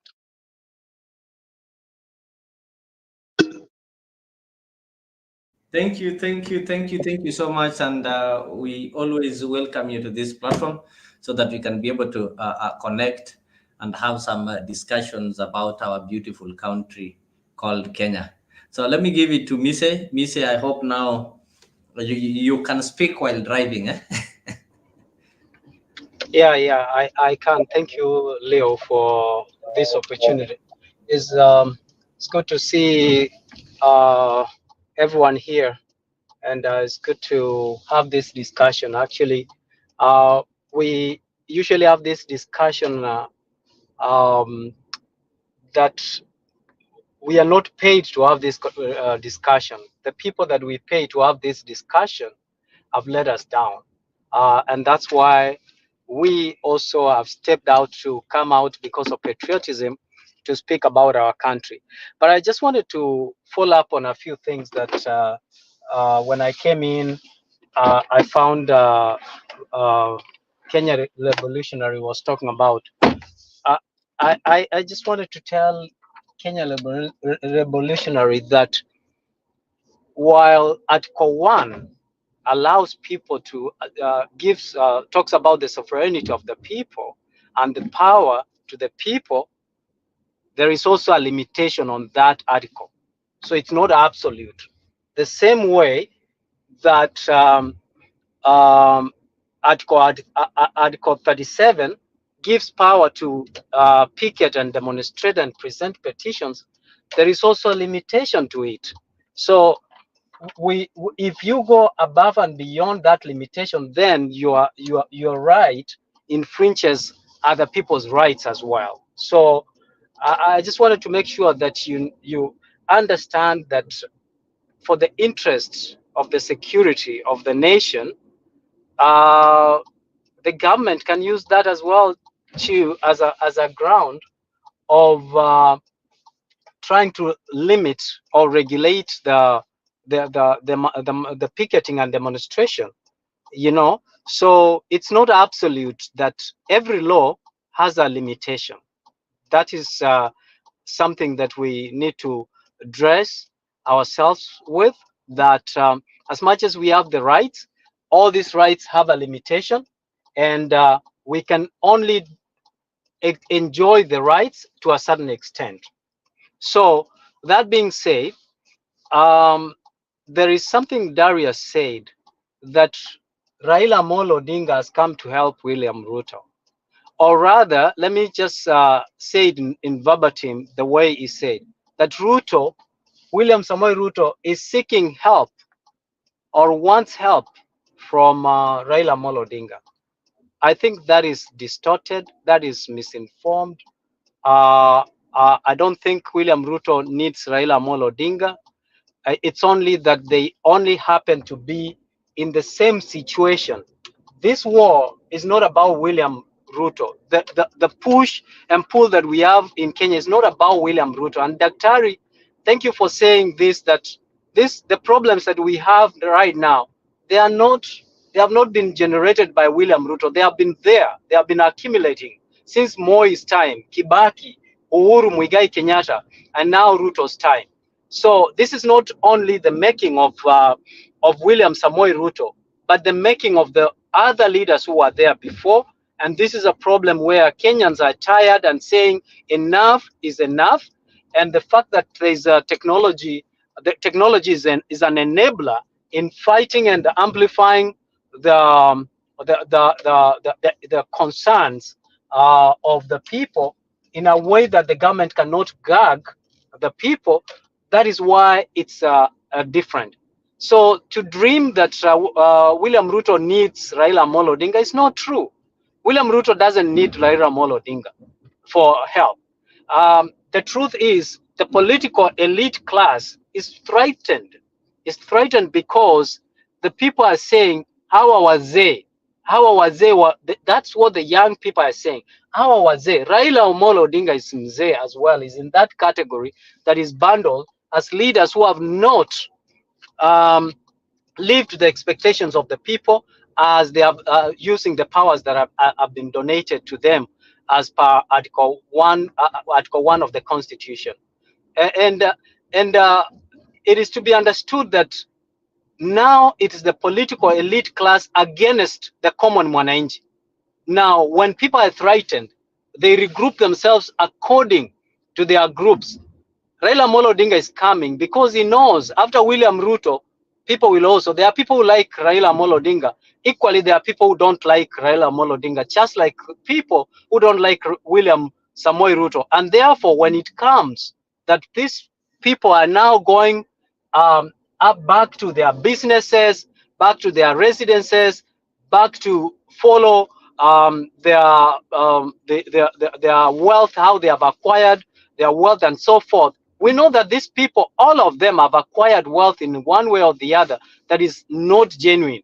And therefore, that is why you see the likes of Kalonzo Musyoka, the likes of Raila Amolo Odinga, and the so-called core principles coming and speaking one narrative, propelling one narrative that our country is at the crossroad. Our country has been at the crossroad since in fact, every other election, whenever we conduct every other election, our country has always been at the crossroad. That is why you see people after every other election, people are going back to the streets fighting. They wouldn't be fighting because if we were not at the crossroads. So therefore, these people like Kalonzo Musyoka, Raila Amolo Odinga, and the likes, Mother Karua, these are opportunistics. They are opportunists who are actually seeking for power and power to influence and manipulate the people and to protect their properties and their interests in the government, within the country and outside the country. So when we come and try to propel a narrative that William Ruto is in need of Raila Amolo Odinga has no, the Gen Zs, if the Gen Zs are saying we don't care about anybody, we care about what the concerns that we are raising, and they did not even invite Raila Amolo Odinga, they invited the President of the Republic of Kenya. How then is Raila Amolo Odinga going to help? What magic Raila Odinga has that is going to help William Ruto from the coercion or the microaggression of the Gen Zs? So I think my brother Darius, Raila Amolo Odinga has no magic to liberate the country. If he did, he would have liberated the country long time ago, other than taking advantage of the country and people losing life and property that we don't talk about, but we are only talking about the loss and life of the loss of property and the loss of life that is happening now. We have seen people going to the demonstrations, people getting killed, property loss as led by one Raila Amolo Odinga, yet no one has ever complained. So both Raila Amolo Odinga, William Samoei Ruto, and every other president who has sat in that seat at the top seat of the country have let the people of Kenya down. Some of us were very optimistic, were very hopeful that with the promises that William Ruto gave, the country would have taken a different trajectory to economic prosperity. But that's not what we are seeing. Yesterday, we had an opportunity to talk with, to host the government spokesperson. And the first question he was asked, what do you think, how did we get ourselves here? What do you think is happening when you see our country in turmoil? And the first thing he said was that these people do not even understand the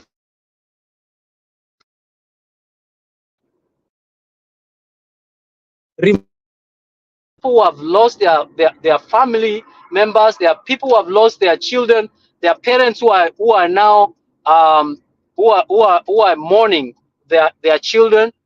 And the first thing he said, these people do not understand, meaning that he's looking at Kenyans as people who are not educated, who do not understand what is going on.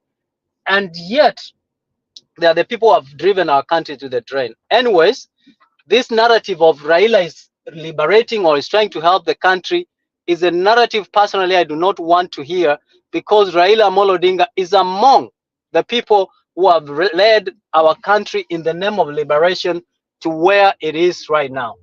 Thank you.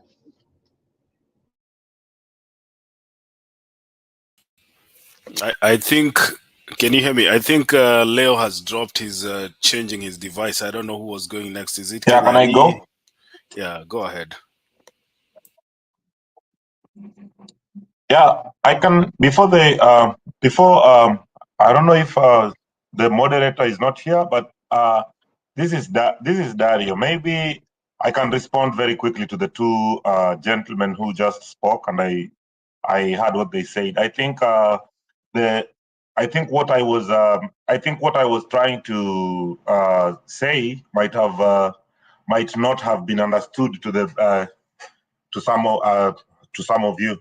So one, IEBC, I think it's Thelma who was asking. IEBC, the reason Kenya does not have an IEBC, which is a very important body in Kenya, is because of none other than William Ruto. Let me explain. Not William Ruto the man, William Ruto the president, the person who sits on the presidency in Kenya. When there was a controversy in the elections, some of those commissioners did not agree. When the commissioners did not agree,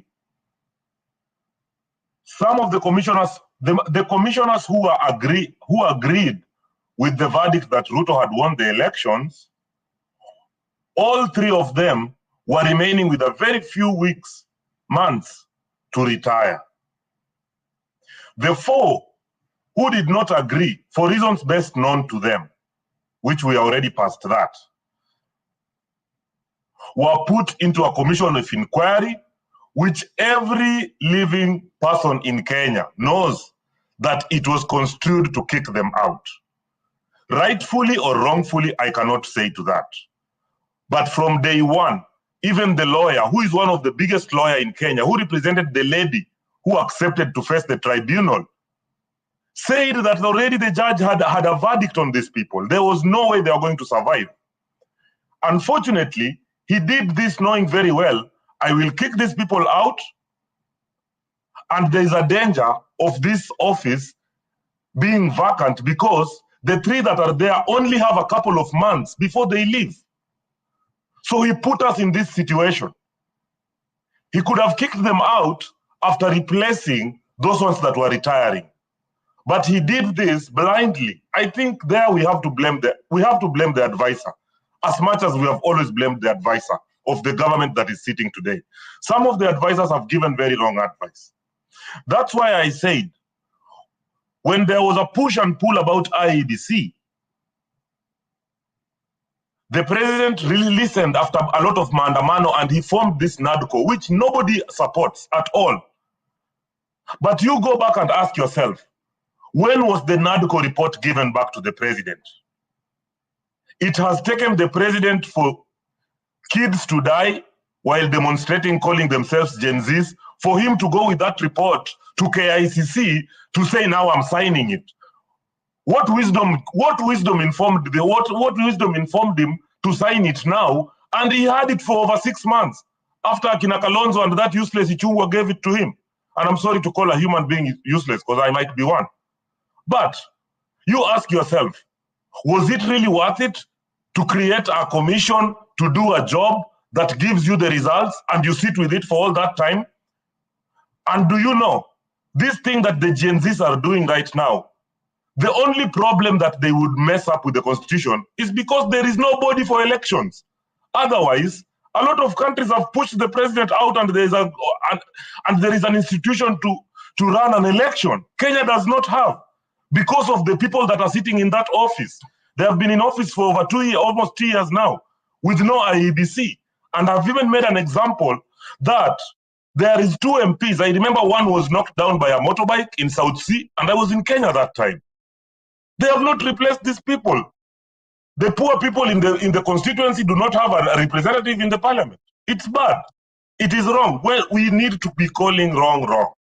Number 2, and I'm very sorry. I think, Mr. You really need to go to the ground to understand something. When I said Ruto has sought Raila's support, you can do a poll and you will be shocked. Ruto has never needed Raila, and he has not been secretive about it. He has been open. He has come to the microphone a lot of times and said, you need to retire, we don't need you here. So what is informing him now to deal with him? Let me give you a very quick example before I give the mic, because I never stay on the mic for long. When there was an issue in the quarry, a lot of the young people had surrounded that place and gave the police a very hard time. Name me 3 politicians that can take themselves there and not face the wrath of those people that are annoyed with the system. It is only one, that man that went there.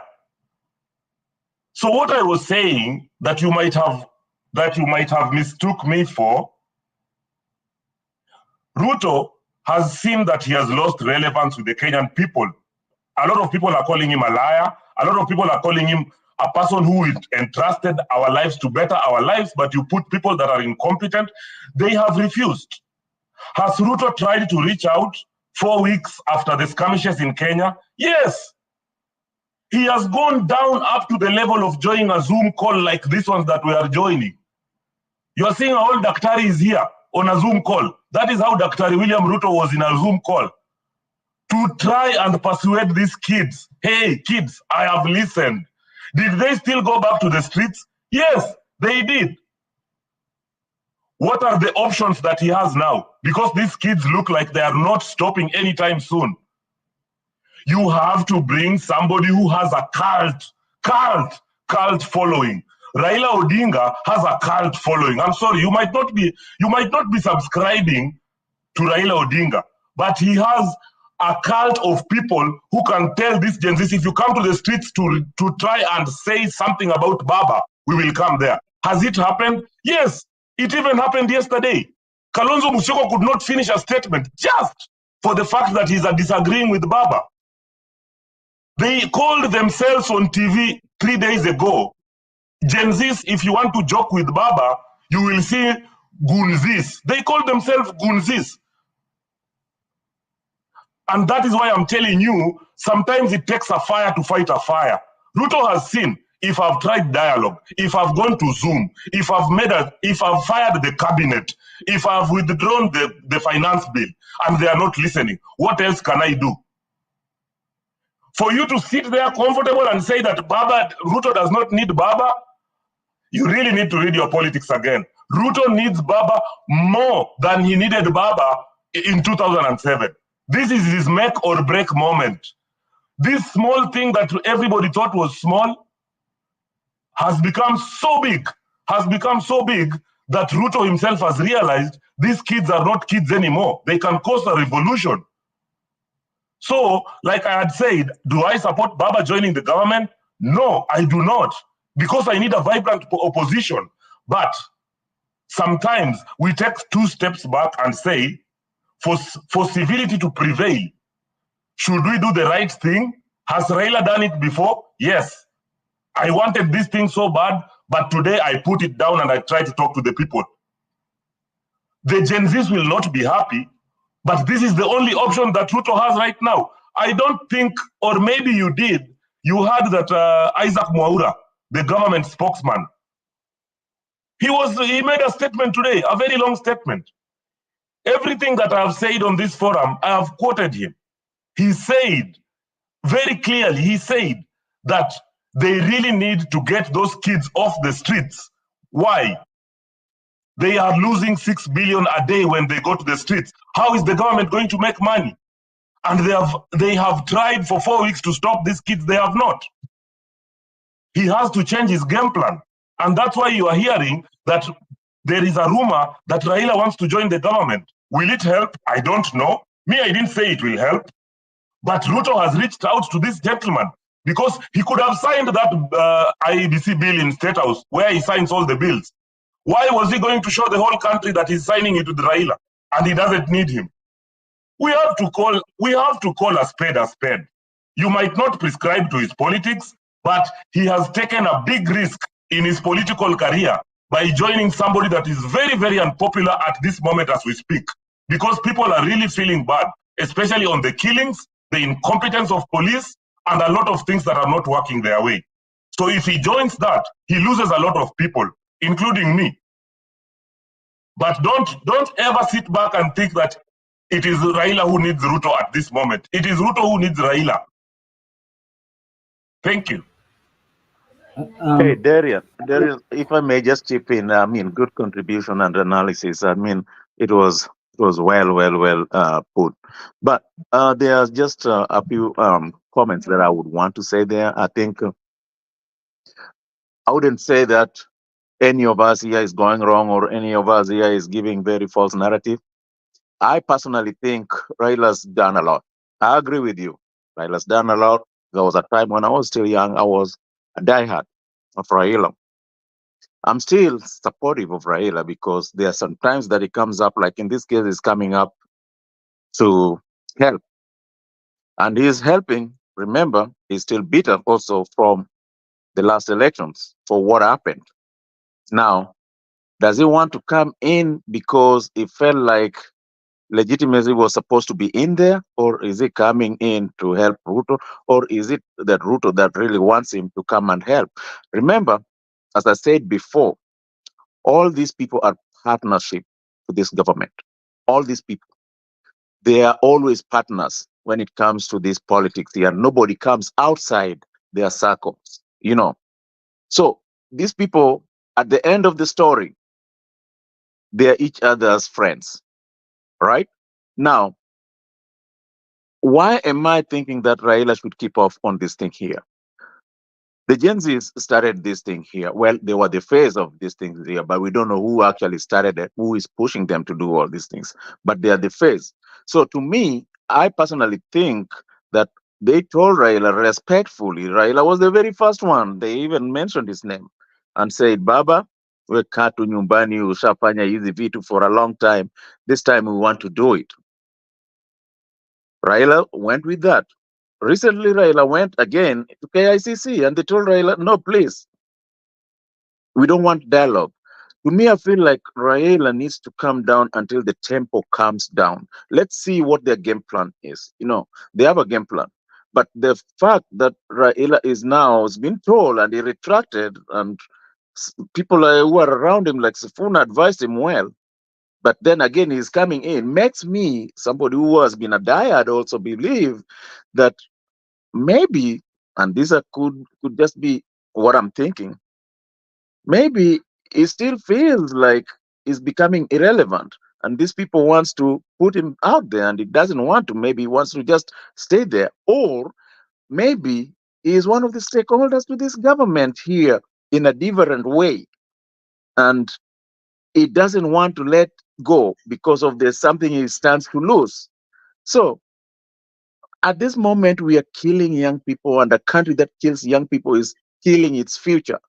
If you start being a father who is just interested in killing your own kids, guess what? You're going to die and you're going to be childless. And who is going to take the mantle? Nobody. So to me, I feel like that strategy was used by the Kenyatta. That strategy was used by Moi. That strategy was used by, I don't know, Kibaki Sarah did it, but not enormously. Now, Uhuru did it and killed. We still have Baby Pendo there. We still have Mora there. nobody has ever talked about it. So this strategy, if Ruto, I thought Ruto was going to go out of it, like, hey, let's dialogue. Looking at his clips, how he campaigned, all those kind of things, he said, hey, we are not going to have a country where you can just be killing people like that because they are trying to defend their rights. And here is him doing totally different one. Now, I was watching one of the interviews when he was asked about this, and he said police is autonomous, police is totally out of his docket, and therefore what they do is not what he knows. And that is totally wrong. As a father, nobody is going to do something in your house without you not knowing. You have to know. So, Raila, we still like Raila. That's okay. Nobody is fighting here. And let's not fight of something like who needs who and needs who. And the goons that went and did that to Kalonzo, because there was a disagreement between Kalonzo and Raila, to me, I totally say that was a wrong thing, because these people have supported each other and they had plans to take. And now if another one is coming in, somebody sending goons, and it's going to give Baba a very bad name. You see, that if it's not me, then nobody else. And we don't want to leave this. And that is why these Gen Zs are coming in, because the behavior we have been having, the behavior the old ones have been showing to us all this time is wrong. We can't be just like sponsoring people to come and beat people. Kenya is a country of laws. It's high time we started using our ethical ways to have good governance, not somebody just being bought there. Go and beat Okello there. Go and beat Leo there. Go and beat. No, we can't operate like that. For how long? So let's just sit down and give it a different design. I support you on what you're saying, but to me, I feel like let them give Gen Z a chance to finish airing it out. Let's see if they are going to, because right now, as you just said, the last statement, and I'm about to leave, the last statement that you mentioned there, that this thing is costing the government a lot of money. At this point, the government is almost running out of money just by trying to contain the Gen Zs. Why? Because they are using a different method to contain these people. They're throwing tear gas anyhowly. You see people walking, you're just throwing tear gas.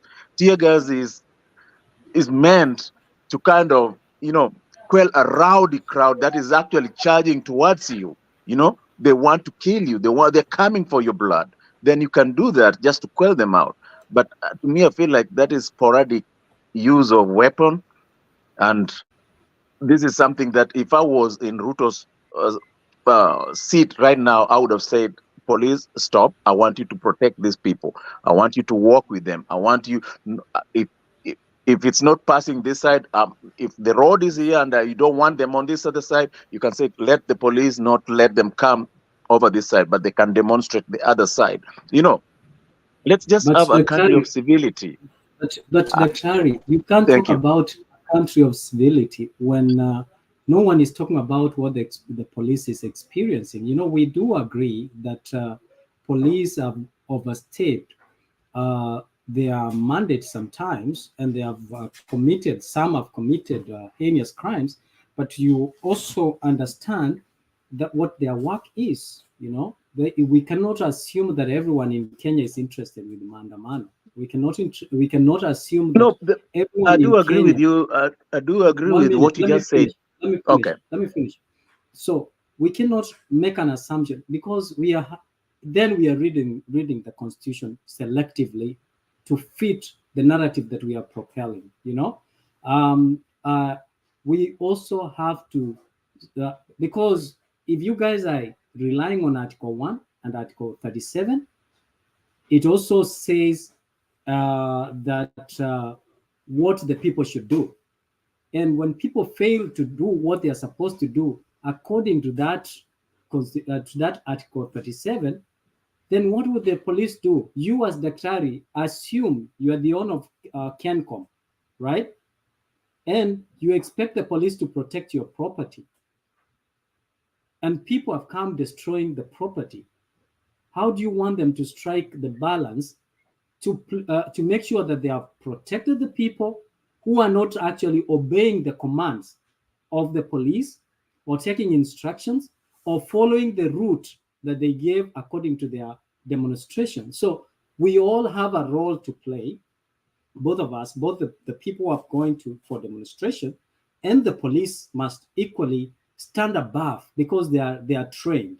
But again, when you have thousands and thousands of people marching to you, who has a gun that has probably I don't know how many risasi ngapi bunduki inakuwa nayo, Makiadi atanisaidia, and they are walking to you, and you have adrenaline running in your body as a human being.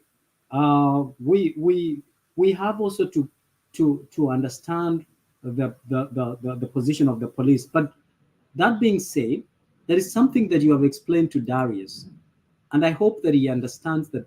It's just that I don't like Raila Amolo Odinga. I appreciate Amolo Odinga, and I appreciate the effort that he has made. But equally, I do see that he has equally taken advantage of the country to his benefit, his individual benefit. In your submission, Daktari, you said that you and me don't know why he pursues the maandamano after the loss of the shed of blood and Awacha. Okay, we don't know. But the thing is, this problem of Darius, this is what and Daktari, you put it very well. The thing here is William Ruto doesn't need Raila Amolo Odinga. Raila Amolo Odinga has no magic to save William Ruto from the GNCs who have decided that they need change.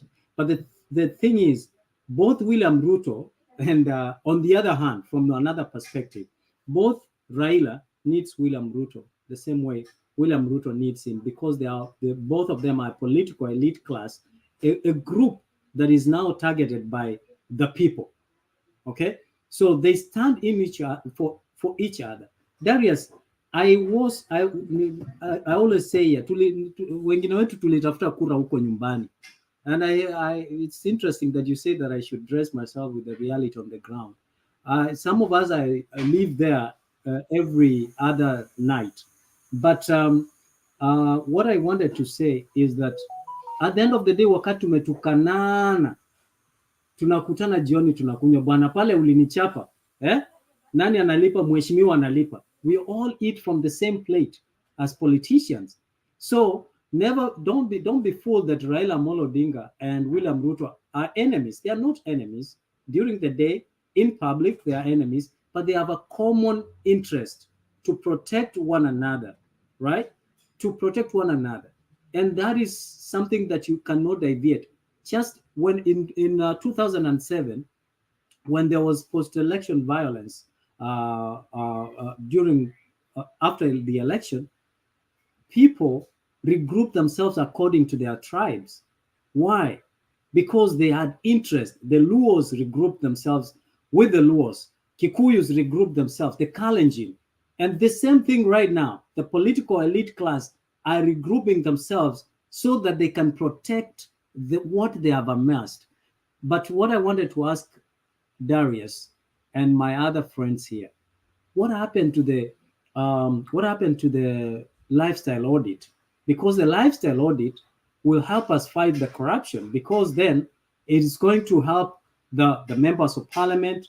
The misappropriation of funds that we are talking about is well captured on how everything should be handled through the lifestyle audit. That's the follow-up I wanted to make, that I do not personally hate Raila Amolo Odinga, but it's only fair as well not to shy away from where Raila Amolo Odinga has let us down. Not only Raila Amolo Odinga, but William Samoei Ruto has let us down, and many other leaders. It is not only William Ruto who is corrupt. It's not only William Ruto who is a thief in Kenya. There are many thieves in Kenya, but then just because he's the father of the nation, he carries the mantle or carries the responsibility to answer these questions. And that's why all of us are angry. And that's why we're asking these very pertinent questions. Thank you.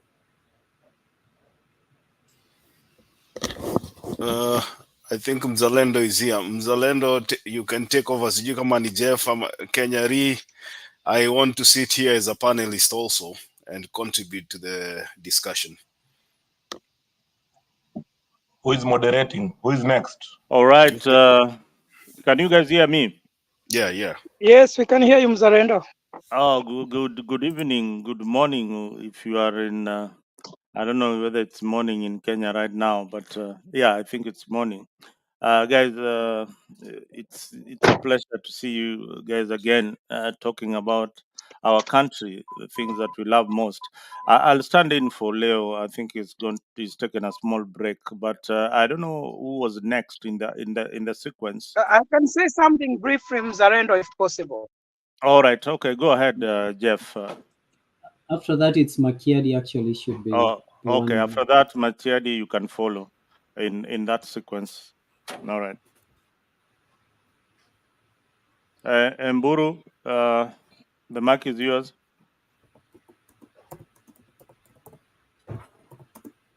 Mburu.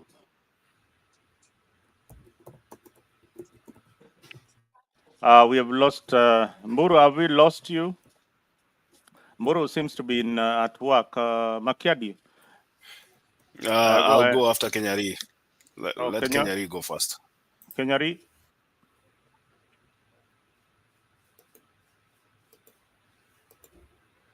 Kenya Revolutionary. Wako tayari. I'm ready and my microphone is working. I'm ready also. It's just that I Before thought maybe they there was cut me off. I think Kenyari and Black and Mburu and Makiadi. That is their order. But if any of them can hear me and it gets back, please I'm let ready. me know. I just want to respond to the two things that have been said here. Dario, I think me and Daktari, we were saying the same thing, including Mise. I think we are saying the same thing. Darius, is it okay that you allow Makiadi to speak first? He's been waiting. Yeah, just allow Makiadi. No, he had gone off, but I said when he's ready, I'll just let him. Is Makiadi back? I'm still here. I'm still here. Can you hear me? We can hear Makiadi. Makiadi merudi. Niko hapa Dario, wewe utaki tuongee lakini sawa tu. Let me just speak briefly alafu nitakuachia. Tafadhali, if you can hear me. Go ahead, Makiadi. Yeah, I think Dario ni kama microphone yake or something. There's a disconnect between his whatever system na feed. But let me say this. Mise, I like the way you presented, but I want to put it to you this way, that I can't hear. Microphone yangu ndio iko na shida. Yeah, labda Dario atoke alafu arudi.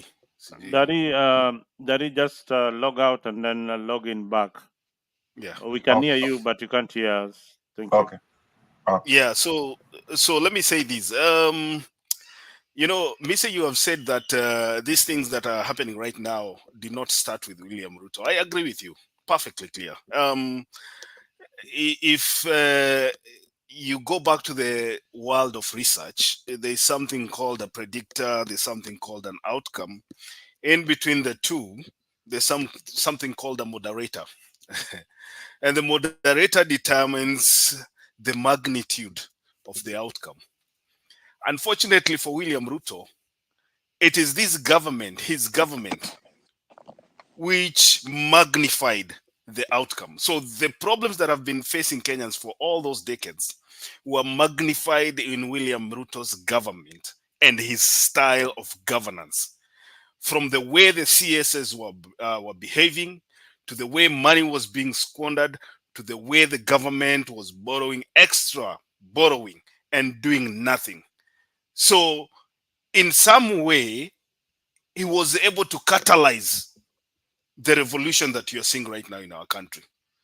And the actual picture is, there is nothing that William Ruto, and I'll repeat again here, there's nothing that William Ruto can do differently, even moving forward, that will salvage his leadership in the Republic of Kenya.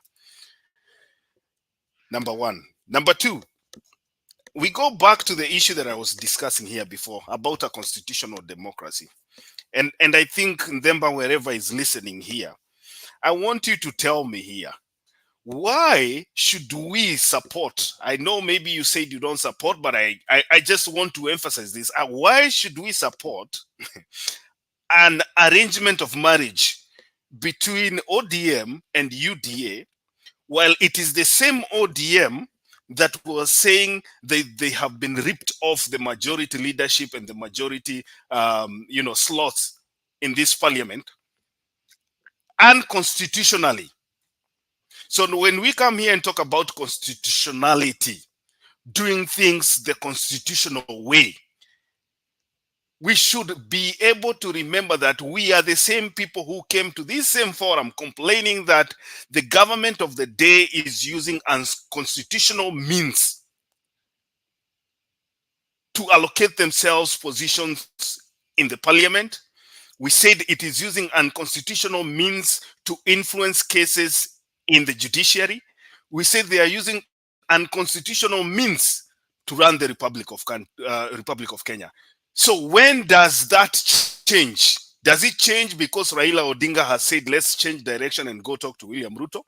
I think that is a point that we as Kenyans need to sit down and agree that if the government of the day does not follow the constitution, regardless of whether you are a supporter of Raila Odinga, regardless of whether you are a supporter of William Ruto, we should be able to call out the government and tell them that you need to operate within the constitution of Kenya.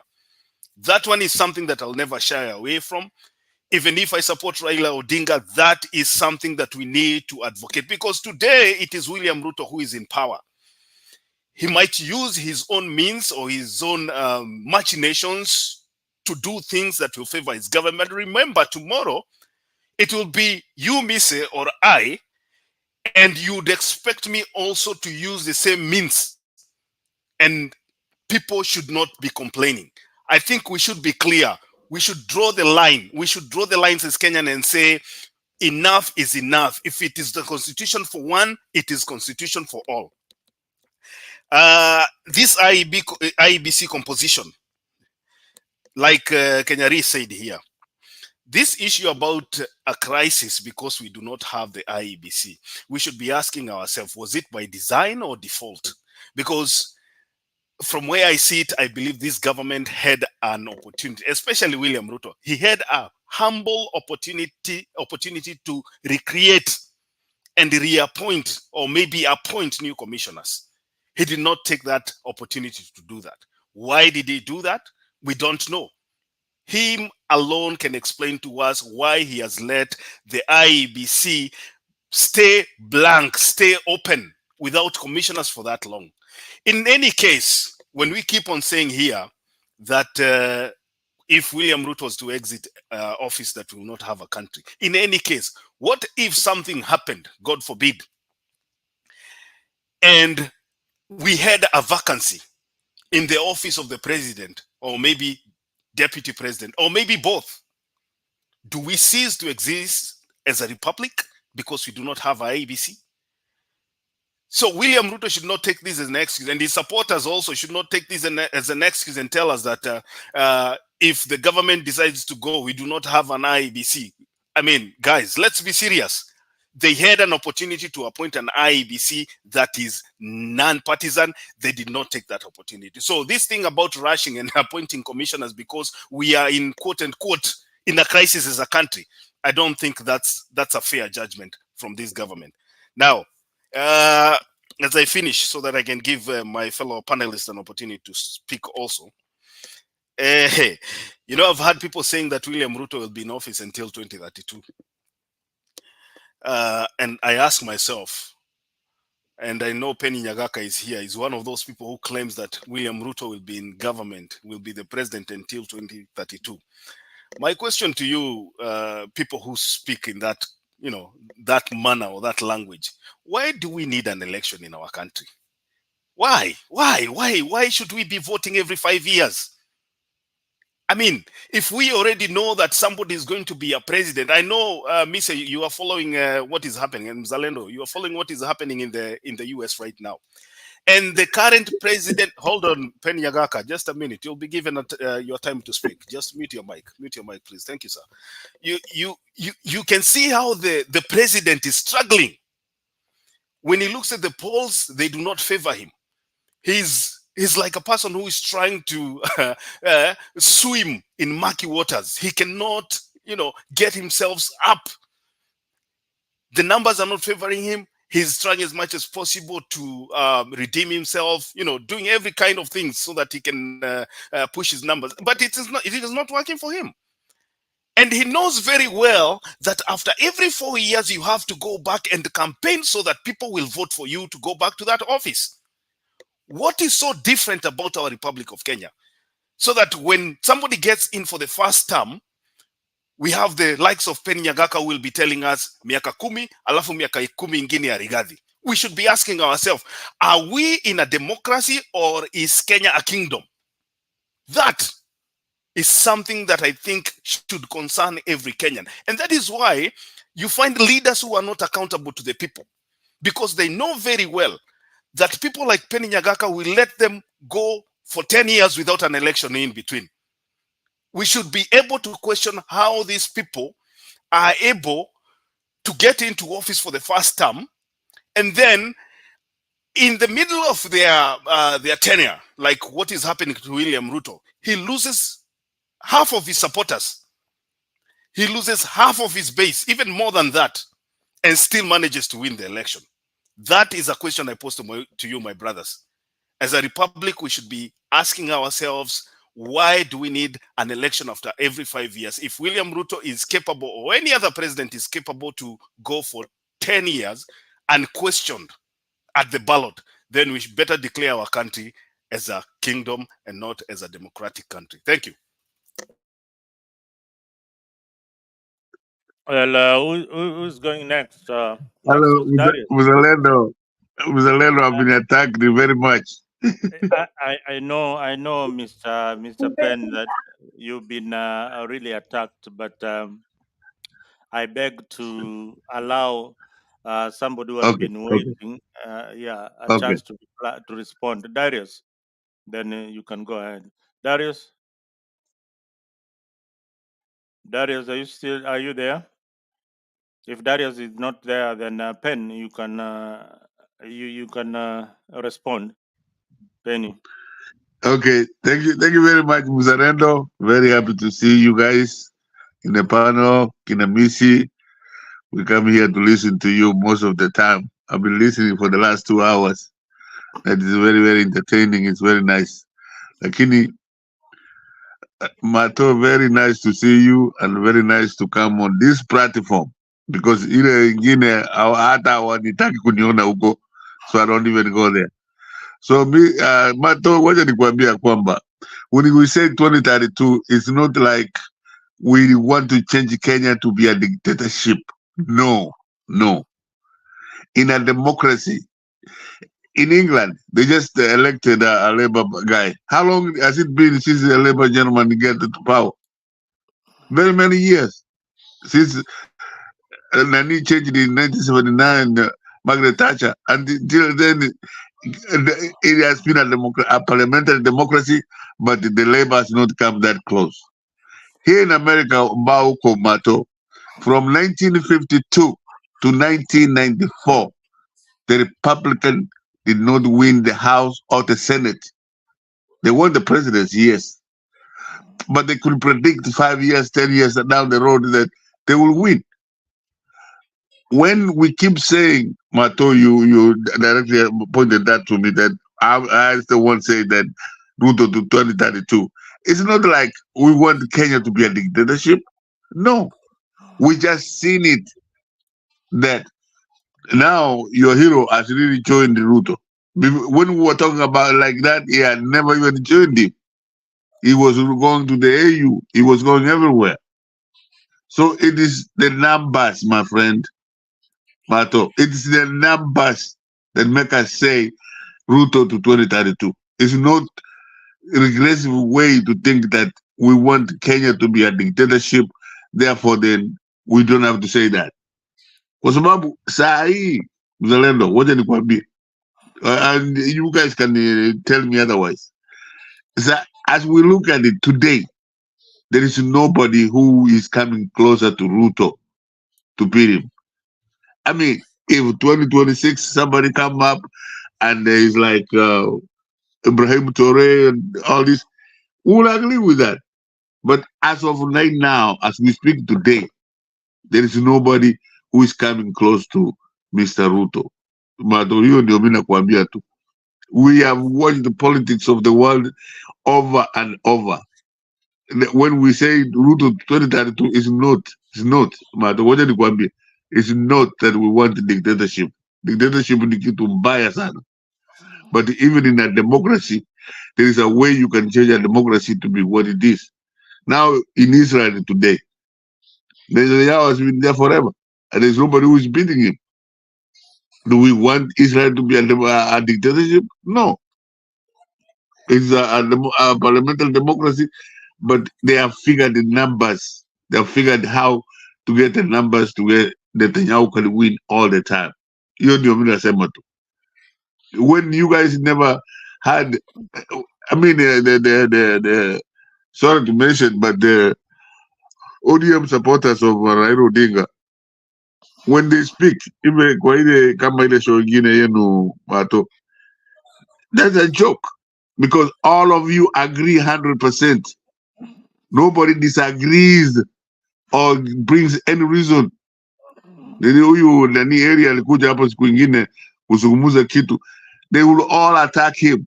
If you don't talk everything that praises Ruto, I mean Raila, then you are attacked like you are ignorant, you are whatever. Unaitwa everything in the book. And that, my friend, is not a democracy. That's a dictatorship in the making, and Kenya is a democracy. We decide who we want, and we want who we want. Do we always do right? You can take the to anywhere. Lakini yangu ni kukuambia Mato, you are more than welcome. Hapa utanipata, hapa utapata wengine, lakini wengine ulikuwa unasema, and I keep repeating this to you. When we keep saying 2032 is not like we want Kenya to be a dictatorship, is that we have seen that there is nobody who is closer to Ruto. Now that Raila has joined him, and all the followers of Raila follow him wherever he wants, do whatever he wants to do. And what did Malaysia Mzarendo? The last maandamano ambayo alikuwa Tuesday, you never saw it happen in anywhere in Luo Nyanza. Never. Because Raila had said, we are joining this government, or we were talking to this government, or whatever he told them. And they trusted him, and they followed it. So when Ruto brings him in, he knows what numbers he has brought in. You too. Thank you very much, Mzarendo. Hiyo kijana yangu Mato wananiataki, lakini ni mzuri. Wakikuja mahali kama hapa, that's very good. Ile ingine Mato ndio sikuji na hata wanitaki huko. Thank you very much, Mr. Penny. We like your comments here. You are an elder here. You've got a lot of experiences in our country. You've seen Kenyatta's government all the way up to Raila, up to Ruto's government. Guys in the comment section, asanteni sana for being there. Awesome. And everybody else, we acknowledge you. Put the right question to the panelist. I will put it up there, and they will be able to answer. I've got very, very able panelists here. Darius is here, Black is here, Richie Makiadi is here, Dr. William also joining us for the first time. Omboy, karibu sana to Afrique 24. Hillary, if you can have your camera on, that would be very, very, very wonderful. You've been in the Gen Z's conversation for the longest time, Hillary. As a moderator, please have your camera on and tell us what is happening on the other side of X. With that said, let me give a chance to Darius. Darius.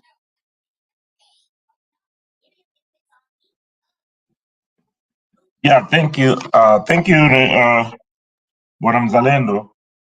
Yeah, mine is very quick. I think most of the panelists have actually articulated what I was saying.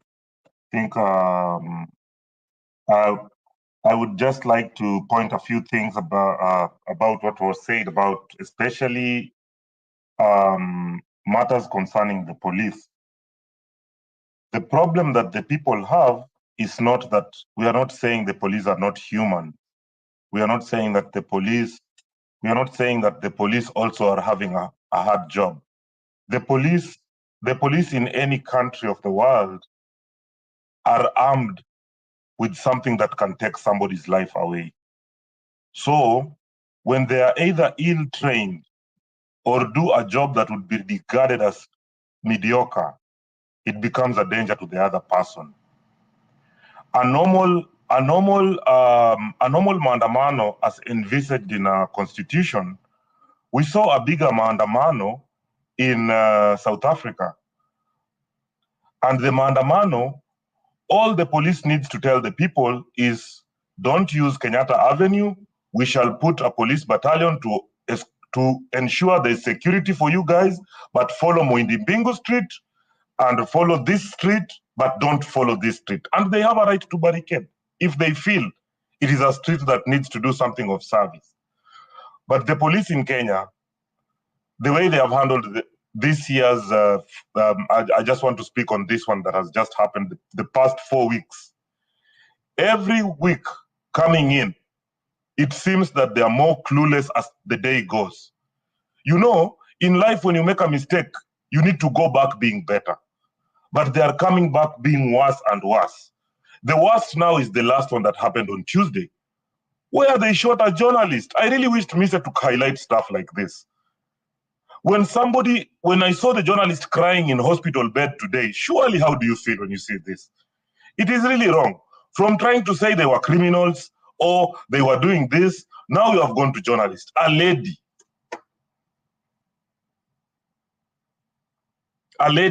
shot by police who was not even amongst the people that were demonstrating. So I don't know if they are trigger happy or there's something wrong with their fingers. But there is a problem. I even said last time, we might need retraining when it comes to this police. So on that, I think we don't need to say that we are not, but the police are our brothers. But when I heard the former police spokesman who is sleeping with the government right now, the Charles Owino, what he said, that they take a battalion of about 30 people and only 2 people have a gun. But up to today, they have not told us who shot Rex. Wasn't he amongst the 2 who only have a gun to bring him up, and so we can just know that at least people are being brought to book? No, it is really wrong. We need to call that out because, you know, these lives that people are losing can never be gotten. We don't know if you get back your life when you lose it. So when I hear somebody here talking about buildings, you know, in a country like America where most of the panelists here are, they have things like hurricanes and tornadoes. Buildings get destroyed and they build tomorrow. But the lives that they lose in those tornadoes don't come back. We can't compare those two. So I just think that we really need to be sensitive about how the police are handling this constitutional right in moving forward if this thing is going to continue.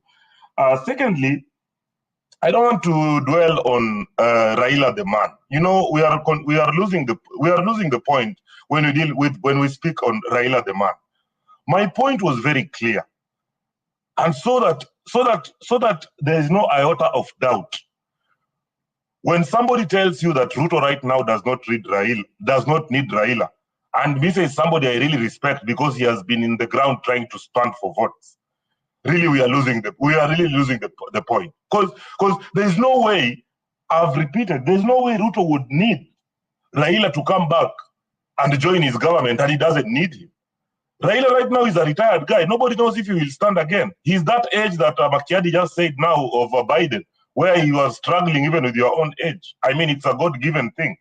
But even these kids, the Gen Zs, the first day they were demonstrating, they went to TikTok calling Raila because they know they are having this right because this guy showed them. And I gave an example when they went to the quarry. Not many leaders can go there.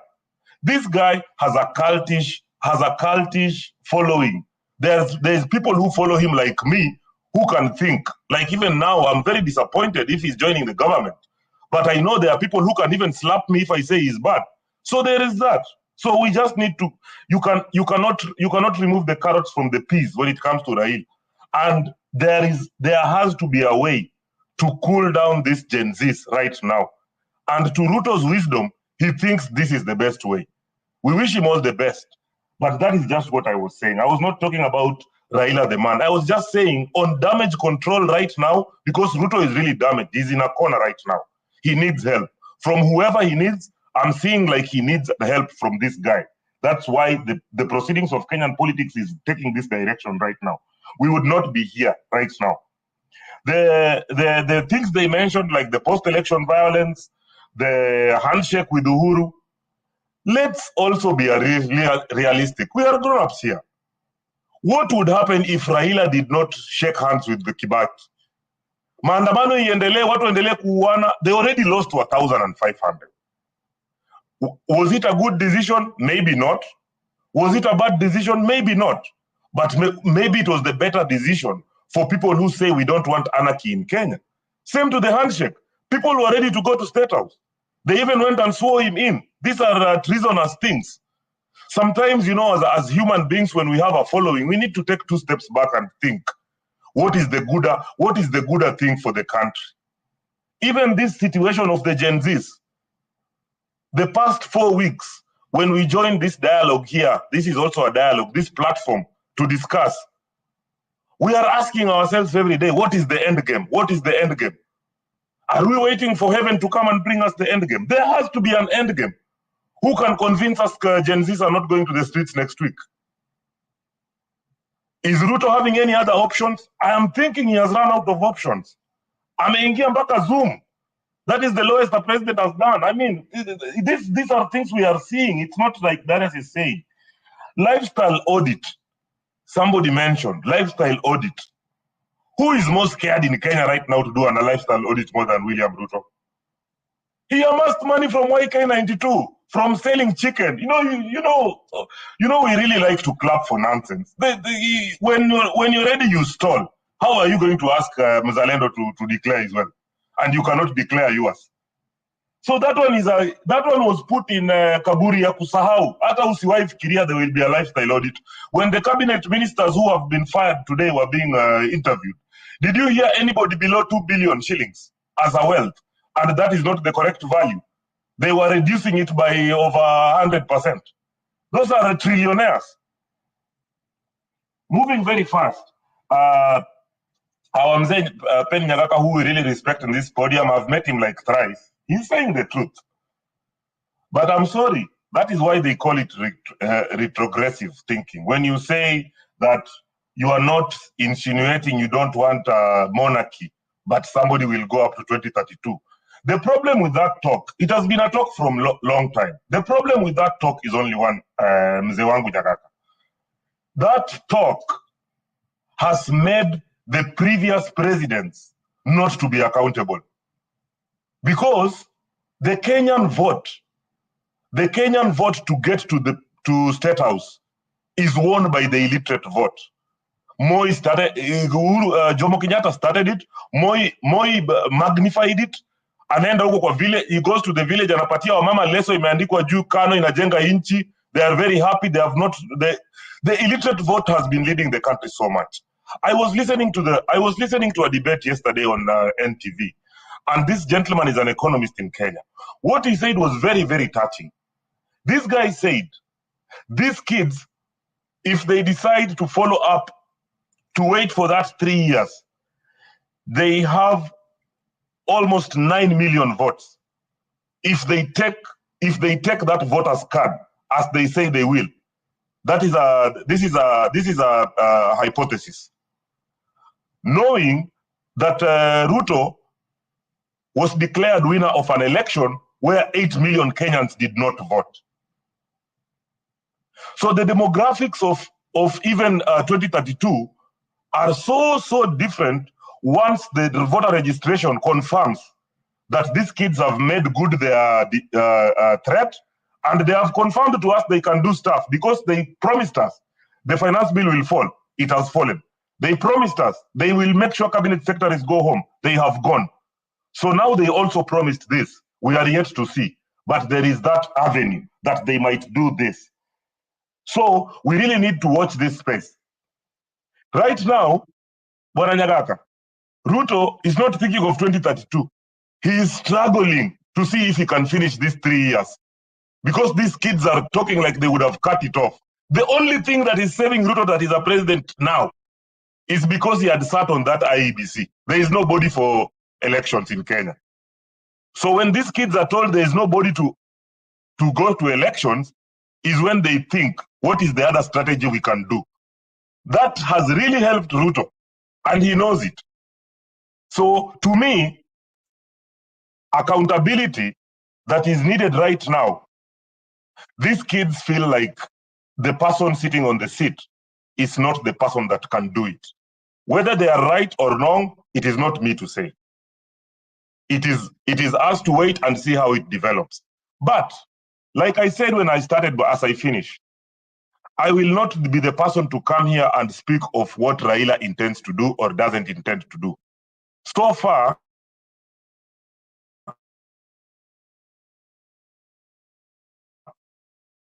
as we discuss here, the media speculation that this thing might happen. But Waswahili walisema, mahali iko moshi, haikosi moto. So that might be the truth or it might not be the truth. So for today, I have just commented based on hearsay.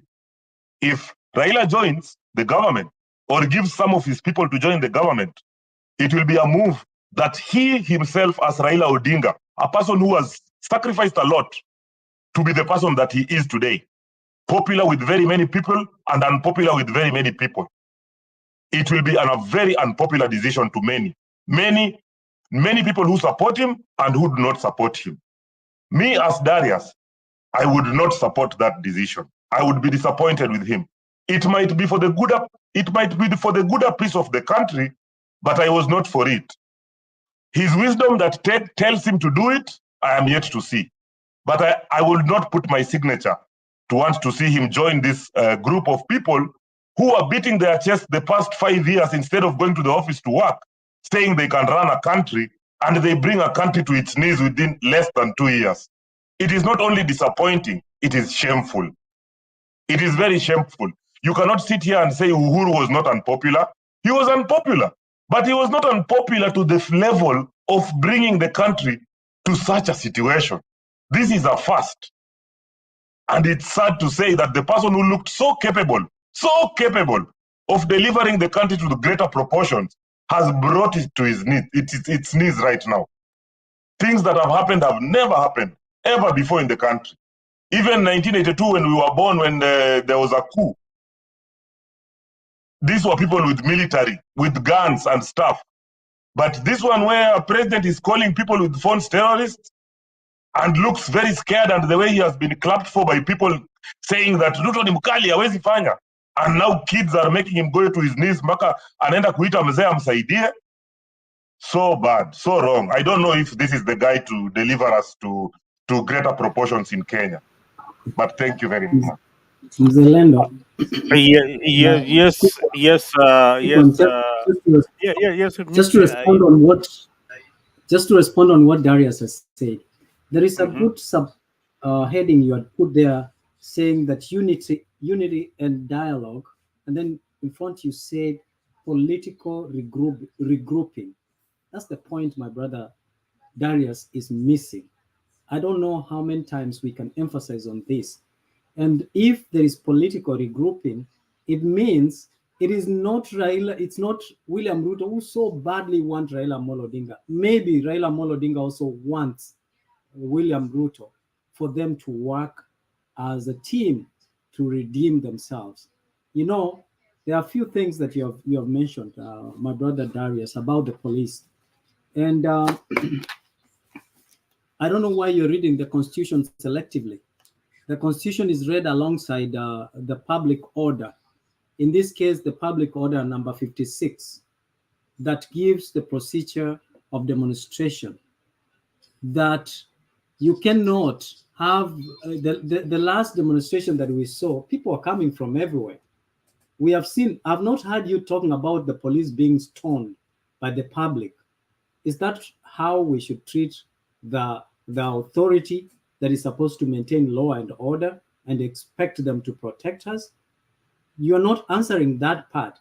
We must have a balanced, if we're having an honest conversation, we must have a balanced debate whereby we are saying and pointing out and saying things the way they are. I like Makiadi today, the way he said that he's not ashamed to to distance himself from certain things that he feels that they are not right. The truth is, both Raila Amolo Odinga and William Ruto, they have, in one way or the other, have contributed to the growth of our country significantly or insignificantly. That is indisputable. What is disputable is that at this point is that both of them are in the same soup. Both of them are in a position that they need one another for them. They need coexistence for them to be relevant, and that is what we will we are talking about here. And it is true, we are not disputing that the police have killed, have used excessive power or force against the people who were actually exercising their right, as they should. But it's also evident that the people who are perceived to have come for demonstration have seen destroying property. So you discrediting, using God's act, which you call tornadoes. In this case, by law, they are called God's act. They are defined as God's act, as tornadoes that are brings down buildings and so forth, destroys property. Comparing it with people who willingly plans leaving their homes, going to other people's property to destroy. It also means that those people are infringing the rights of protection by the police, by the same police, to those other people who own those properties. So you cannot discredit it and say that buildings can be rebuilt, property can be regained, but loss of life cannot be regained, cannot be recovered. How do you know that someone who has taken so many loans will survive if they see their buildings brought down or their property destroyed? How about what if they died out of depression? That is also one way of killing that we are not, that is silent, that we are not talking about. But overall, my brother, what we should, as sane people, as people who are saying things from a different perspective, people who have no interest in this government to either fail in one way or the other, we should be also condemning those people who come with the intent to destroy property, necessitating the police to react in a way that sometimes might subject or cause loss of life. That is the argument, and that's the balance that we should strike. Nobody is happy with what the direction the country is taking. It is some of us, black included, and Mzalendo, we supported William Ruto, but we are disappointed by the people around him and how the government has been led. We wanted to see change. We were very hopeful that one day there will be change in the country, but that has not happened. But what do we see? Why has William Ruto not called you Darius? Why is he calling Raila Amolo Odinga? You know, why is he calling the people from the opposition? When you talk about the people, when you will see the people from the opposition getting chances or positions in the current government, that is because they belong to the same class that you and me can never or may not in the near future be. We belong to the class that is oppressed by the existence of the political elite class, political regrouping. They are regrouping because why is all of a sudden Edwin Sifuna is quiet? Yeah, Mzalendo, actually, we were talking that you will be surprised that maybe the Minister for Defense will be Junet Mohammed, and he will be singing the praises of William Ruto, the person who he detested in the past. That is the political conmanship, hypocrisy that we want to root out from our politicians, that they only support it when it fits. And that is the unfortunate situation that we have in our country. So you and me, Darius, when you mention about Raila having a cult kind of people who believe in him, who actually believe in everything that he said, are you saying that tomorrow myself and Mzalendo should also work very hard and have a fanatical following, that no matter what or wrong we commit, they will just praise us for whatever that we are doing?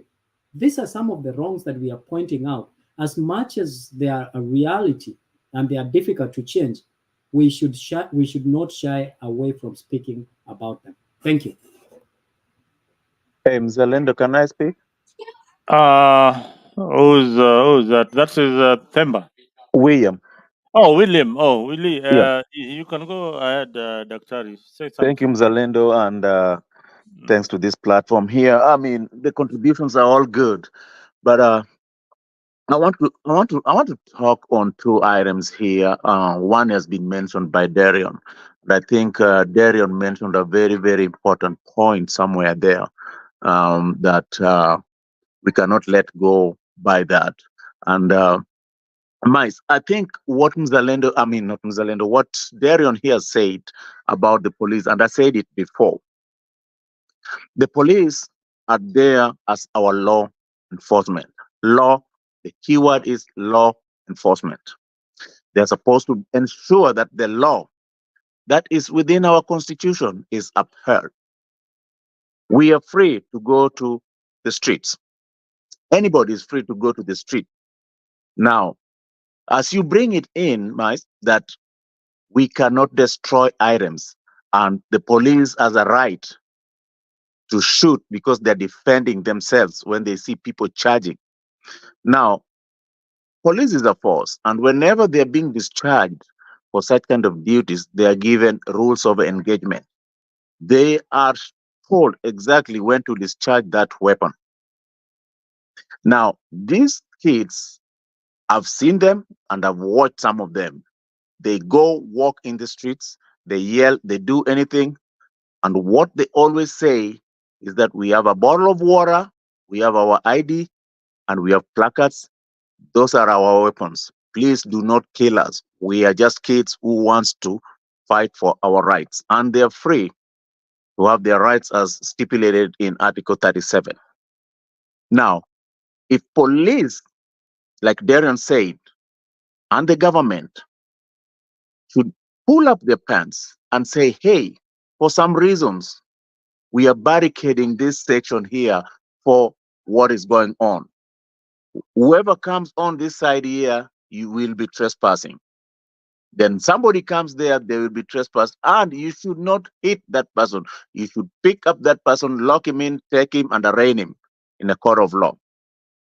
But as it is right now, the police captured well. They were plainclothes police officers and others were in uniform. So we don't know even if those plainclothes officers, because they don't have any tab on them, they were police or people masquerading as police and have weapons. Remember, there are also goons amongst these Gen Zs that could be sponsored by even the government themselves to just go in and do things that are not within what these guys are planning to do or how they're planning to maneuver, just to create a commotion and also to discredit the confidence that people have had on them. You know, they go kick doors, start looting. I don't think that is what these kids were doing. None of them, even the people that they're leaderless, but we can see them. I've not seen any of them running with a TV or etc. etc.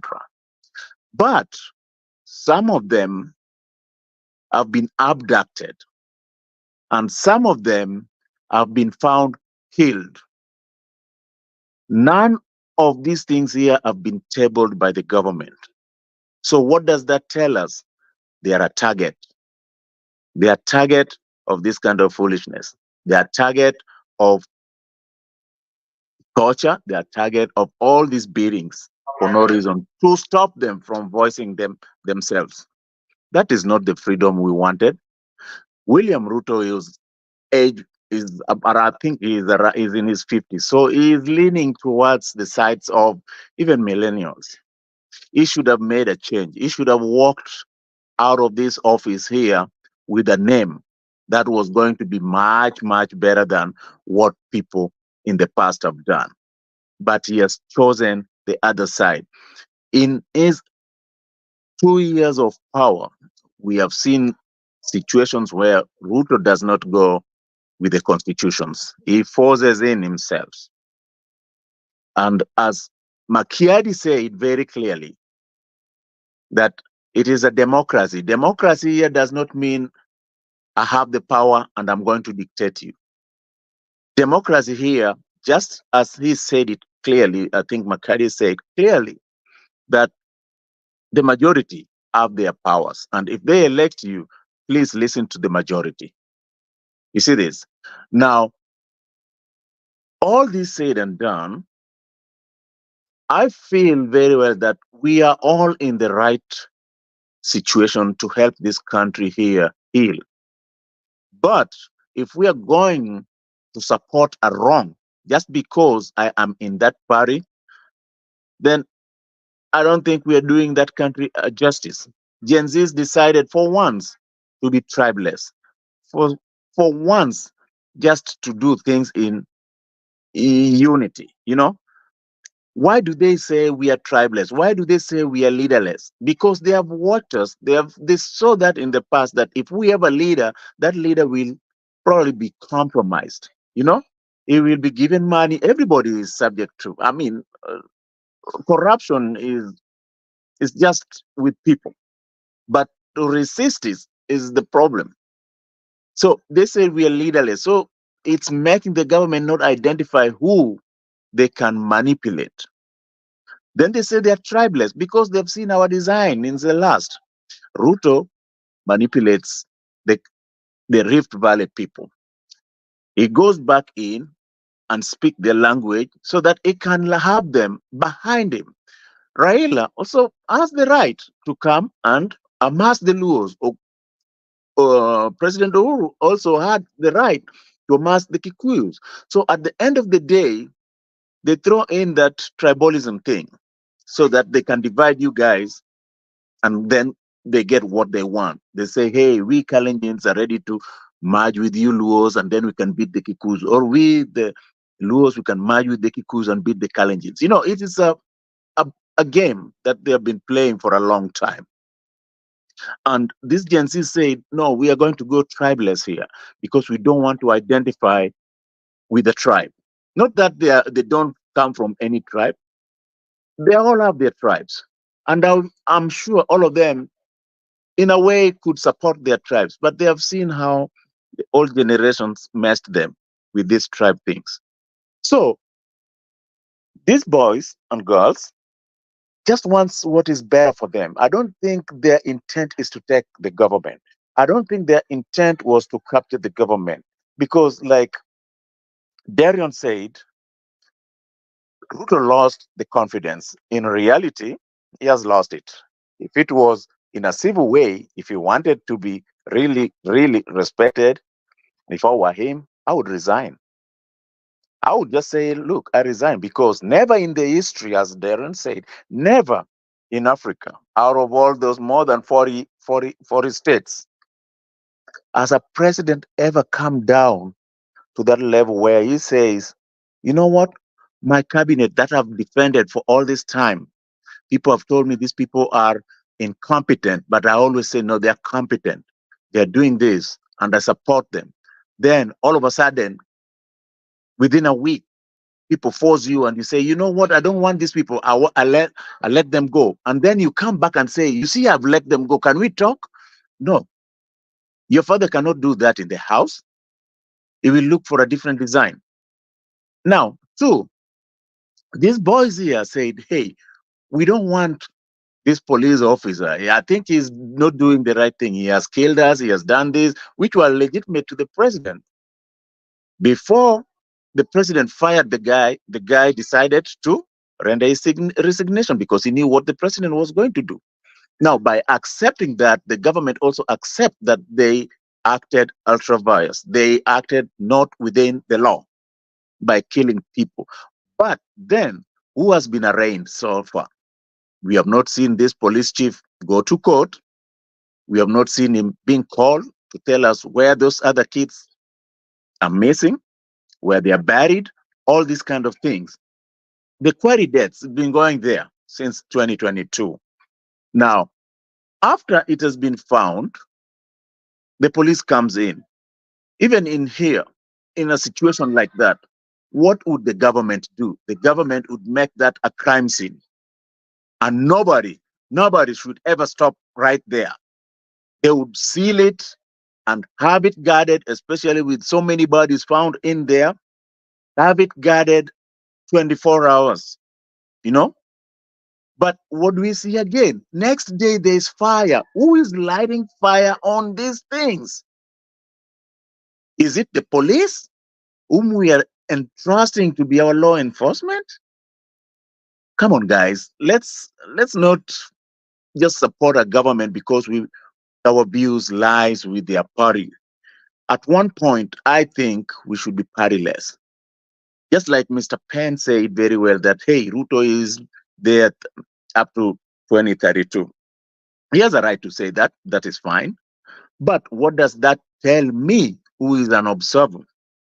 That would tell me, looking at the past, how Kenya has been.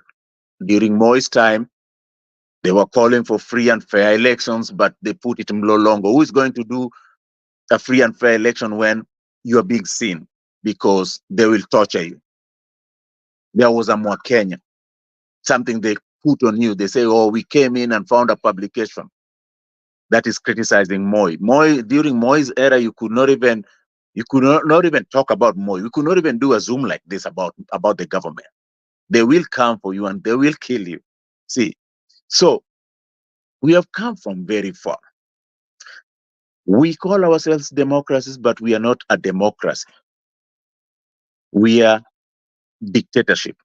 We say things to please the West and call it democracy because the West want us to see that.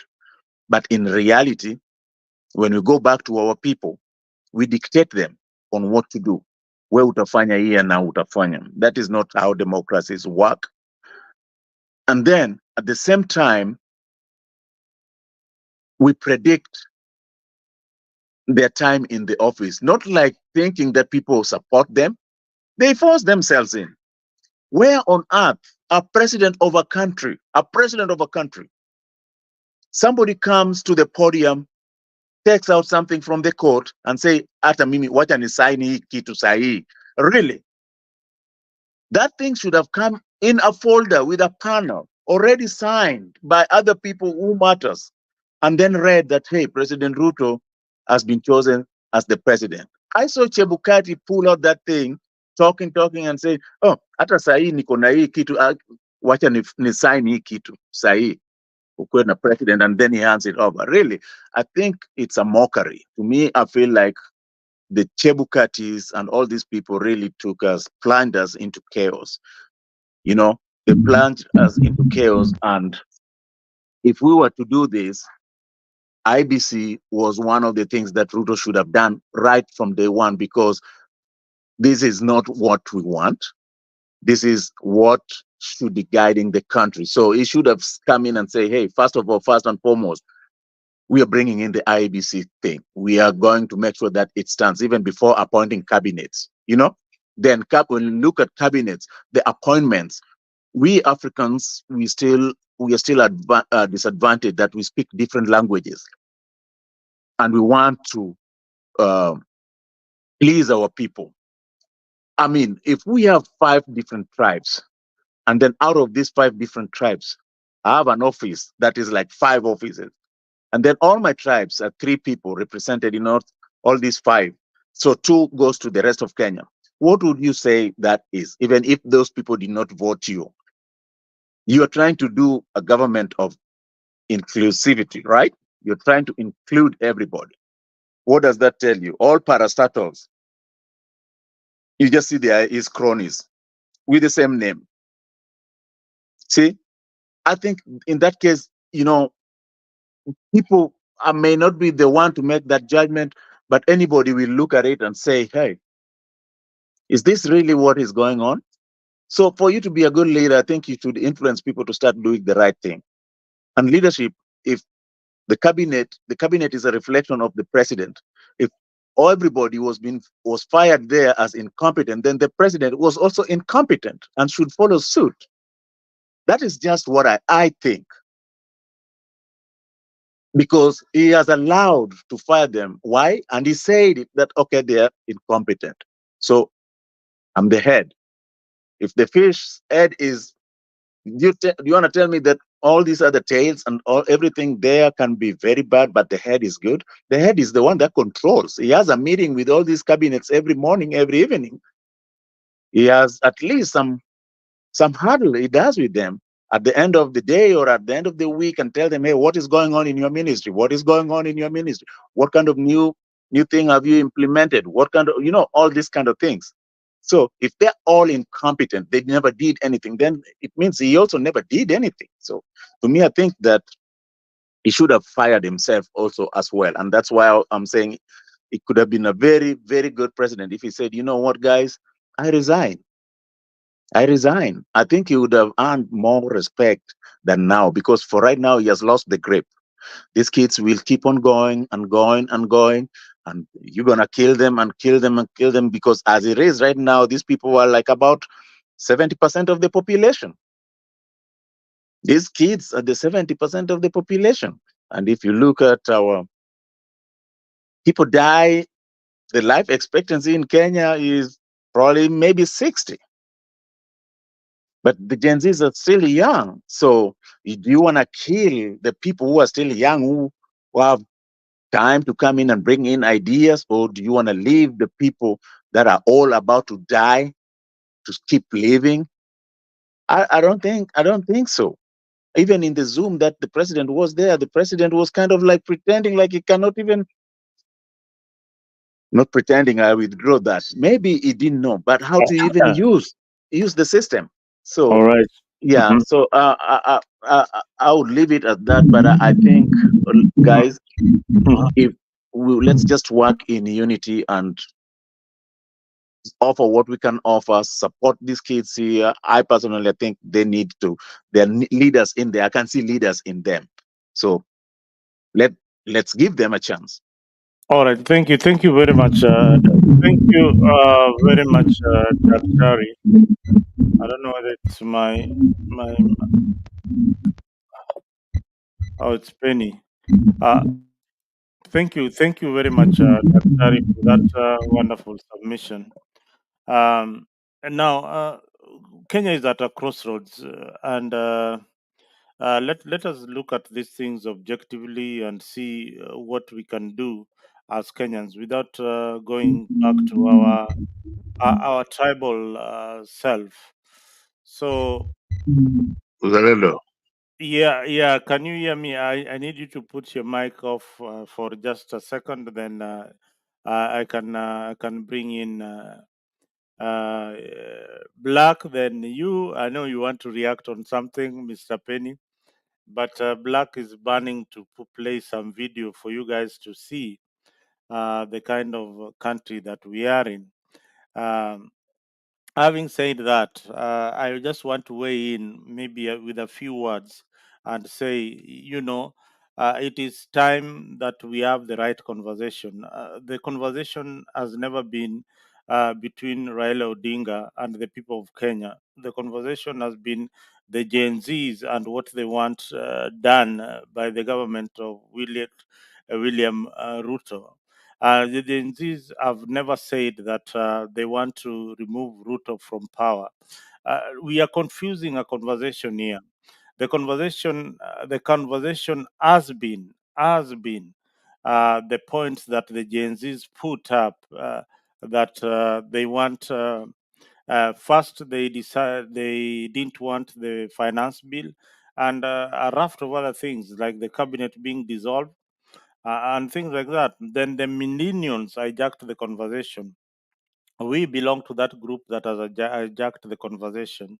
The conversation between the Gen Z and the government of Kenya has been one.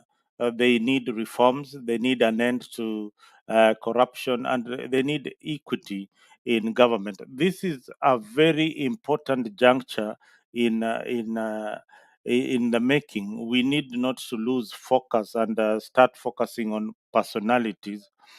Personally, my opinion is that Raila Odinga once again he gets it wrong because Raila advises himself and Raila makes decisions on his own, and his loyal followers, the idol worship of Raila Odinga, they follow him to wherever he's going. This is a moment for him to say that, I am a statesman. This is what we need to have a conversation on. Remember, he came in and he said his supporters have said no to the handshake, and then he went back again to hiding, and then he came back again and said, now, okay, it is time for us to have this national dialogue. It is not about the national dialogue. The conversation is the Gen Zs want some reforms, and these reforms affect me and you directly. If it is the issue of taxes, we all pay taxes. If it is the issue of nepotism, if it is the issue of tribalism in the parastatals, appointments, we have got children who are looking for jobs. This is not politics. This is about us. This is about the future. So we have a moment where we can all reflect positively and say, I belong to ODM, I belong to UDA, but we have a country. We have a country, and we have children that will say that, we stood up for what is right. This is not a moment where you need to tell me that I am an ODM supporter or an UDA supporter. I need you to talk about our country, Kenya. Do you want to go the anarchy way? Do you want to solve the problems? Or do you want the political class to remain in the political cabal and be part of it? So that is the right conversation that we need to have. And don't forget, even here in the US, the question why Trump elected JD as his running mate is very, very simple. The young people have got numbers. Tomorrow, when you wake up this week, you will see Biden stepping down, and there will be young people on board because elections are informed by data. They are no longer informed by just hearsays and rhetorics. When I came here and I told you Sifuna was full of satires, people thought that I was joking, or people thought that I didn't like ODM. No, it was satire because your boss is talking to the president, and you are busy keeping your base engaged, thinking that you are on the opposite side. So tomorrow, these politicians will all be saying that Ruto is a good man, and the guy who will be put in the corner is Gashagwa and the Kikuyu community. So we again going to the tribal equation. So, guys, let us be sober. Let us look at the country and where we want the country to go. Black, it is your turn, please. Thank you.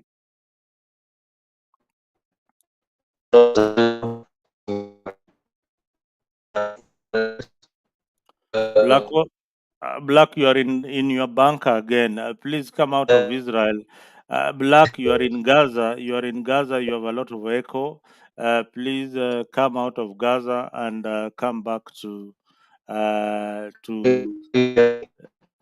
Kenya. You are in a bunker. You are in a bunker. You are not audible. Have a very serious echo. Can you guys hear Black? Black, say one or two things. Black, we can't hear you. Log in, oh. Boss, mimi ndio nasikia Black ako na echo. Darius, No, can we we? can't. We can't hear him. Yeah, we can't hear you, Black. Please, you have got a serious echo. Log out and log back. Your video is ready to be played. So when you are ready, just log in. Yeah, thank you, Black. Again, Tuya, karibu sana to Afrique once again. This is where we have the real conversation. about our country without any political bias. Even if you have a political bias to any political party, we welcome you. We will listen to your views. We will welcome and accommodate each and everyone's view. The only thing that we in Africa do is we are respectful. We use a very respectful language. We don't want to abuse anyone. But the thought process, the opinion by the panelists and the guys in the comment section is not the opinion for Africa 24. That is their individual opinion, and we do not stand by whatever they believe in or whatever the political ideology that they are trying to put across. Having said that, Black, are you okay? Can you say a word or two? Hello, can you hear Yeah, me? good. Yeah, good. Now you can go ahead, Black. Yeah, I got out of the bank. So anyway, hello again, once again, fellow panelists and viewers at large. My point was more about the unity of ODM and UDA. Okay, unity is never bad of any kind. It's never bad.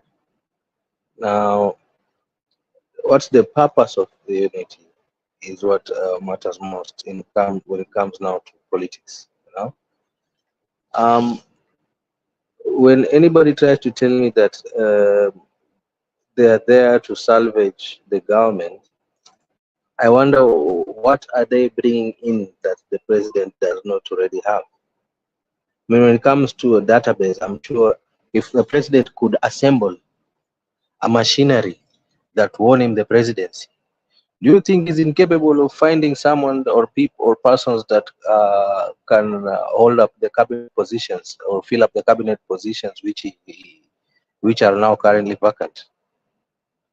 I don't think he's unable. He's very much capable. Must be having a huge database of individuals that can well fill those positions. So unless maybe he was pushed onto a corner to do so, you know, maybe by the fact that there was the pressure from the Gen Z and maybe ODM might have pushed him and told him, you know what, hata sisi pengine tutaingia kwa street. Unajua, if that would be the case, then we would not be having a country right now. So maybe he must have been pushed to get to such an agreement, you know, because I know the president is a very smart guy. I mean, to have won that election, it must have required him to be a genius, and which he is, because he managed to form a team, a formidable team that won him the election, won him the seat. So when ODM panelists or panelists that are more leaning towards ODM come here and say that they are going to save Ruto, I find that being laughable. I think it's more like a comedy.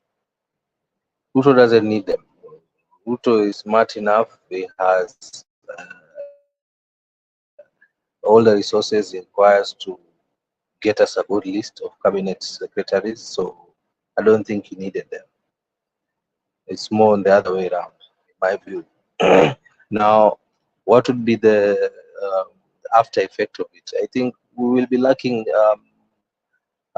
oversight. I mean, because we already know that ODM is the second largest party in parliament. So now, if they are part of government, what would happen to the debates in parliament? You know, would we be having any sort of oversight or an opposition that would be pointing out any wrongs in the government? I think that's a question that we need to also ask ourselves. But I believe we already have the answer to that. Now, on the issue of IBC, people saying that he had the opportunity the president had the opportunity to select the IBC commission. I think on that one I can defend him. I mean, just soon after election, and I said that already here. Azimio said that no, if he goes ahead and appoints, then watarudi kwa street. So they have to sit down again, waongee maneno ndio natku ikatokeletea, you know. So it is not his own doing that we not had an IBC ever since. He was held at ransom, you know, and that is why now the NADCO came in, and now we have the NADCO report. So on that one, I could say no. It's the opposition that with their wrangles made the delays. Now, on the other issue, maybe of the video, maybe you can play, is I don't know why we are also not looking at the issue of accountability from other leaders like governors. Like there was one that I was looking at, and I was wondering, I mean, I was being asked, maybe if you can play that. Bought a crate of soda for 1 million. You can play that, Madam Zalek.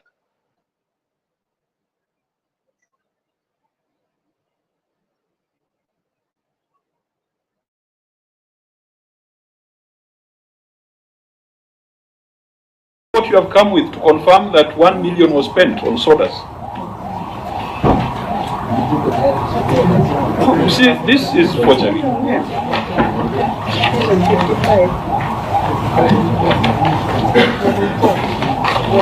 Chair,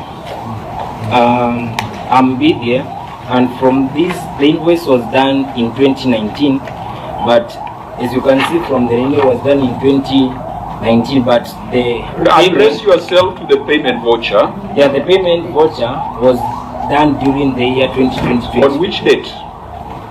From the record that on which date? On this piece of paper? On which date? On this, you can make reference to the PO that was usually done before. On a payment voucher, you must be able to tell the date on which it was raised. Tell me the date on which this payment voucher was raised. From 2019, we just took the photocopy. If you don't know, you don't know. Yeah, it is not. Is there a date on this payment voucher? The date is not clear in the payment. Can you make a payment on a payment voucher without a date? Auditor General, you can't share. So where is the date on this payment voucher to support 1 million? Even before we go to the receipt, where figures have intentionally been altered. 1,250 ml mineral water at, and you maybe you take this to. No, do you agree that the date is not on this voucher? It's not clear. Maybe the photocopy. It's not the issue of clear. Where is it if it is not clear? Young man, stand down. You did not take the oath, and that's why you are misleading us. I think he has to be put on oath. Telling us lies. Because he's lying. And that's why I'm making reference to page 65. You are not making reference anywhere because this is the voucher. It doesn't have a date. Can you agree? Is 65 the same document? Yes, it's the same document. So why don't you say that? I've actually said the same to the chair. So the date is clear at page 65? Yeah, it's very clear actually from the IFMIS. So at page 65. What is page 65? Is the PO of the same. Is a purchase order the same as a payment voucher? Before you make the payment, before you make the payment, order, young man, and Sergeant at Arms, you might have a client very soon. Is a payment voucher and a purchase order the same? No, they are not the same. Which one precedes the other? PO, the payment order, yes. Fine. So what did you want us to do here on the PO? If you can see from the PO page 65 of the same document. So that is the PO? Yes. The PV?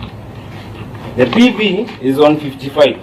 That's where I am, and you are trying to take me away from there. Let's deal with the PV, not the PO. Okay, that's why from page 55 all the way to...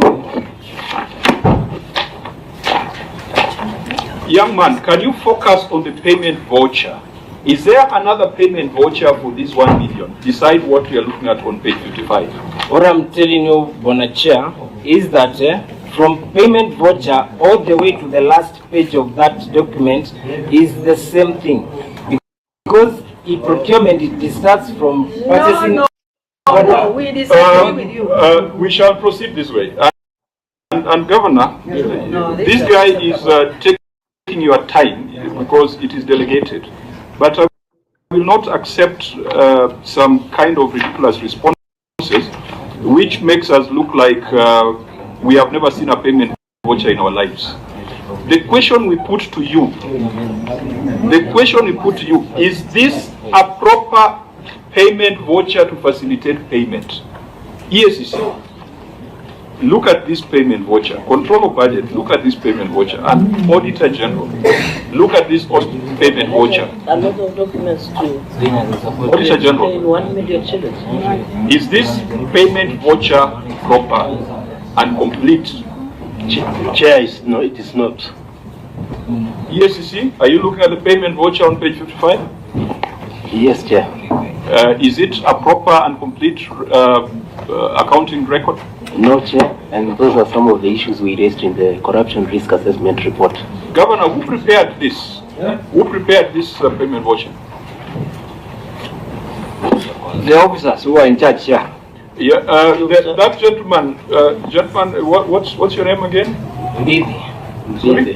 Mbithi. So Mbithi, can you swear by this payment voucher that it is a proper accounting record?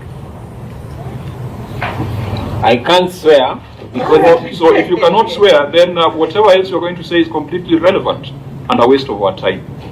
Auditor General. Chair, if you look at the stamp, it says Chief Officer in charge of Culture and Social Services. There is a stamp on the PV. And in fact, they have edited out bill payment for I of Tens. They have cancelled and wrote catering services for 8th edition Desert Wheel Race 2019. So where is the Chief Officer? I think, Black, we've had enough of that, yeah? Now you can imagine Yeah, we've had the enough. level of unscrupulousness, if I may use that word, in our county government.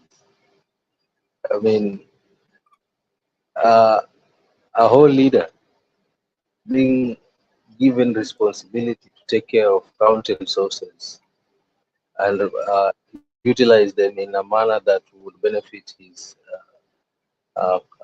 people, comes up with a voucher that he purchased 1 crate of soda for 1 million shillings. Remember, someone speak? I mean, a crate of soda for 1 million shillings. What kind of soda is that? 1 crate of soda for 1 million shillings. And then being put to task to account for that voucher or a receipt that made that payment, the date is not visible. And the guy who's explaining all that was asked to swear. You know, you always take an oath before speaking so that whatever you say can be taken into context as being the truth, and only to he refused to do so. Now, this does not only is not only applying to just this one county government. This is something that is happening across many other county governments. Now, the question is, what action is usually taken? Is where now the question should be. And maybe perhaps this is one of the few things or the many things that the Gen Z were talking about. I mean, the issue of accountability. So, as much as the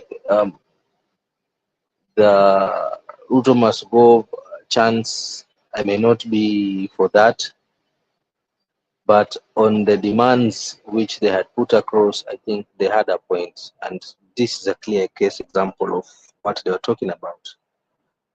How many other millions, or how many other millions have been lost in the same manner, you know? And what should we do as a nation to ensure that these people that are charged with, or rather entrusted with Kenyan taxpayers' funds do not escape with such things? Should we now lean towards tribal cocoons so that we can be defending our own just when they do wrongs? Should we lean towards our political affiliations so that we can be saving our own? I think the answer is no.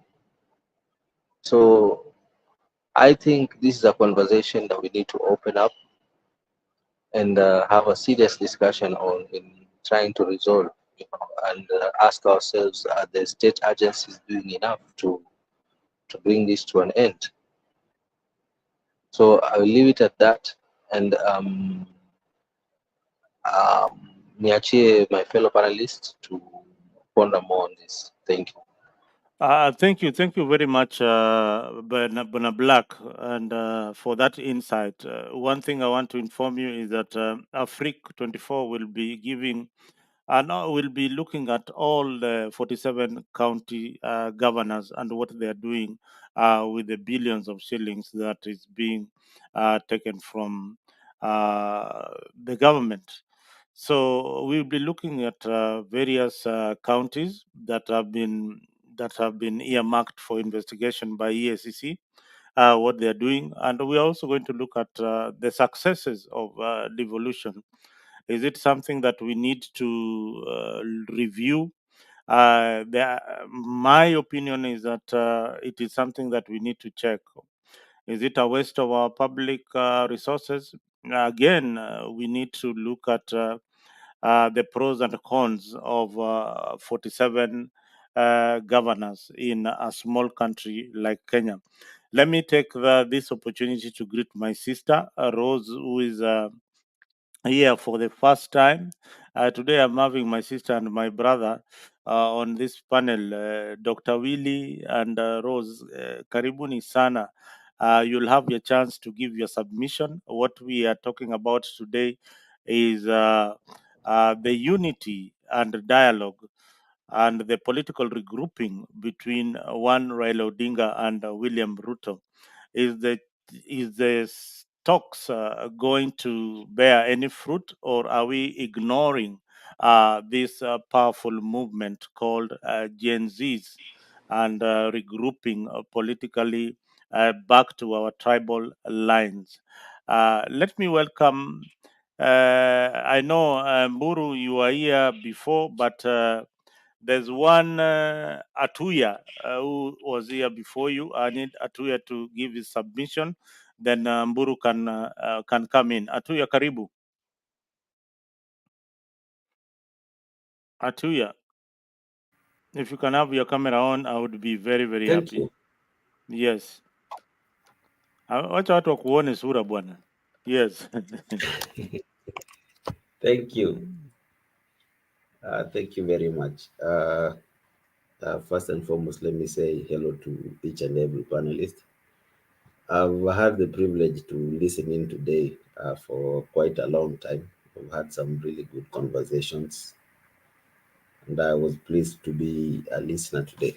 The topic is quite intriguing: unity and dialogue, political regrouping. Usually, I like beginning the conversations by making it clear that I'm a UDA supporter. I do support, critique, and defend the political party by the name UDA. On today's topic about the unity and dialogue, we've had so many conflicting opinions from individuals, both who support one Raila Odinga and those who don't. I will want to look at it from two perspective corners. One from the political point of view, and then from the constitutionality part of it.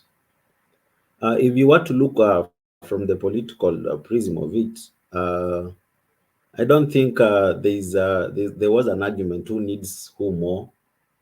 At this juncture, I think William Ruto, me being a supporter of President Ruto, at this time politically, William Ruto needed Raila Odinga. And as a supporter, I will tell you that there is some sense of political stability that Raila Odinga will bring into government, will bring not even into government by being on William Ruto's side. There is some sense of political support that you get from a man who almost controls half of the country. That will always be a plus, whether some individuals don't like it or not. Putting in mind that the voting patterns in this country are quite known. So we have a new generations that threatens to change the patterns, the way they are working.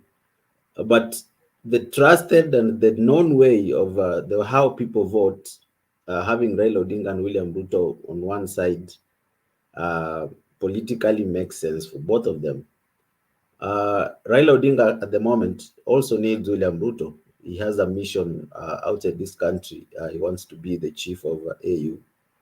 He will need the political goodwill of his government. He will need William Ruto. He will need the government to sell him out there. So they need each other at this moment. And when it comes to the constitutionality part of it, um, it is a mongrel kind of an arrangement, as one William Ruto used to call it. I've never seen a government with the opposition. Now it is happening to him. So it is a marriage of necessity. You might not see, of course, Raila Odinga will not be in government, but you will see his hand in the soon to be appointed cabinet CSs. You will have to see names associated with him, and with that, it will help one. Somebody was asking what, I think it was Black. What is it that Raila Odinga will bring that one William Ruto didn't have? It is not even about the expertise.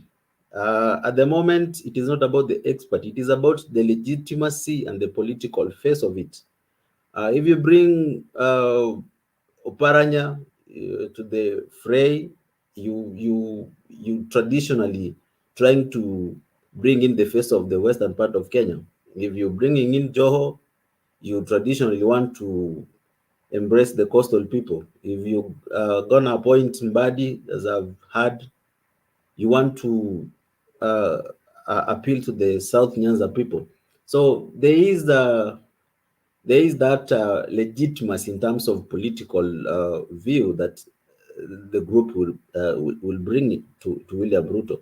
And mind you, there's been murmurs behind the scenes that William Ruto has always wanted to reorganize his government. He couldn't do that when they were not speaking from the same mouth with Rigathi Gachagua. If you do a reorganization at that moment, then Rigiji runs to the opposition, then Ruto remains with the very few, remains with a small group of people, and it would have been politically suicidal. But when you have Raila Odinga on your side, now you can go ahead and do a rearrangement and even appoint 2 or 3 cabinet chairs from the mountain, and it will not be detrimental to him politically because now he's got a new ally in Raila Odinga. So for us, those who support government politically, we see a positive in it. It is a rearrangement. These are people who have worked before. We see Raila Odinga has been a threat for politically for a while. Now we want to use his political expertise, his political experience, his political tranquility to try and tone down whatever is happening in the country and bring forth development. The conversation by the Gen Zs now is at a point where it will face a big test, because when you have a group that is against government and you have an opposition leader out there who low-key supports them, then it becomes dangerous for the government. But when you have now the opposition leader in government and you have a group, they call themselves leaderless, fearless, tribeless, and political, they don't align anywhere. So it's time now for a political movement, for a political cause to bear fruit. It's now time that we will test their resolve. Is it only on Twitter? Is it only on TikTok? Does it have substance now? Will they stand? Will they come out? Will they keep on pushing for the good ideologies that they had? Because, mind you, they had a very big hand of the opposition behind it. Like not political support, but the people who supported the opposition were supporting these kids 100%. Now it will be, there might, I've seen people from Jacaranda already making videos saying Baba is in government. and mtu usijaribu kuguza baba. So it's time now we see, and I hope, because I genuinely believe they had a good cause, it's time now they continued to push for good governance in the country. As for William Ruto, I think he's just trying to look for that legitimacy. He's trying to look for that political cover, and he might get it. Raila Odinga is not a joke of a politician. Anybody today will want Raila Odinga is in his corner, like it or not. I think that is it. Maybe I just wanted to respond to something I heard earlier from, I think, Darius. Well, Darius was alluding to that it was an argument about police killings and buildings. Indeed, life is prestigious compared to buildings and property. Our constitution protects life. The same constitution protects property. So, as a protester, I need to go and protest, believing that the police will protect me. As a protester, I should protest within the legality boundings of our constitution.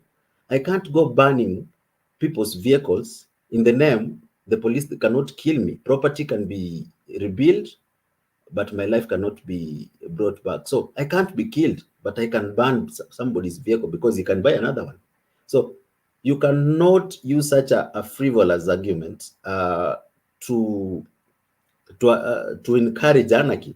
What we should say that let there be peaceful mandamanos like there was in the first and second day. Peaceful mandamanos, I think, are even more dangerous. People are unarmed, singing in their millions. You do nothing to that. So I was just wanted to respond to that you cannot use life against property just because you have a right to live so that you can destroy property.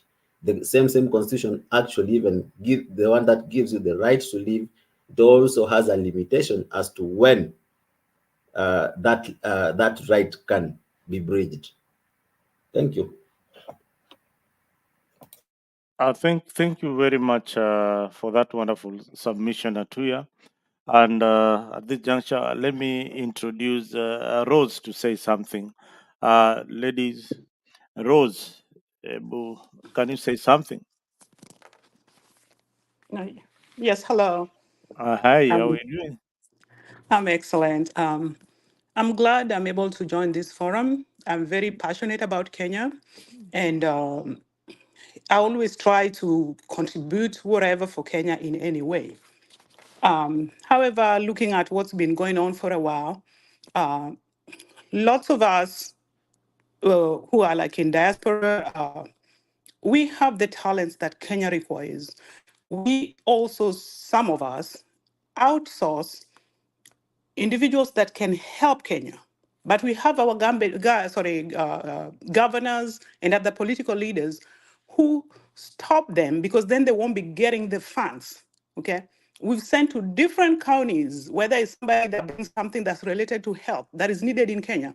There should be no reason why a Kenyan has to go to India, a Kenyan has to go to the UK for dialysis or cancer treatment. Trust me, we have brought those people to Kenya, but guess what? They shoot them down, the ministers of different departments, because they cannot get the money. They go to different places. If they're from Homa Bay, they go to Kisumu. They have meetings over there, use this ridiculous amount of money. So going forward, one of the things that is the problem, it's not that people don't like Ruto. I personally supported Ruto, okay? But now I'm angry that he let things fall wherever they did. I openly supported Ruto, tested everywhere from the very beginning. I congratulated him when people were protesting. Am I sorry about that? No. But he needs to do his job. He has the opportunity, he's been given the opportunity. The things that he has to put in place, we need a budget oversight committee, okay? the budget oversight committee cannot just be those who are there. Why? Because majority get both. I know individuals, when they're in debt and somebody gives them 100,000, they're quiet. You give them 1 million, they're quiet. 1 million shillings is not enough. Okay, for most university education is at least 300,000 for some education that's not even worth it. Later on, you don't have a job. The budget, so our budget oversight committee should also has like some people in diaspora that are not part of the ruling party. If it's at a national level, if it's at a county level, there should be those who truly are not close to a governor. When it comes to tenders, they need to be published clearly, and they also publish after somebody gets the offer, who has gotten it and how much. That's how much transparency can help us, because otherwise we'll be at this. Right now, we can be happy, oh, I have somebody in the government and they're helping my family. I mean, I've seen this over the years, and I've warned people if they're like either in the government or something, I'm like, look, your children will suffer. I can point out 1, 2, 3, 4, 5, 6, 10 individuals that have turned into beggars after being in the position like what we have now, and they've totally abused it. You see, I was raging when I heard of a crate of soda being a million. If that's possible, then let's give the very same tender that can give somebody 1 million for the crate of soda to another person, me, you, or whoever, okay? It should not be known, so it can be published clearly that Rose got a tender to supply this 1 million crate of soda. You cannot pick the money and then you go and have some fake documents. I'm an accountant, okay, by trade. I've started accounting back in Kenya. I did 16 years of accounting in this country, both public and government accounting. So I do understand the process very, very well. I can look at that books, publish it out there. Let's see the books. Let's see where you take the money. Because the monies that are even allocated for travels, that should also be approved. Should it be also only be approved by the governor and whatever the county clerk? No. There should be people who look at it and see that when 5 people go to Uganda, they are spending, I don't know, 10 million, sincerely. 10 million to Uganda for 3 days? That's ridiculous. This is our country. All of us need to be equally enraged, whether we're in government or not. And clearly, as I say, and I've never shied from it, that I supported Ruto. I prayed for Ruto, and I was supporting him for a long time. But I'm against what's going on right now, and things need to turn around. Okay. I had the last brother talk about like the Gen Z and protesters and destruction of properties. I'm against destruction of properties. Equally, I'm against politicians who sponsor individuals to go and act like they were part of the protesters, to disrupt and give protesters who are peaceful bad name. For most of the real protesters, they are very highly educated. Most of them, their families have the money, that's what's sustaining them. No politicians sustain them. If you have your parents as professors and you have things from your hometown and all that, you have the money. You don't need a politician's money. You see, once they were brought in that messed up things, they are very poor.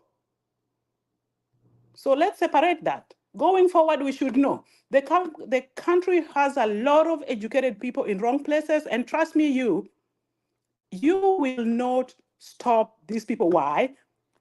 They are already depressed.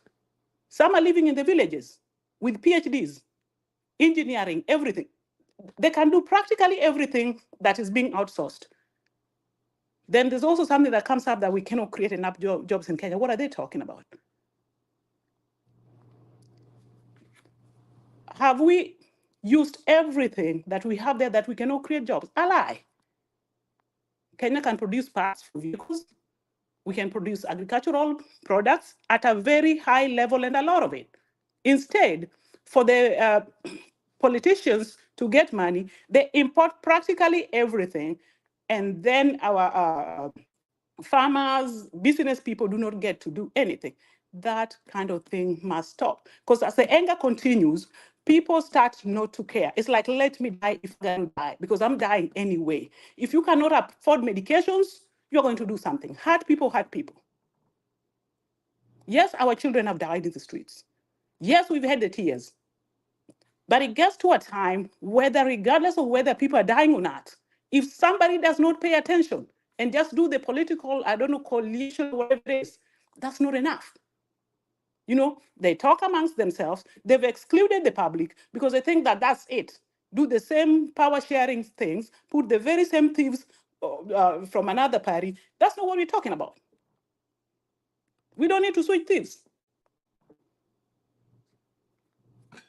That's all I have to say. And we really, truly need to look at things like this.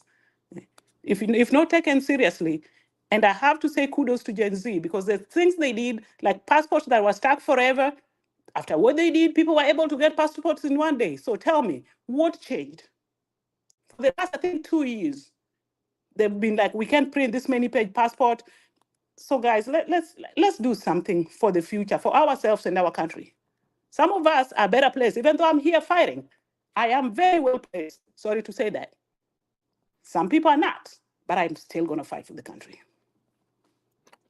Thank you, Rose, for those wonderful remarks and what you've been doing for your country, and especially taking doctors back in Kenya.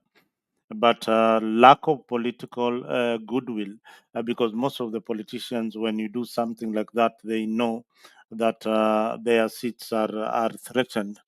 Again, you brought a very important point where you say, uh, people need to be empowered in business, meaning that the locals need to do a lot of business. Instead of importing goods, we need to start manufacturing, and this can only be done by the business community and money circulating within business. I've always advocated for people who are in the public sector should not do business with the government. It is a law. When you are employed with the government, you are told first, you cannot marry your colleague in the same department when you're employed in government. Two, you cannot do business with the same company that is employing you. But when it comes to the political class, it is different. The rules keep on changing. They are the ones who import arms. And let me tell you, panelists, that war is business. Maandamano is business to the political class and to the government. You have to know that to so many people, because once you run out of tear gas, somebody has to supply uniforms. Somebody has to supply. So it is a lot of business. And when it comes to negotiations, then the political class is called upon. Let me have Mburu come on board, because you've been waiting for long and I know you're at work. Please tell us where you are, and because some of us would want to know, although we know where you are, but some new panelists would want to know where you are, who you are, and why you are in Afrique 24. Karibu sana, Mr. Mburu.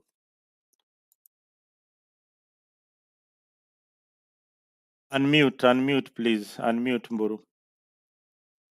Thank you so much, Mr. Mzalendo. I have few minutes, and I just want to go direct to the points. I'm here in St. Louis, Missouri, and yeah, I'm one of those people who are really concerned about our country, Kenya. And I want to start from where Rose stopped. She talked passionately about the corruption that goes on in our country. Corruption is not just whereby people steal money because they pretend they are not corrupt when they are. Our politicians, we pay them money to work for us and to ensure prudent use of our money. But what happens when they go there? They start doing business with the government. They are the ones who import almost everything in our country at inflated prices. And they are the ones who kill the common mwananchi because they have their personal interests. I don't know what we can do to stop that. because you cannot be doing business with the same government that has employed you. When you do that, you are likely not to do your work the way it's supposed to be done because you have your own interests. So they are the people who get most of the traders, those serious traders.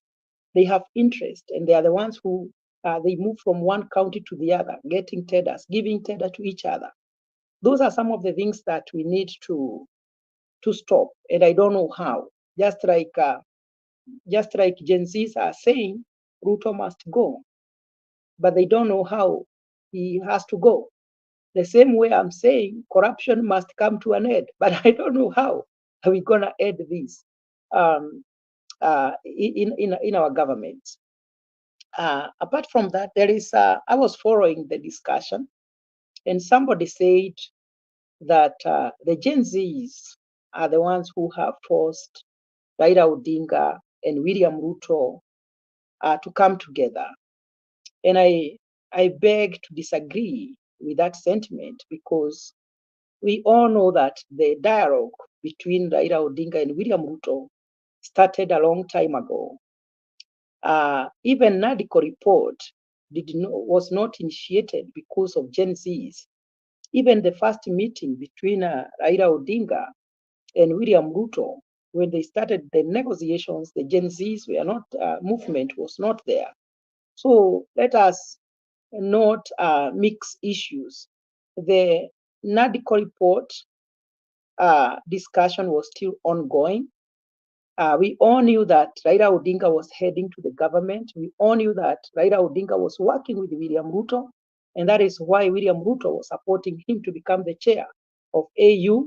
That is why even William Ruto appointed someone in the Odinga's family as an ambassador. We even discussed here, and we said we are expecting very soon that there will be a reshuffle in the cabinet of William Ruto, because we are expecting some members of Azimio to join the government.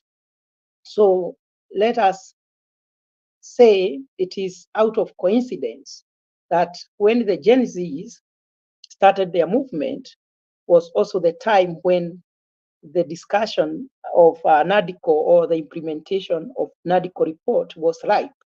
But let us not overpraise. I am not saying they have not achieved, but we should call a spade as we have been saying. We all knew that William Ruto and Raila Odinga were working together behind the curtain. And we knew very well the person who was making it very hard for them to come open and say they are working together was one Rigathi Gachagua. Maybe we can say by the movement of Gen Zs coming up, it has helped them to work together easily, because they have something now they are fearing. And maybe the movement has also softened the start of Gachagua, because we know very well he did not want Raila Odinga to join the government. Somebody has said that William Ruto has been acting contrary to the law, has not been obeying the constitution, has not been obeying, I don't know, court orders. I want to say that to a greater extent, William Ruto has tried to remain within the parameters of the constitution and the law. And huwa tunasema mugara muue na haki umpe. When you compare the actions of William Ruto versus the action of his predecessor, Uhuru Kenyatta, you see that there is greater cooperation between the executive and the judiciary, more than what was happening during the time of Uhuru Kenyatta. The judiciary today is not at loggerhead with the executive. And you remember the situation we were in during the time of Uhuru Kenyatta. So William Ruto has really tried to obey the court orders. He has really tried to work within the parameters of law. And therefore, for me, I say instead of criticizing everything, sometimes we be honest and give credit where it is due. I don't want to say so many things. The last point I can give is to analyze whether the dialogue between the opposition and the government is important. There are those people who are saying it is useless. There are those people who are saying they're not supposed to come together. And I have heard many of you that are saying that what will happen is that the government of William Ruto will gain legitimacy. But coming together of Raila Odinga and William Ruto does not give the government legitimacy. The legitimacy of the government is as stipulated by the Constitution. Constitutionally, the president is declared by the IEBC. And if there is a dispute, that dispute is taken to the judiciary. And then the determination of the judiciary is able to say whether that government is legitimate or not. Therefore, the government of William Ruto is legitimate with or without Raila Odinga in it. What will happen, or the importance of the dialogue, or the importance of the unity between the opposition and the government, is that, and that is what the president is seeking, it will give peace to the country, because it is very hard for anyone to develop a country without peace. And that is what the president has been looking for, that I want this country to grow. I want investors to come and invest, but they will not do that unless they are assured that their properties will not be destroyed, unless they are assured that there is political stability. That is what William Ruto is looking for. He would have said, I am the president, I was declared the winner, and I was vindicated by the judiciary. Therefore, I am going to work without the opposition.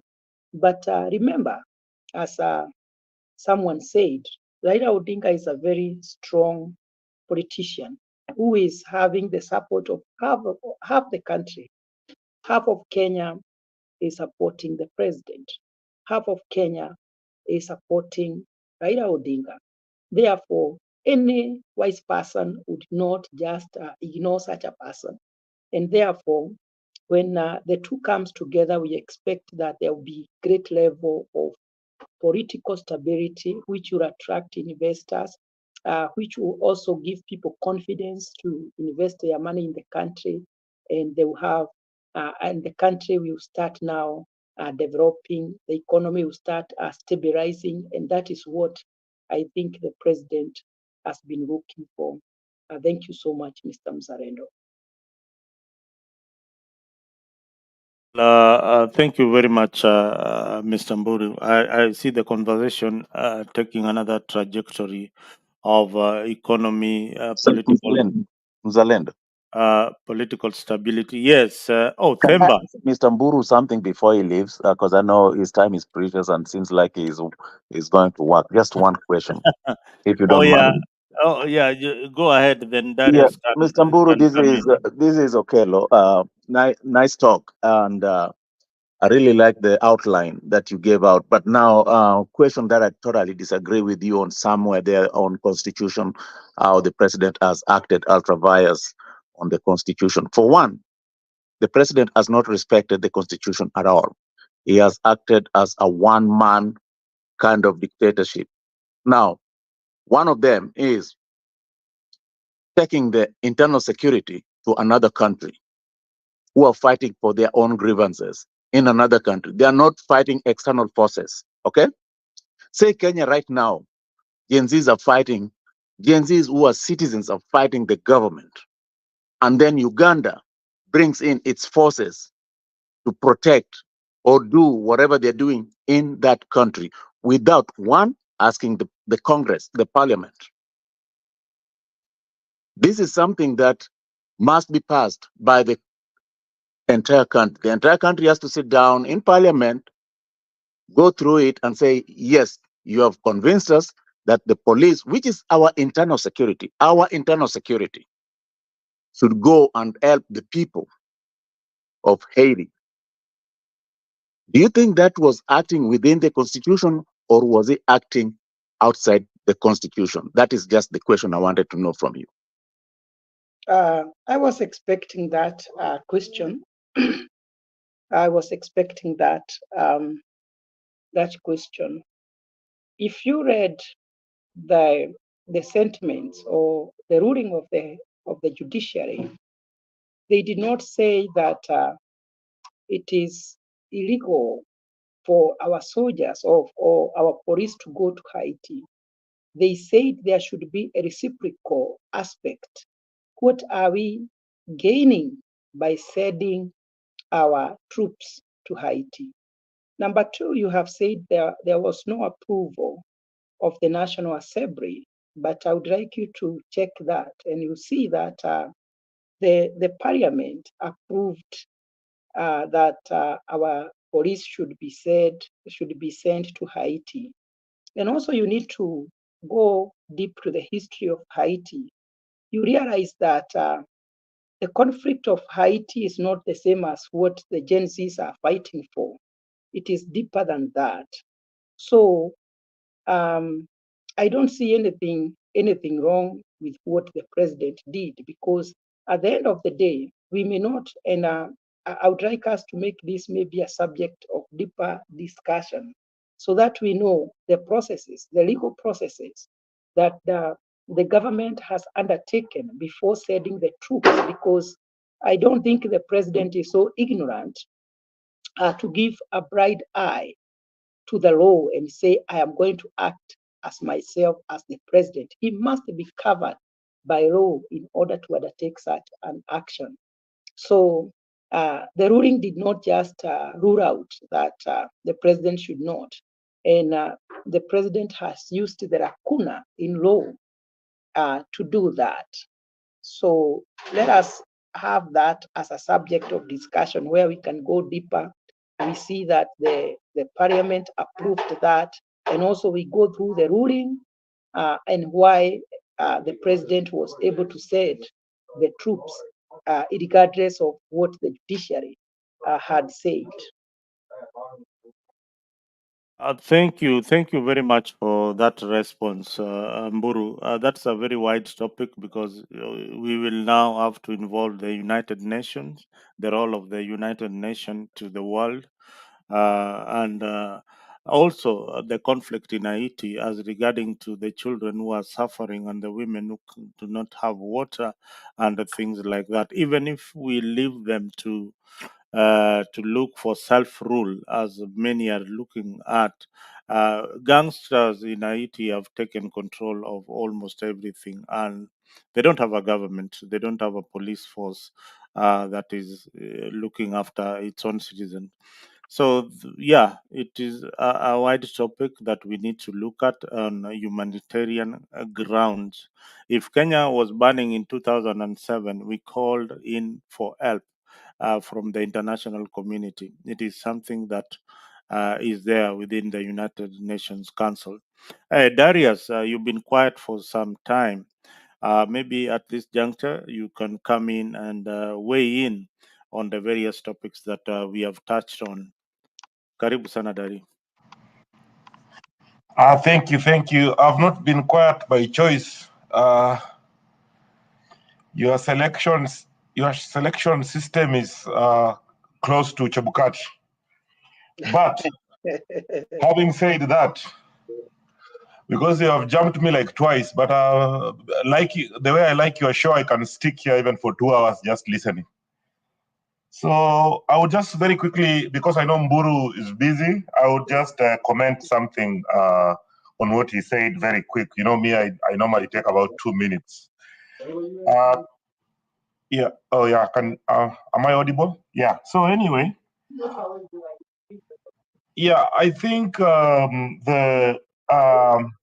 most of the comments that I make here are not my personal comments. I normally try to tie what I see, hear, and evaluate. So neither an opposition fan or a government fan, but I'm like Boniface Mwangi, who is not corrupt. So anyway, first, Mburu is a very, very good contributor to this forum for a long time, and for him to say that the dialogue between the two parties, the opposition and the government, is something that was planned, and it has not been brought about by a situation that is in the country. I know Mburu rarely lies, but he knows deep down this is not the reason they are talking of a dialogue right now. There is a situation and a circumstance that has led to this very tough situation that we are finding ourselves in, where some of us are not even believing that these guys are now going to be bedfellows. I mean, I can remind Mburu that it has been clear before these politicians were banned from churches and burials from speaking, not once or twice, the so-called people in the government categorically repeated that they do not need a dialogue with the opposition. And in opposition, I mean everybody else. I don't want to touch on any name. So there has to be a reason why this dialogue is there. And it's clear as ABC that the president is under siege. And as I had said before, he has tried all his options. He's a very smart guy. He has tried all his options. Nothing is working. This is one of his last straws, the dialogue, which might also fail, because if you come tomorrow and tell me that Junet Mohammed is the Minister for Defense, I'm telling you very early in the morning the Gen Zs will be on the streets. So he's in a very hard situation. And I'm a very good man. I wish him well. Number two, you spoke about the judiciary. Buru, you are my brother. You cannot actually say that this has been the best sitting government that has treated judiciary with open hands. This is the first government that has slept with the judiciary and did not even mind showing Kenyans that they are doing it. In fact, they invited the whole judiciary team to State House in full glare of the camera, despite people, seasoned politicians and lawyers, saying this is wrong, including the LSK chairman. Myself, I have not done law, but if the LSK chairman can say it's wrong, this was really wrong. And also, Mburu, this is the first government where the president stands on top of a vehicle and insults the judgment of a judiciary official. Not once, not twice, but repeatedly. Even when people said, please stop it, because this is a very dangerous ground you're touching, because nobody talks about judiciary. Even when you go for a court case and you feel like you did not get what you want, we normally respect judiciary because it is the epitome of rule of law. So when the biggest guy who's supposed to be the father of the nation stands and says the judiciary is corrupt, those people are giving declarations against me, I do not think that was right. And I do not think you approved of that. Lastly, because I know you are at work, the legitimacy of the government right now for what we are saying is the legitimacy is in hot water, because if, like I said, if the government is losing 6 billion whenever these kids go to the streets and they choose to go twice, that's 12 billion. They are talking of going 5 days. That's a lot of money. No government can allow that and still stand on its feet. So in short, what I'm saying, they are capable of bringing down the government, not by even going to State House or doing something dangerous, by making the government broke, not even being able to pay itself. There are people who depend on the government to pay them. So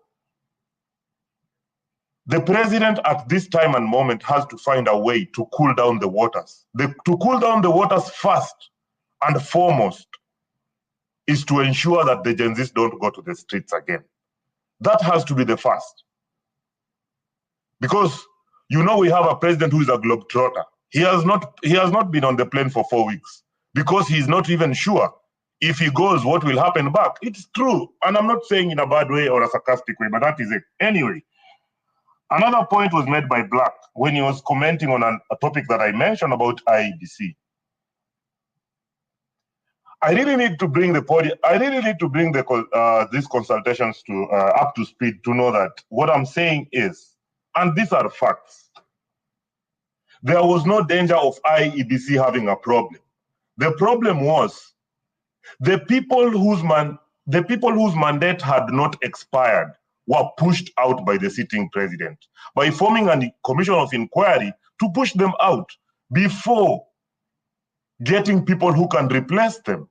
They could have waited, gotten people, and then kicked them out. In short, this, to a layman's language, it is like quitting your job before you get another job. And you have seen people do that, and you have seen how they suffer. That is where Kenya is now. That's why I was saying the issue of IEBC is kind of a mess that was put by the sitting government right now. It has never happened before. You know the contracts of these people is ending. You have every detail, but you took this route.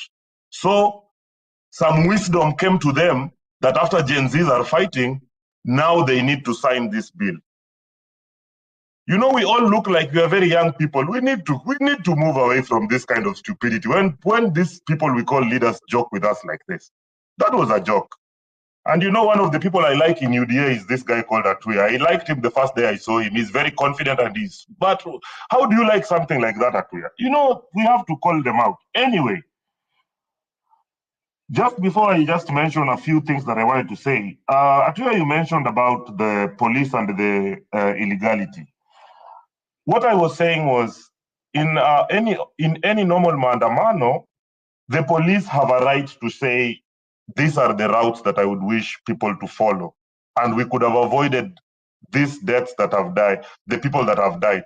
40 people is so many people, more than one. One death is a lot. So to put over 40 is just too much. Now, when we are seeing bodies being retrieved from the quarry and people missing, we don't know if they were thrown in forest. It's even worse. So it is a situation we could have avoided. You see, it is a situation we could have avoided. That is all I'm saying about the protest. I'm not saying the police deserve to die or the protesters deserve to die. It is a situation that we can avoid if we all from both sides do the right thing. Lastly, on this, on a light note, because we are always very serious. I am a lawyer from Busia, and when my brother Musalia said there's going to be an earthquake, I hope you guys have seen that now he's the minister of every ministry. What an earthquake by that man. Now to my point. Now, we have already seen that the populist president misread the popular mood of the people. He misread it. You know, it happens. Sometimes the clever person just gets beaten on his own game. He misread the popular mood, and he insisted on polishing his international image. That is why he was out there, people saying good things about him, and he forgot to listen to the people on the ground. When you don't listen to the people on the ground, this finance bill, everybody was complaining everywhere, on TV, on the streets, in functions, but they kept saying it's the media who are trying to bring another picture. Even they compared it to their win, which they said the people were saying they would not win the elections. So even this one is not true. But at some point when you are a leader, in a situation like this, the first thing he should do is to fire his advisors. His advisors were wrong, and it has caused a very big damage, a dent that I don't know if we can recover from. Because, as you can see, he had failed to subdue the demonstrations, which led into violence and intimidation, something that we really didn't need to. But walking away from that, because I don't want to talk about these people, we have had enough of them, I would want panelists to educate me on what we would expect on the qualities of the new structure of government that we feel would appease the minds of everybody, including the technical know-how, the competence of the individual to be named in these ministries. How many do you think we need? Do you still feel like we still need a bloated one? Because the Gen Z's demands in this is to have a very lean government, which personally I I would say when the president goes to have a dialogue with a lot of people and especially the opposition, which we all know has a problem with something called the old politics of reward my person. If I'm a friend of Mzalendo and I go for the dialogue, I will say reward my friend Mzalendo. So I think Gen Zs are not ready for another cabinet of rewards. So to me, I'm going to sit back when the panelists talk. I see if what is your feeling towards what kind of structure can the president try to get to make all parties happy, because now he's in a very hard predicament where the nominees that he nominates are being audited by all cadres of people in the country. I would not want to be the president even for one day until he's done with this thing that he's going through. Then two, personally, I was thinking that Kenya is very, very, very ready and due for civic education, including all stakeholders, jobless people, young people growing up, government officials, civil servants, private business owners, the country's security. We all need to go back to factory settings. Even if you stay abroad, where some of us are, if you stay abroad for a year and then go back home, you find that the driving is so bad, you cannot even take yourself for a kilometer because you find traffic lights that are working with policemen standing next to them, and the policeman is more right than the traffic light. A roundabout, to negotiate a roundabout, you are on the right lane, but somebody knocks you from the wrong side and says you are the problem. It is a civic education that needs to be very vigorous, very, very vigorous, including educating these young people on the importance of voting for what they want to govern them in future. Because I was watching Jeff Koinange yesterday, was it yesterday on Wednesday, when one of the panelists, I think the bishop, said, one thing the Gen Zs and millennials have learned from this 4 weeks of madness is that watching the local news is a very big weapon. These kids never used to watch TV. Today, they will never miss a news item. So on that, it is a very good civic education that they have learned. That is where you get information on how to build a better future for yourself. The Gen Zs have made a very big step in liberating us from this impunity and corruption. And as I said, I would not support these two main players of the game who are politicians to try and steal away the dream that these kids have fought and lost their lives in trying to achieve. Because I think one of the best interviews that I've seen in Kenya is when this man who was a permanent personal assistant to the late President Daniel Arap Moi, Mr. Lee Njiru, who said in an interview that the politicians in Kenya, it's like a clubhouse. They are all friends who sleep together at night and smoke and drink together and dine together. And in the morning, they will cause friction between you and your friend, thinking they are fighting, but they are all one and the same.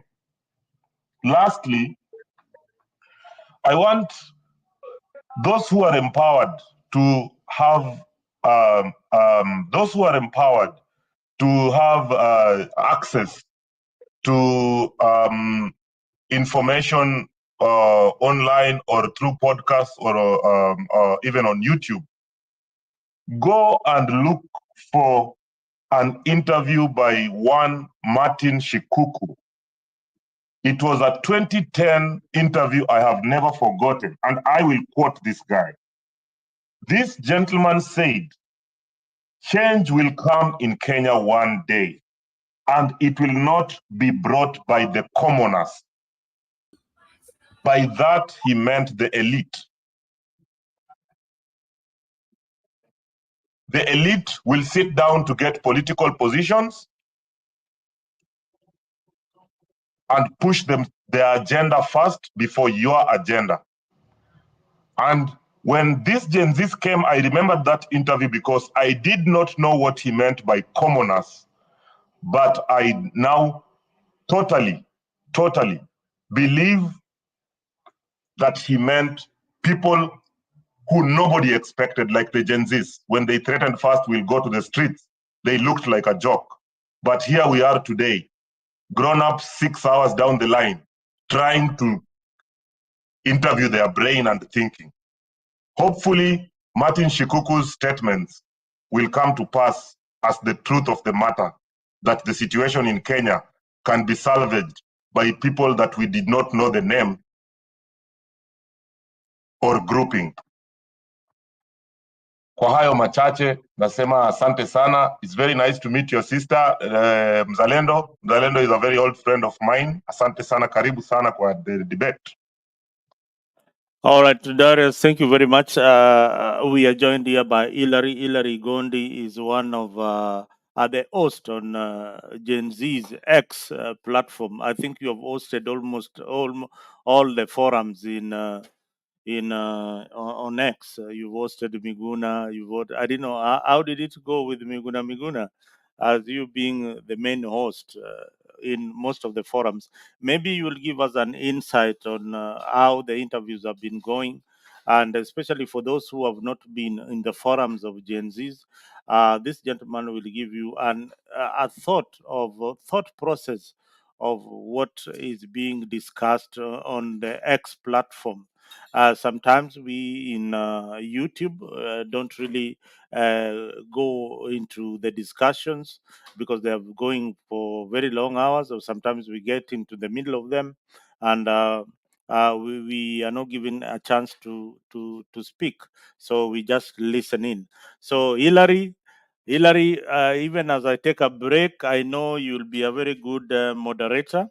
I also want to jump into the conversation and give my 50 cents. We take a short break. Mkipumua tu kidogo, we take a short break, alafu tunarudi tu 40 seconds break, kunywa kamaji. We are now almost winding up. Hilary will finish with the open mic as we discuss our country. If you have not subscribed to Africa 24, please do so. Share the link to your friends.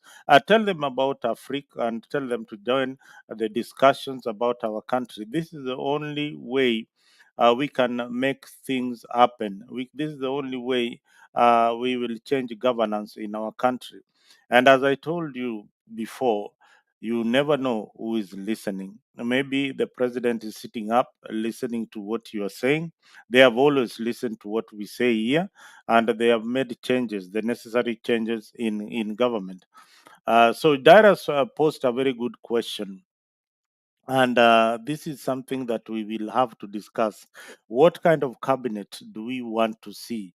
And Ruto has done something technically that will enable him pass his choice of cabinet in the shortest time possible. Robbing in Raila Odinga on his side, that means a guarantee of his choice in terms of cabinet and preference. So when they go to parliament, they will definitely be passed. Raila Odinga will whip his side, and Ruto will whip his side, and there'll be no objection in some of those names. So let's take a short breaks, and then I'll be back. Thank you.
Yes, we are back. This is Africa 24. If you have not subscribed, those in the comment section, awesome. Thank you very much for being keeping us company until this particular time. Toa uchafu kwa ulimi, tumetoa hiyo uchafu kwa ulimi. Asante sana kwa kuja Afrika. Tumekufurahia sana. Black, asante sana on the comment section. Thank you very, very much. Awesome. Tumerudia tena. And Gypsy Corner, thank you very much for being part of this discussion. Ochuka, asante sana for being there. And who else? Who else? Who else? Who else? Tanui, karibu sana Afrika. We don't want to see you on the comment section. Kuja hapa kwa mjadala. Karibu sana Hilary. Asante sana Mzalendo, asante sana Atue The Junior, Jeff Mburu, Rose. Naona watu wamemakinika kabisa Mzalendo. Najua mambo ni mengi na mambo ni sasa, kama si sasa ni sasa hivi. We thank God that we are here again to submit our issues pertaining our country, which is very key. And I think that the conversation has been well attended and people have shared their ideas and what is happening. And now I saw the topic saying that they're regrouping the group.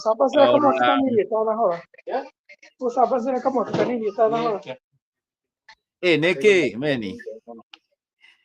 All right. Guru mute. Tiga wanawe.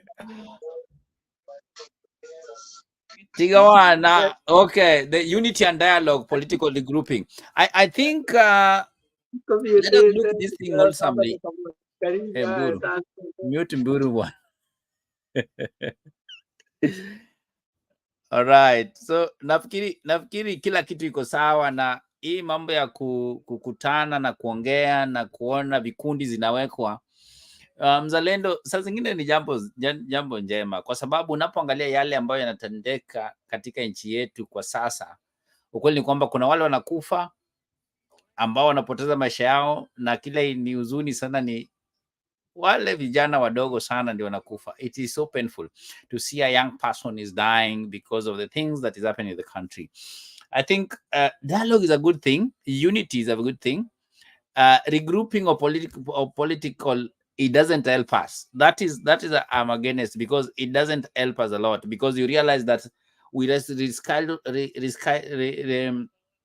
we just recycle our leaders, the old ones. They are the people meeting. We are agencies when there are these things happening. When we are seeing now Ruto is meeting with Honorable Odinga plus other leaders, where are the Gen Zs? Where are the young people? Because this issue was brought by young people. So unity and dialogue is not bad, but everybody should be involved. And I think that's the crisis. And that's where people are bringing issues. And that's why you see the Gen Zs came out broad and saying, because they were not involved. They're just being told what to do, and they don't want that. And this thing, I don't think that is going far, because I'm seeing that it's going to bring more problem. Because if these people are not involved, you'll see even the cabinet that will be appointed, the same names that we know. The same names that we know every time. And now you hear what is happening, it's the same name. So where are the complainers? Because these people are complaining. What is the issue? And this is the problem. Where the problem is, and that's what you see. Agencies came out, plus everybody was out there to say that this cannot happen, because Ruto promised that ule mtoto wa mama mboga, ule mtoto ambaye hakuwa anajulikana anaweza kuwa kiongozi. What is happening is with this government, we don't see those. We are just seeing lies, and that we are saying that Ruto must go, because when I've been watching all the clips when he was campaigning, 100% what he said, there's nothing implementing even to date. So these are the things that you see that people are coming up from the country and saying a lot of things. And conversation has been so much and advanced on this issue, whereby Ruto should just go and leave the office. And Baba was told, we relax, ka nyumbani kula, ngoja siku zako. Aski, bado hii kitu ni tamu tu. So these are the things that we are saying, Mzalendo, that I know many people need we need our country to have unity. We need our country also to have peace, for the people to live in peace and do their businesses well and doing other things. This thing is beyond even finance bill. It is a matter of how can young people get involved in the leadership, and also how can their issues be addressed. And most of the promise, we if you see the promises that these people are giving young people or giving the country, man, it is Ruto has been there 2 years, only 2 years, but he has traveled more than almost 100 times. He has been out of the country. Where does he get the money? What is he doing outside? We don't get the reports and everything. Last time he was in the US, we saw that he was given choppers, he was given money, a lot of things. And where this money? There's no report at all, you know. So these are the questions that we are asking, and but we are still saying that as much as we are seeing dialogue is taking place, unity want to take place, young people must be get involved, and their issues must be addressed. If not, then we'll not tire to go to the road. We'll not tire to say that Ruto must go and it should lead with his, not only him, but the old regime. We just need a new regime with a new system, because our country has a beauty constitution, but this constitution is not being followed because of corruption, tribalism. And that's why you see this time it was tribeless, leaderless.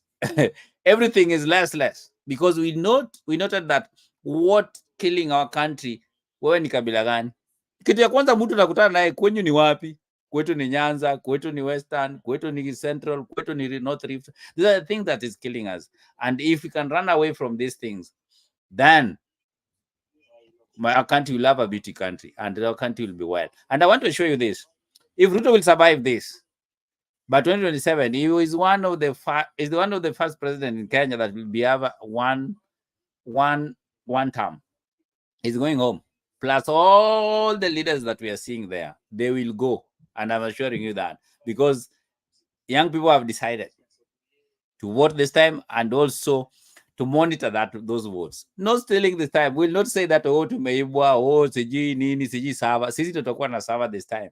Hiyo sava kufunguliwa, hatutaki funguliwe. Kura inahesabiwa from the ward na inatangazwa hapo. Hii mambo ya, because actually if you look at the constitution, hii Bomas, hii mali inatangazwa kura mzalendo.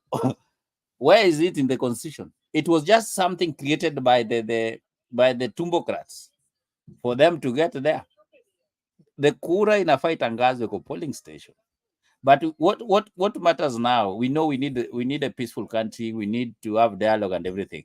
But if young people are not get involved in this system now, I want to assure you, Ruto must go will never stop until 2027 if he will be there, which I'm not sure. Thank you.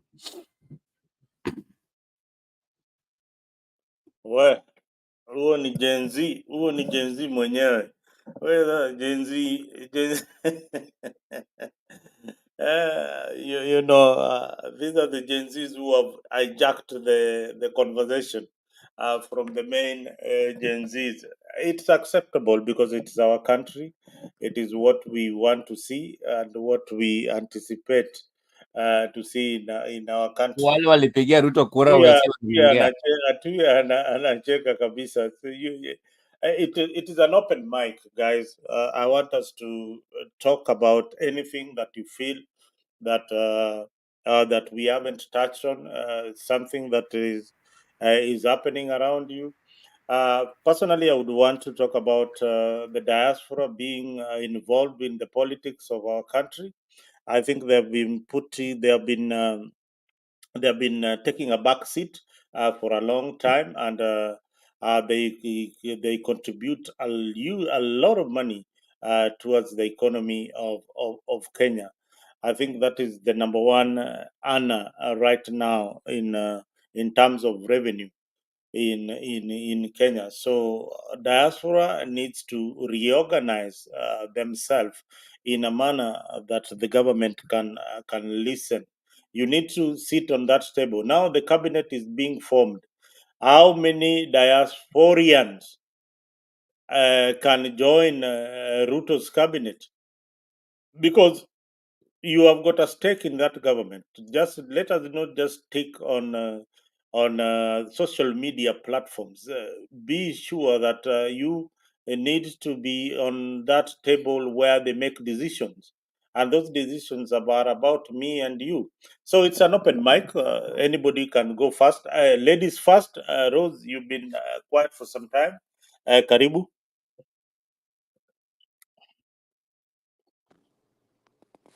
Yes, I'm back on. I was quiet and listening for a while.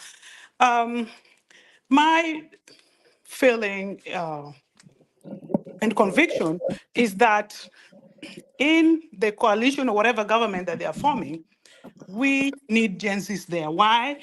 Because we can be happy, because I'm so sorry, but for most of the current politicians, it's about money, money, money, money, and themselves, period. All of them. We need the future there. We need Gen Zs there. How can they have Gen Zs, even deputy? Some of the CSs, they need to do that. We cannot just have old brains there that are so tired and so sleepy. You can't blame them. Some of them could be going through dementia and you don't even know, you know? So the government has to figure out how to have Gen Zs involved, and not just to have the political leaders go and pick some random Gen Z, like what was brought out to the press that they were from the technical schools. Bring those who are out there and they are vocal, meaning that they can oppose. We do not need yes, yes, ma'am, yes, sir, because it blows out in the end. What has happened in the other countries is the same yes, ma'am, yes, sir situations. And then when people are overwhelmed, it's like, forget it. Okay, we don't need to get there. Kenya is a beautiful country. Most other countries admire Kenya. Please, Kenyan president, let's involve the Gen Zs. If we have to have them deputy, even some CSS, we need to do that. We cannot just have them in the street and then we ignore them. Some people are saying that they're young. That's a lie. Some of us from teenage age, we had been there helping organize things for the politicians. You're the brain behind and they go and speak. You see, so you cannot really write them out. Thank you.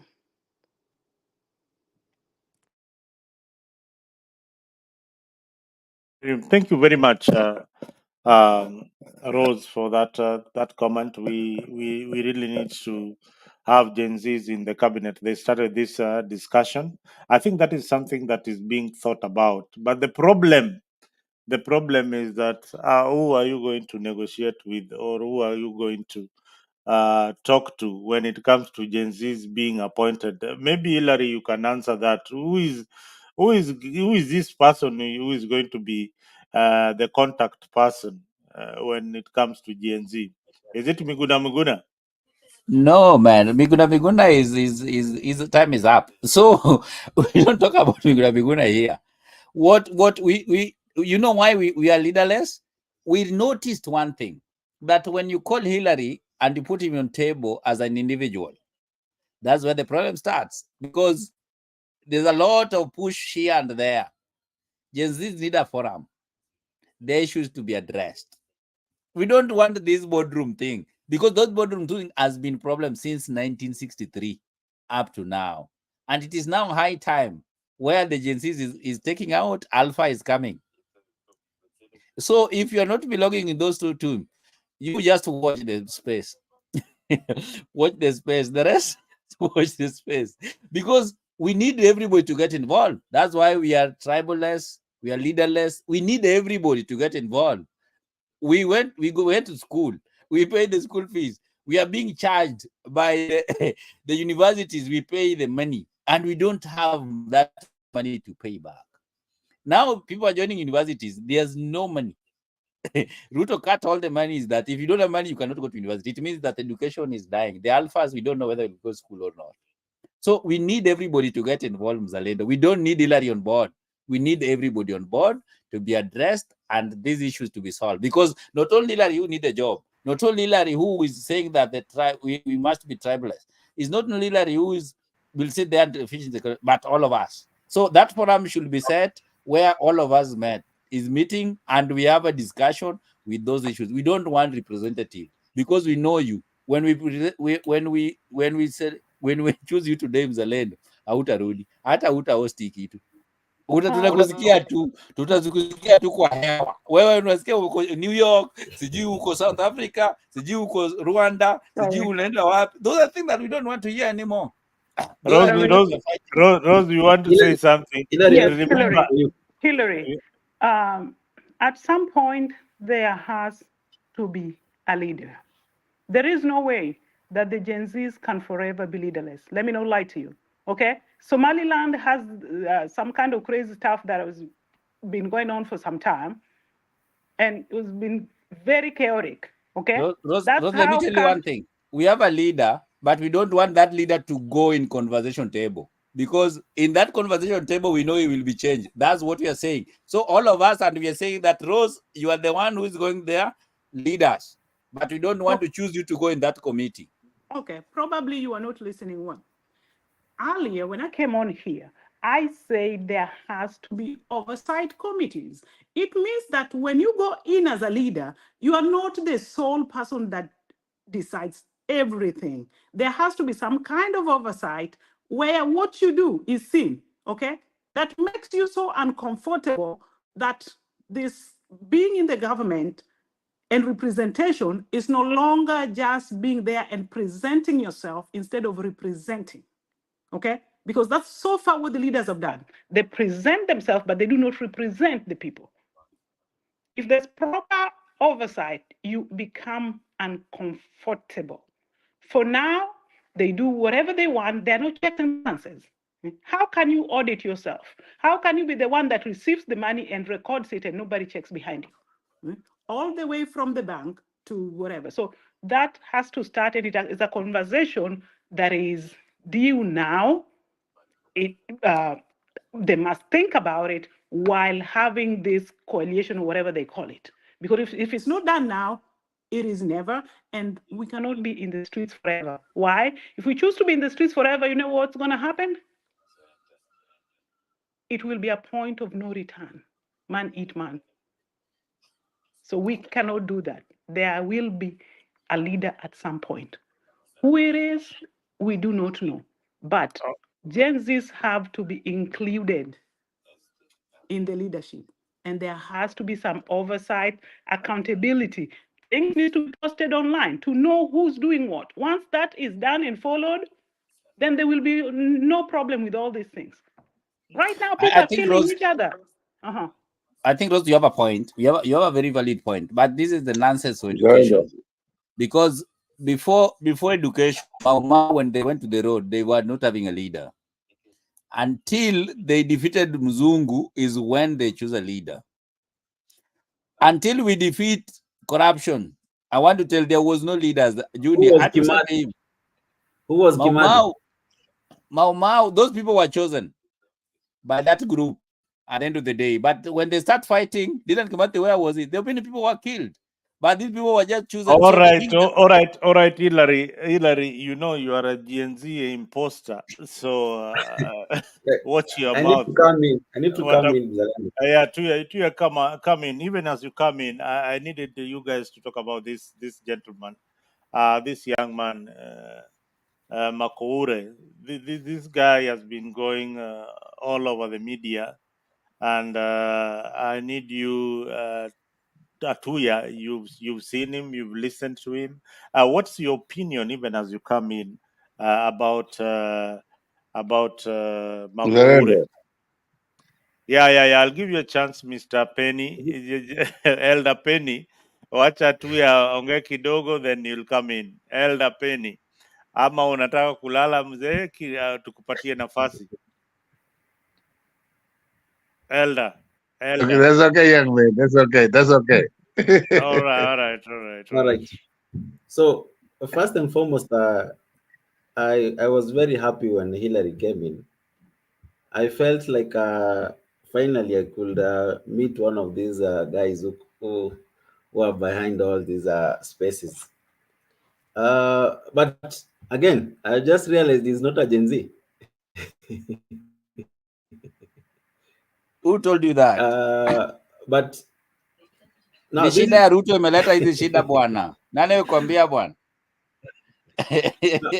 Now this is one of the issues that I have. I think, Mzalendo, have you ever had a real genuine Gen Zs on this platform? Have they ever come to give opinions? Yes, yes, we have a regular Gen Z here who is a member of Africa. He normally comes, and maybe All over right. the weekend they will come. Yes, yeah, Okay. and So yes. Mhm. I have an issue with them. This issue of saying they are leaderless, they don't want to have a leader. I'm sure even Hillary wants to be their leader, and maybe he is planning to be their leader. But the He's problem and the smiling. fear, the problem and the fear, the problem and the fear is the moment he will try to uh, bring out his head and say, I'm the leader, he fears the backlash from his fellow Gen Zs. So, and I don't think, I even heard Sifuna asking, there is no problem of having leaders. There's no problem of having people who speak for you. If we chose Hillary today, we are a group of Gen Zs. We told you, Hillary, this is the point agendas, and this is what I want you to present to the president, and this is what we want you to negotiate. Then, after you've gone to the table and negotiated, if we realize that you are diverting from what we sent you to do, then we have the right as the people to remove you from there. But we cannot continue remaining leaderless because we are afraid to speak. And one of the problems I think I have with these Gen Zs, even if you go into these spaces that are normally happening, you'll find out that 70 to 80% of the speakers are not the actual Gen Zs.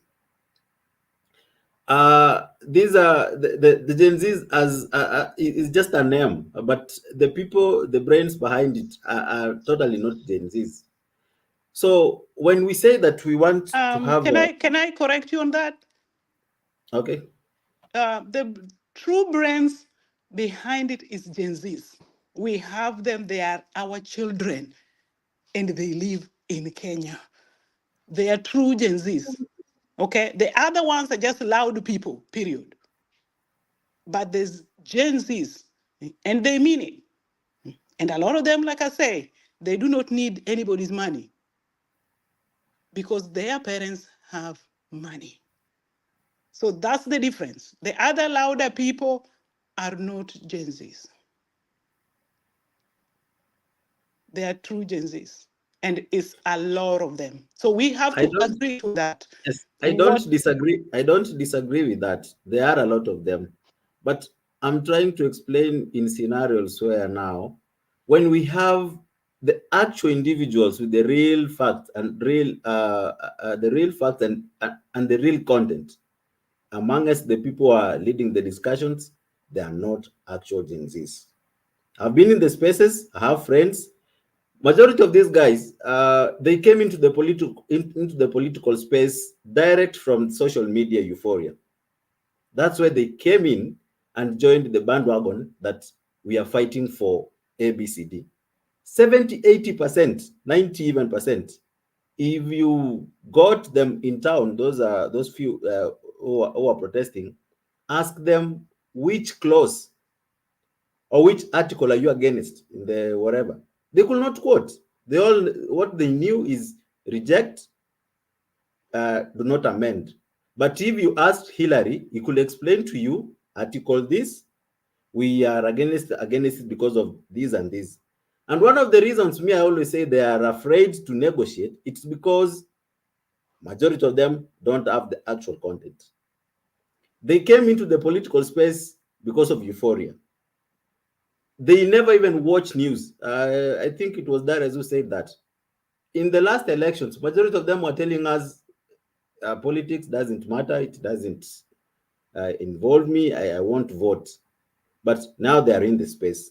One thing I will advocate for is that they need to also have the content. They need to have, like, there's a gentleman Mzalendo played, Makoure. The guy is eloquent, speaks, has the knowledge. But wait until the day he will say that he wants to lead these young people. They will cut him into size. They will self-cannibalize. That's the issue with them. Wait, let him just speak that now their leader, and I want us to take this direction. He will be a villain. Watasema amenunuliwa. So I don't think there is any revolution that actually succeeds at the end of the day without having a sense of leader. If it's Hillary, let Hillary lead his troops, have an agenda, have the Gen Z agenda articulated.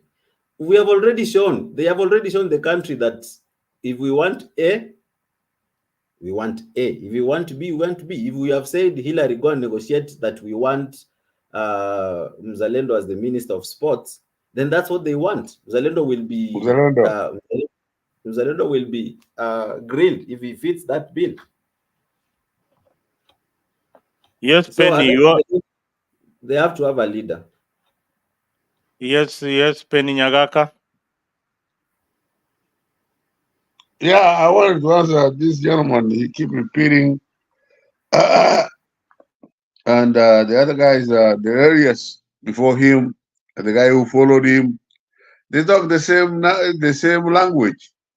Hakuna ugumu sana. Wacha tuende one by one. I just want to talk on 2 points: politics and the uprising by the GNC in Kenya. Okay, politics is number one. Ni kwamba we have seen this before. The people who are looking for Ruto to get out were in ODM, and they mixed with the GNC, and they made their point. And we understand that there's no big deal. You can talk from here to the next day, the same language. Okay. Politics takes a long time, Zalendo, to change anything. Politics ndio iliua mtu kama Temba anakujaga hapa ndio anajua hiyo vitu sana. Ita Socrates Plato. He was corrupting the children of Greece. Why? Because the argument, this is what he was saying, is that you need a pilot to fly a plane. You need a captain of the ship to take you from here to there. You need a professor to teach your kids. But you need anybody to vote for a president? For that, he was killed. But that's exactly what the GNC is talking about today. About 300-400 years down the road, they are talking the same language. My friend, this is not something that we just made up yesterday. Uko unja nini. This is something that was made in Greece 300 years ago. We are trying to follow. We can't follow. You come to America where you see this guy who is nearly whatever and the other guy who's nearly whatever. They had already predicted this. These two guys, either Plato or Socrates, was killed because of that. That he was corrupting the minds of the people, of the young in Greece. The argument he was making was, you cannot let anybody vote for a president. You should have somebody professional to vote and vote for a MP. Now he was killed because of that. Hiyo ndio hii story tunajua. This is the story we are going down the road. Na kufika hii ya Mheshimiwa Raila Odinga kwenda kupata na ndugu yake huyu Ruto, wengine were very against it. I was personally, Mzalendo, wacha nikwambie, I was very much against it, the whole thing. But kuona what they are doing na vile the argument hiyo nani Ruto anasema na vile the argument Raila na agree with, then you chill out, you calm down, unaskiza, you just listen to what they are talking about, because it is very very clear. Mimi nisha kuambia kwa miaka yangu revolutionary ambayo niliona ya mwisho, and I can tell you for a fact, the Iranian revolution, because these guys wengine tulikuwa tunawasaidia na science, political science, na wao walikuwa wanatusaidia na math na physical science. Unaona, lakini wakatoroka shule 1979 wakaenda kwao, and they kicked out the Shah of Iran, who ended up in Egypt. And you can look at that. You are a journalist. You are a young person. He ended up in Iran, and he ended up in South Texas, in America. And nowhere he would go where these guys would not. Yani even the GNC wanafanya nyumbani. The way GNC is doing. But it was somebody who had made the country so mad. Like yani hukujua vile ya kumwambia. The GNC of today, what they are doing, huyo Ruto, he has compromised everybody. So why are you going to fight somebody who has compromised everybody? Unless you want to waste time. Mzalendo, tuna waste time. Nimechelewa kidogo lakini I will call you tomorrow on a weekend, Saturday, tutazungumza mengi. Lakini let us not compromise our understanding of what it is so that we can just go along with the program. I don't think I just realized that amedanganya hii watu, where can he drop them off? Wamekataa kuwa dropped off. What does he has to do? Ameenda mpaka huyu mtu huyu mwingine kwa nyumba yake. I don't think I started this in 1998 when aliacha Kibaki na Matiba on the street ya coach ya Nairobi ya Milimani. And he went and made a deal with Moi. He was Minister of Energy by Friday, and he was a secretary for TANU. Unaona? And this has continued on and on and on. Tumeona hii. Nikiambia watu wengine ambao wanijui, wanasema mimi na yetu Wajaluo. And some of them don't know the best friends I have ni Wajaluo. Lakini when I say the point that huyu mheshimiwa wenu anatudanganya, ile kitu tunaona tunadanganya. Unaona? Wakati alisema hata huyu ametosha, akafukuza nani Nyachae. Nyachae alienda nyumbani akakaa, akakula nyuka yake mpaka akafariki. So let us understand what we are talking about and talk about it straightforward. Sio kudanganya. Mzalendo, thank you very much for giving me the opportunity. Okay. Zolenda. I'd really, sorry, I Yes. really need to talk about some. Yes. I just had, I believe, is Mr. Nyagaka, right? Yes. Yes. Okay. Yeah. So, Mr. Nyagaka, gonna first of all, because I always like to really come out clear, who I am. I am a supporter of Ruto. I supported Ruto. I am against what's going on. There's a few things that you have said that I want to disagree with. You've been in politics for some time. Things change, okay? You mentioned, if I had it correctly, that ODM mixed with Gen Z. ODM, up until things had just turned and they woke up and were like, whoa, what is going on? They were not part of Gen Z. They were just as confused as everybody else. So the Gen Z thing has nothing to do with ODM. Trust me, a good majority of it were those kids, our children, that voted for Ruto. They voted for Ruto, loved Ruto, and then when they saw these problems with all these people in cabinet showing off things, yet most of them cannot get jobs. When you try to get your first job, they are telling you that you have to be under 35 to get a job. And then you also need 5 years experience when you've come out of the university. That's what's getting them to the streets. They cannot pay fees. That's what's getting them to the streets. If you look at kids now, or our children, between the ages of 21 to 27, most of them can't even get married. And that's the truth. And they don't want to get married because most of them don't have resources. Thank God for parents. They are feeding from their parents. And then you said something that I believe that going forward, watching the future of Kenya, we have to get to where we look at ourselves as Kenyans. Because all of us are suffering in this. If And only if Kenya had everything right, we have no reason to be outside of Kenya. We have no reason to be out of Kenya. We need to be in Kenya. We need to be either doing business in Kenya or working in Kenya.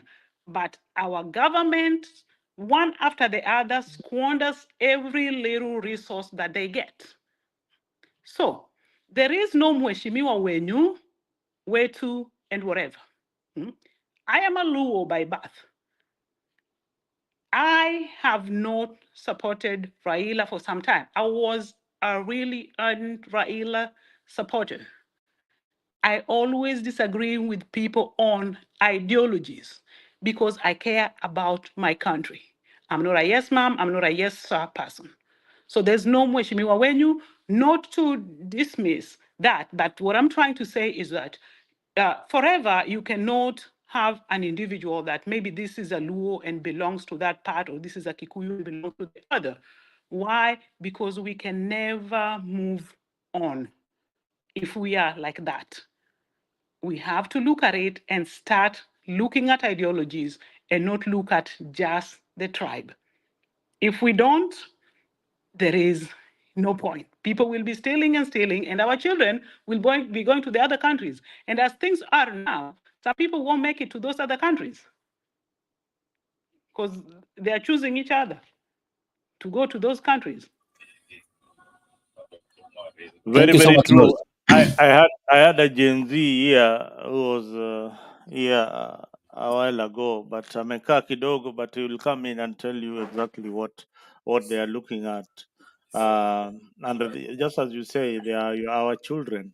And that is a very, very important fact. They voted for William Ruto as a popular candidate who they hoped that is going to bring change. But what is happening right now is not what the Gen Zs expected of William Ruto.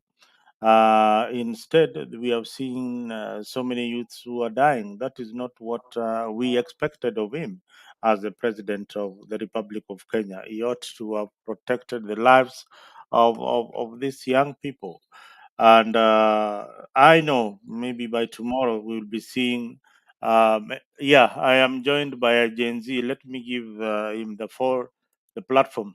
Hey, karibu sana, welcome, Melvin.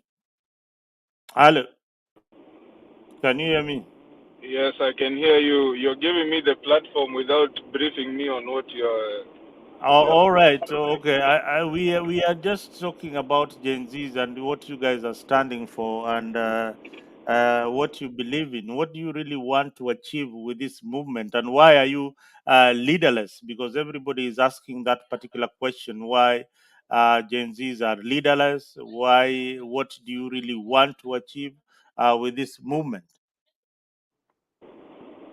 I mean, by now, I don't know why people are still asking the same questions.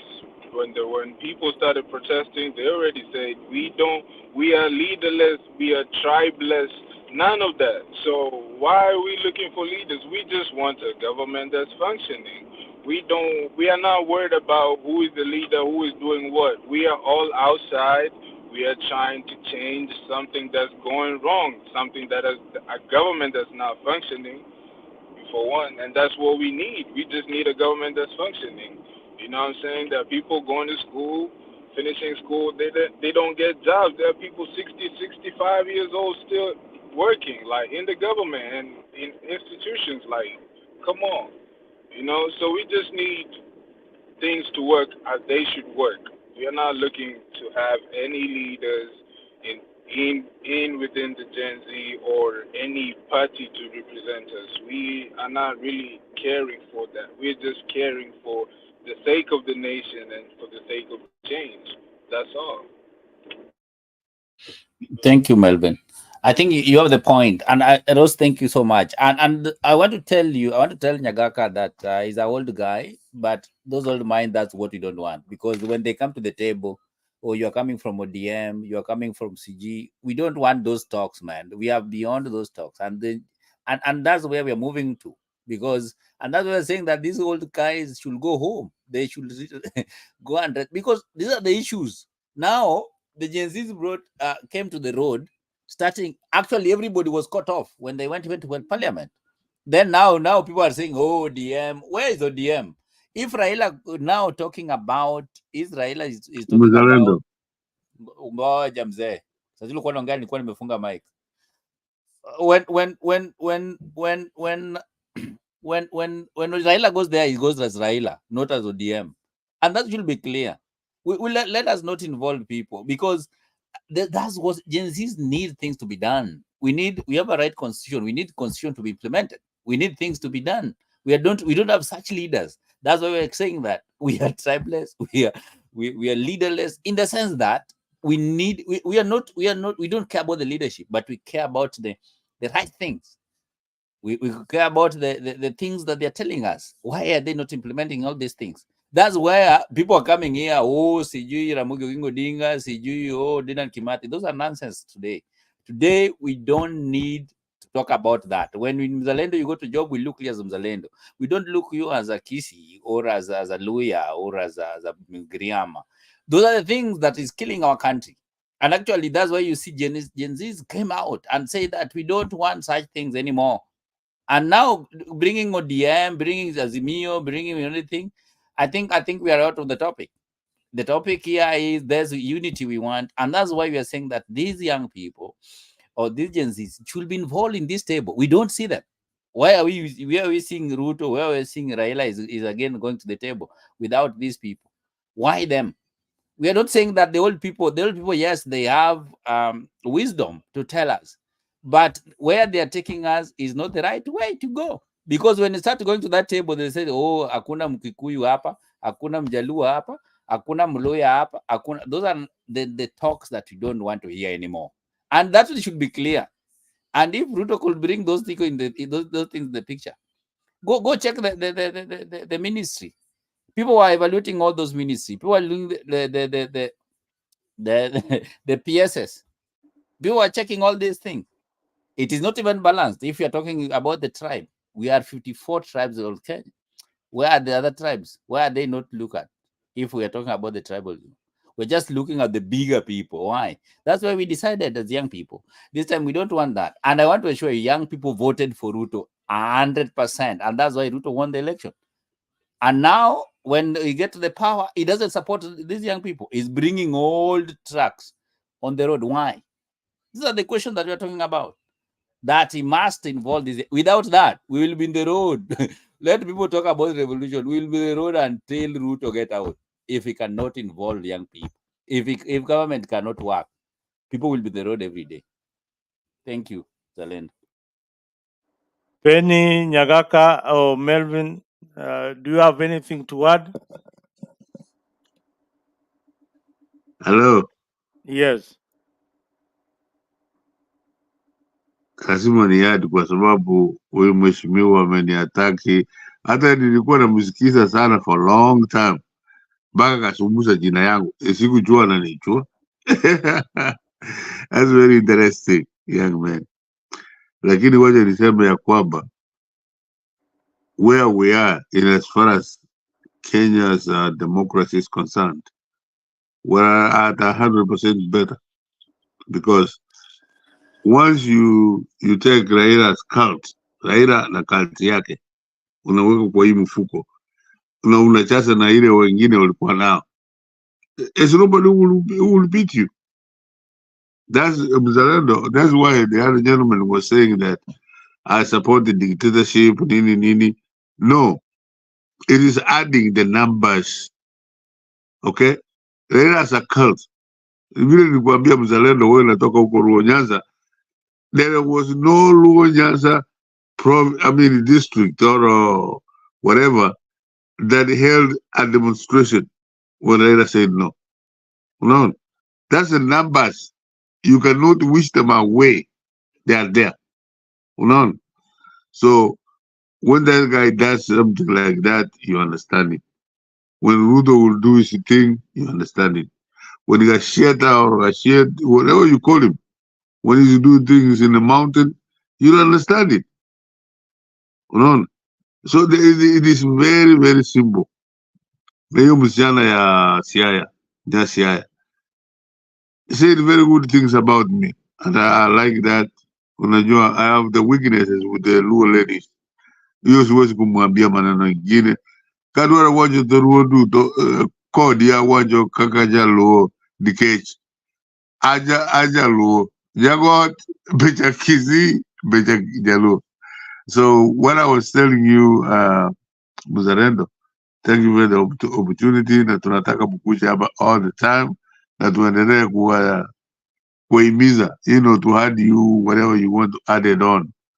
Na my friend, waje niwaambie ya kwamba what Ruto has done to Raila Odinga is an addition, is an economic thinking about, kina huyo Molo Molo wanasema that you can never even add up.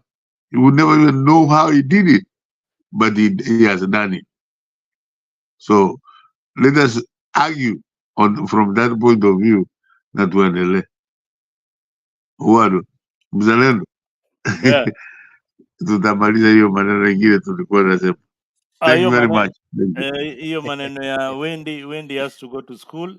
We still remind those who had promised to give their contributions. We are almost winding up on Wendy's story. It's been a wonderful journey for the young girl, and she's excited. Apart from the skirmishes that have been happening, she will join university eventually, and that is what we want here in Africa. We want to support the needy, especially those who are coming from disadvantaged families, to go to school. When you do that, at least you will get your rewards in heaven. Those other doors will all be opened for you. So, just to remind you that we are still talking about Wendy, despite the politics and all that. We are still helping in the community as the Africa family. Let me welcome Brother Ben. Ben Benson Media, karibu sana Wood Kisumo. How have you been? I'm okay. How are you doing, my brother? I'm doing great. Okay, Mhm. that's good. I'm listening in the background, seeing on how you're contributing to the nation. Mhm. Yes. Yeah, I mean, we have been, it is an open mic. We have been talking about our country, Kenya. Raila has now joined William Ruto. That was very much anticipated. We anticipated that kind of merger a very long time ago. That he's going to join, although he was refusing that he is not joining, but he really wanted to join. It is not about the Gen Z. It is something that they had started a long, long, long time ago. So people should not mistake these facts. Raila was already in government by the time Ruto was having problems with Gachagua. Ruto had to look for allies, another alternative as a backup measure for his government. Remember, the Kikuyu community contributed 46% of the votes to William Ruto. Their exit from that government will really would have really destabilized Ruto's government. But now there's another problem that I have already foreseen. Some people think I'm a prophet, but that's how I look at politics. Um, Raila will come up with his team. Of course, Gashagwa will feel that they have been disfranchised with the number of cabinet positions that they ought to get. Remember, right now, the appointments in the security docket, and I think this is part of the negotiation, belongs to one Gashagwa. So when Raila comes with the team, people like Moses Kuria are going to be out of the cabinet. And remember, these are very vocal politicians. Alice Wahome, these are very, very, very vocal politicians. These are not your politicians who would just sit there and wait. Aisha Jumwa, these are very, very, very mouthy politicians, and those are the people you need in politics. So, how is going to balance the act plus what is recommended in the cabinet is that we want a lean cabinet. Lean meaning that the number should be reduced.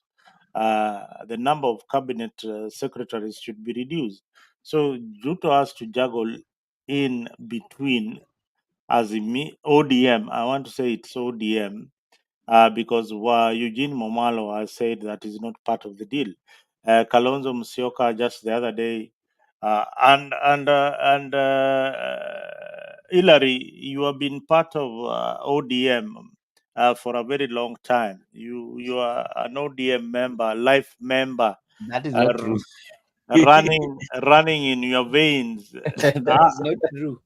How did you escape the goons that in that press conference that that within? that is that one was not a ODM ODM platform.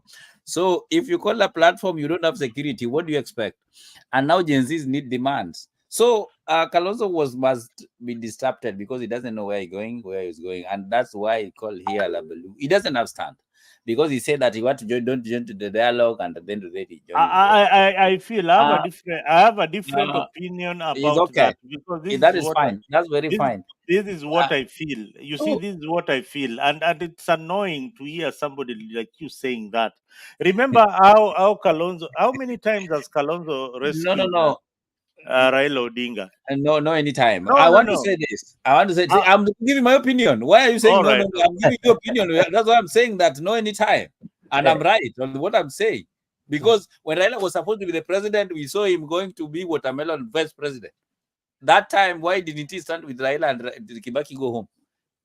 At the end of the day, we saw him coming as vice president to do what? To dismantle Raila. Now, actually, without Raila, Kalonzo will never hear him. Mark my word. Raila is going home. Kalonzo will disappear in the future. You'll never see him. But I want to say this. This thing is not about ODM. This thing is about individuals. It's not about the party.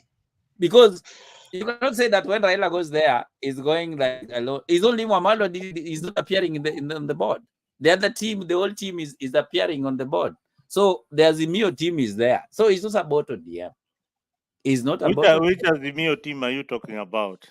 Kalonzo is there. He's already on board. He's talking. And Kalonzo was the running. Was the third person after Martha Karua, right? So if Wamala refused, other people are on and Wamala will just come in. So what I'm trying to say is this: Raila, this Gen Z's thing didn't bring Raila on board. You are very correct because we saw Raila coming on board when Obasanjo went to Kenya, and when they talk and everything, Raila was already on board with Ruto and he was supporting Ruto on the same. So the point here is when people talk about ODM, that is wrong. That is very wrong. Like kosa mtu wa Uganda. Unajua afai hata kuongea vitu za Kenya. Inafaa akuje Kenya na nyamaze. What you are trying to say mzalendo here is young people should be get involved. Umejuaje Osam ni mtu wa Uganda? Anajua amezaliwa huko. Sasa anaishi tu Kenya. Tunasema ya kwamba watu vijana waweze kuhusishwa kwenye muungano huu na hii mambo ya kuongea, kwa sababu wasipounganishwa ama wasipoletwa ndani, wacha nikwambie, it's gonna be worse than the way it was. Because why? These people are going to school, they are doing research all the time. We have a lot of them, they are just doing nothing. They are just sitting, or they go to happy and everything. These people have a lot of time, and that's why. My brother, let me just cut you short, if yes, you allow me. Why do you feel like the Gen Z should be on the dialogue, and what are they dialoguing about? Their demands. There are several things. Their demands. Yeah, that is true. But on you, if you do assessment of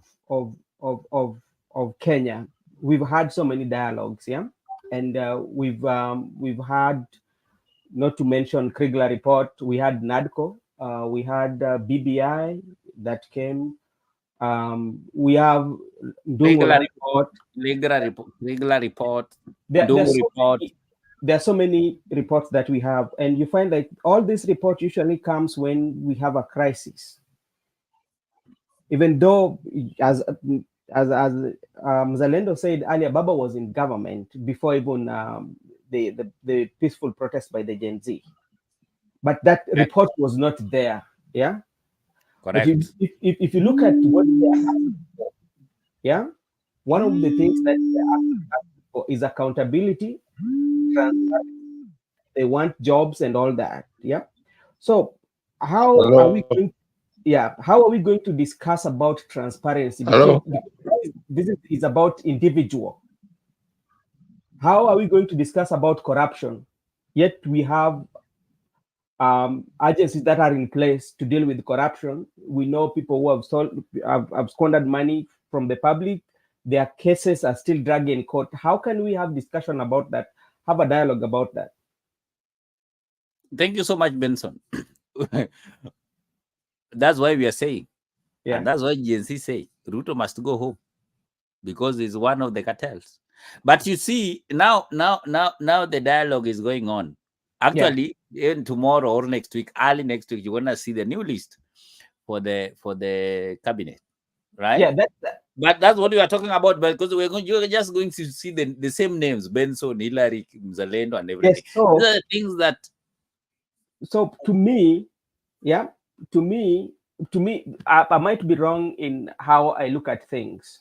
Yeah, the dialogue itself is not people centered. That is true. It's not people centered because Very if it was true. people centered, yeah, if Very true. If it was people centered, it could have been like they don't ask for that dialogue with the people. They let people tell them. Even but as we speak, the people has told them what people want. And if even you look at what the Gen Z are demanding for, Gen Z are not demanding for any leadership. They don't care who is going to be the president. That is what is there. They don't care who is going to be the minister, but they're just asking for accountability and transparency. How are we going to be accountable? You know. So why are we going to dialogue on accountability? Why are we going to dialogue on a corruption? How are we going to dialogue on somebody who has not gone to school? Yes, he's hosting a post. How are we going to dialogue about that? You are going to dialogue about Sakaja, who was in the governor, who when he was registering or when he was running, his certificate were questioned. How do you want to dialogue about that?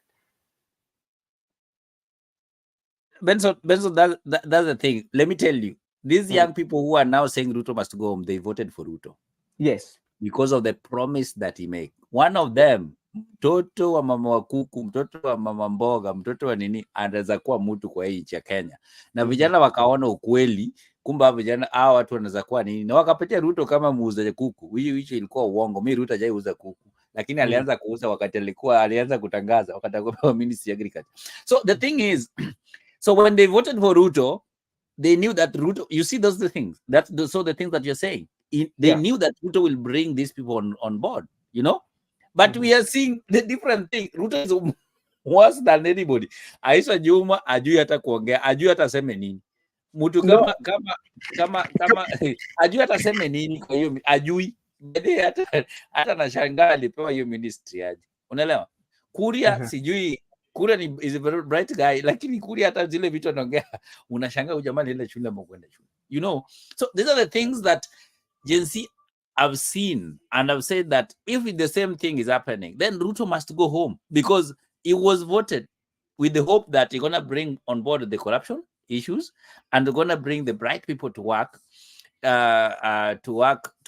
for the people and the promises that he made. And if you follow all well, I was 100% following Ruto's conversation, the promises that he was making all the time to young people. There's no even one Benson, even one is implemented, even one. But you know what, Mzalendo, sorry for hijacking your show. You know what, Ruto is playing the same playbook that all of them are playing, because I call it, the new name that I've given them is Brotherism. Yeah, Brotherism, they play the same book and different characters, but the book is the same. And one fear is if you attack one of the brother, the other 3 or the other 4 knows very well that we will be attacked. Yeah. And the brotherhood, they drink from the same stream, but different times, but in the same stream. So even if today Baba was elected the president, then there's some of the things that he could have not actualized because they were not realistic, especially when it comes to healthcare. He could not actualize the healthcare. Talk about the Baba care. That one could not happen, you know. And this is because of the systems that we have, you know, that what is happening. So I think the best way to happen is I would like to tell Gen Zs one of the things that they should do for them to actualize their dream, they have to have a leader. And if they don't have a leader, they're not going to make it, because I can give you a typical example. In November 2018, we had the yellow vest movement in France. They were advocating for the same thing, high cost of living, fuel. And Macron then gave in to some of their demands. But because they chose to be leaderless, they did not actualize their dream. And that is what is going to happen with the Gen Z. Another thing that Gen Z will have to, they talk about their tribalness. It's okay. But what are they going to take? Or what steps are they going to take to transcend Kenya past Rubicon of tribalism? Because we know we have a tribal constituency. If you listen to even what Mutahi Kaiga is talking about ministers, he's not talking about the real ministers, he's talking about the tribal constituency of Mount Kenya as a Kikuyu. What are we going to get? He's talking about his constituency. So at Masad, they might say it's tribalist, but they also have to navigate and see how are we going to navigate the tribal, because you cannot tell me that somebody who is from Kisumu, can go and vie in Nyeri and they elect me if that tribalist plays the part. Yeah. So it makes them quite much difficult. Another thing also they have to put in consideration is, one, the international influence. You see, all the brothers, they have international influence from outside. How are they going to keep up with it? How are they going also to challenge that? Because the international also have their preference. But they are the people who are coming with the new idea for accountability. But every time you want to do business, they want to do, how are you doing that business? How are they going to stop that? So those are kind of the challenges that they need to start with. Yeah, the dialogue, I agree at some point they will need, because for better talking, 100 people cannot go to sit in a place to dialogue. That will be unorderly. There will not be order. They have to have one person that is going to represent their view. These are our demands. If you cannot fulfill them, we are withdrawing out of the dialogue. That is what I think. I might be wrong in my analysis. Benson, you're right. Mburu nimekuona. You're very right. But I think you have a key points there. But I want to tell you that Gen Zs, they have a leader. They're somebody that they're calling his name all the time. It's only that when they say that leader, if they say today is Benson, they are coming for you. No, those are the challenges that also we have. When they say that it is Benson, they are looking for you. So they are not trying to keep these people together. They are trying to dismantle them. And that's the problem. That's what the problem is. Actually, Gen Z doesn't care about international. And actually, when they take over, the international will look for them because they have interest. And now you see their interest now they are converging the old people. Now they are on the board themselves. Ngoja next week, you'll hear the names that is the same people. When will these people come on board? So that's why these people are saying that Ruto must go home, because what Ruto promises and what he's doing is contrary. It's just opposite of what he said. And you've said something well, that it's a brotherhood. That's what the Gen Z didn't look at, because they didn't know that what is being said and what is being implemented is totally different. So they didn't check that. But at such a point whereby uongo itaisha, Benson, whoever will come, even Ruto knows today that as much as he will stay there until 2027, where we'll have another election, he knows that uongo lazima ipungue. Ile kwenda kanisa alikuwa nalia, kulia ilienda wapi? Kwa nini siku hizi aendi kulia? Kwa nini siku hizi aendi kanisa kulia? Alishadanganywa kanisa, anaanza kufunga makanisa. Wakina Wanjiru wanalia makanisa zinataka kuenda kufungwa zote. So kile tunasema ni ya kwamba Ruto promised people things.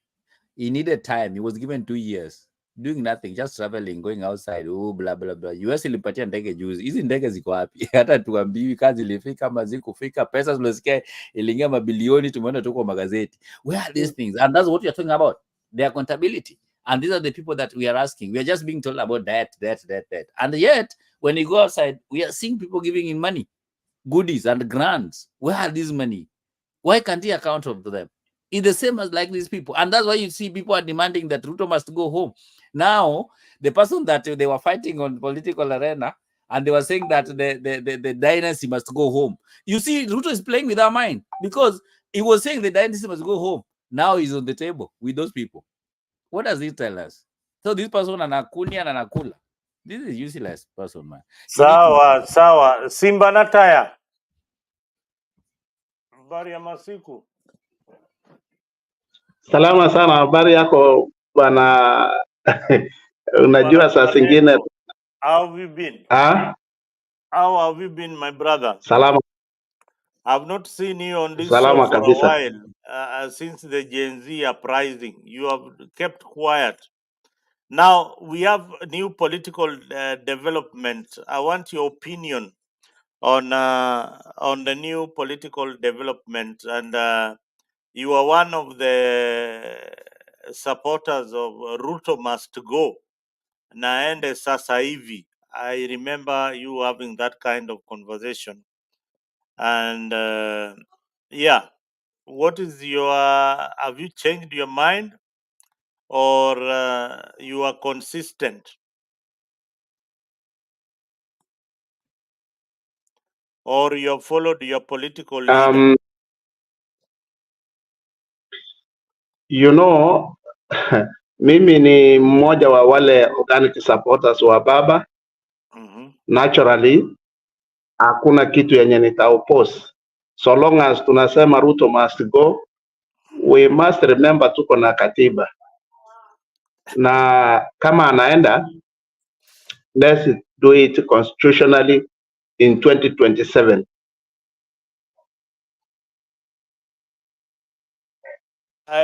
Yes. I like the fact that now you are quoting the constitution, but when you are demonstrating the other time, you were not quoting the constitution. You wanted Ruto to go almost immediately, and you could not give him time until 2027. But now that Baba is in government, you are looking at the other way. This is the chameleon in politics. This is the game of musical chairs. This is what I'm afraid of. Even when I talk to my friends about politics, you never know. They can stab you on the back anytime. They are not consistent. They don't have a mind of their own. What Baba says is always right. Why it is right, they assume we know. Yeah, but it is just it is a marriage of convenience. This marriage is a marriage of convenience at this particular time. We need stability in the country. Yes, you'd have argued like that. But again, when you go back, Simba, just a few years into Ruto's government, you were talking about the server being opened. You have again forgotten that there was a cause that you were fighting for. Yeah. Sasa Sava hata mlisahau kitambo sana accountability. Now you have the best opportunity. You are now with with William Ruto. Simuambieni awapatie mfungue Sava. No, the court dispensed that matter of servers, and it's in the an article report. Lazima kwanza tuelewe kwamba we have a country. Even if we support the Generation C, we also have the Njurinjekes and the Kaya Council of Elders and the rest. Hawa watu finally, hata kama watakuwa wanaitisha any elective seat, they have to go through there. So sijui kama hao wazee tutawaita Generation Z ama tutawaita Njurinjeke Generation what. So hiyo ndio our arrangement. Everything is behind us. Let us remain focused.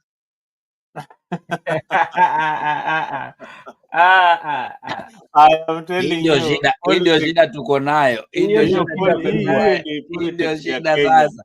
Unaona mali shida iko. Unaona mzalendo nikikwambia. This is the problem. That's why we want to remain tribeless, leaderless, because if the sasa baba jo alivotia baba ameenda huku sasa, alikuwa na sasa ati bwana, wacha hizo bwana. You remember this this cult leader wa Bungoma Western, ule aliambia wafuasi wake wauze kila kitu, waingie kwa shimo ama waingie wapi? Wanyonyi. Wanyonyi si ni Jesus, Wanyonyi ni Mungu. Kuna mwingine hapa sijui ni Kawangware ama nani, Waluya wanakuaga na hao ma vitu za maajabu ajabu. Dairas angetuambia mbona wanakuaga na vitu za maajabu ajabu, wanatumuiungu zingine. Kuna Mungu wa Waluya aliwaambia Yesu anakuja sijui siku gani, wakauza kila kitu. Hiyo ni ngumu. Wakauza kila kitu. Si Jehova Wanyonyi. Wacha si Jehova Wanyonyi. Before Jehova Wanyonyi kulikuwa na Tongaren. Huyu ni Yesu wa Tengaren. Huyu ni Yesu wa Tengaren. Wenyewe Waluya wanakuwa na Yesu. Yesu wa Tongaren kulikuwa na mwingine. Mzalendo niseme. Mburu sema. Sema Mburu. Niseme kitu dakika moja, maana ninapotea saa hii naingia job kidogo. Sasa ukipotea tena, sasa ukisema itatusaidia aje? Sawa, lakini endelea. Sasa kwanza naanzia na wewe. Wewe umesema William Ruto walipeana uongo nyingi sana na hakuna yenye anatimiza. Sana, na wale walimvotea wote. Na hiyo sio ukweli. Maana ungetuambia yenye ametimiza na yenye hajatimiza. Na hiyo ni debate ningetaka tuwe na wewe kesho. Maana uongo ingedhihirika wakati tunaweza kusema kwa hii miaka mbili serikali imefanya nini na ni nini serikali haijafanya. Sometimes we give general statements that are very biased. That are very biased. Na kwa sababu sina muda mwingi, ningetaka tu kusema hiyo ni uongo, maana William Ruto bado ako na miaka 3. Baada ya miaka 3 tutaangalia tuseme ametenda haya na haya hajatenda. Hiyo ndio haki. Niseme ya kwamba alisema kutakuwa na affordable housing. Tumeona kazi kubwa ikifanyika, hata kama kumekuwa na sabotage through the judiciary. Watu wanakimbia kule kujaribu kusimamisha asiweze kufanya ile kazi alisema. Akasema kutakuwa na hustler funds. Tumeona billions zimekuwa dispersed by those people to those people who are interested. He talked of subsidizing production rather than consumption. We have seen it, and we have seen even the food production in our country increase, and so many other things. Apart from that, William Ruto has not been enjoying the support of the media. So tunaendelesha vita zenye zimekuwa zikiendelea kwa the mainstream media, na tunafikiria vyenye imekuwa ikisemwa hiyo ndio ukweli. So we need to go deeper and see whether for sure the president was lying. Tumekuwa tukisema amekuwa mtu wa kusafiri, ametumia sijui transport ya pesa ngapi. Hakuna mtu ambaye who is coming to tell people out of the travels that the president has made, how much has the country gained. For instance, when he came to America, how did the country, the nation of Kenya, gained economically? what are the benefits. We are yet to see people being honest and saying that this is what the president has been going out there to do. Lakini tumesema yeye ni mtu wa kukaa kwa hewa, kwa dege, lakini hakuna mtu anasema president amekuwa akienda kufanya nini na ni faida gani nchi inapata. So these are conversations I'd like to have with you, good people. So mimi naamini ya kwamba baada ya hii miaka 3 kazi ya rais itaonekana, maana sabotage itapungua wakianza kufanya kazi, na Raila Odinga atakuwa, hakuna watu wengi wanakibia kotini kumsabotage, hakuna watu wengi watakuwa wanaenda kuleta fujo na furugu kwa nchi. You see the country going forward. Na niseme ya kwamba Ruto ni mtu ambaye ako na haja sana na nchi ya Kenya, na ako na haja sana na legacy yake, na ninajua ya kwamba kwa hii miaka 3 mtaona ile kazi ambayo itafanyika Kenya, na tujue ya kwamba Gen Z wamefanya kazi nzuri, maana that's a wake up call. Lakini ningewauliza tu kitu moja, wakuwe na kiasi, kiwango, kipimo, let them not overdo. Na la mwisho niseme let them respect the older generation. Nimekuwa nikiwasikiza wakiongea kwa media with a lot of disrespect to the older people, wakisema venye the older people wamefail, wakiongea vibaya.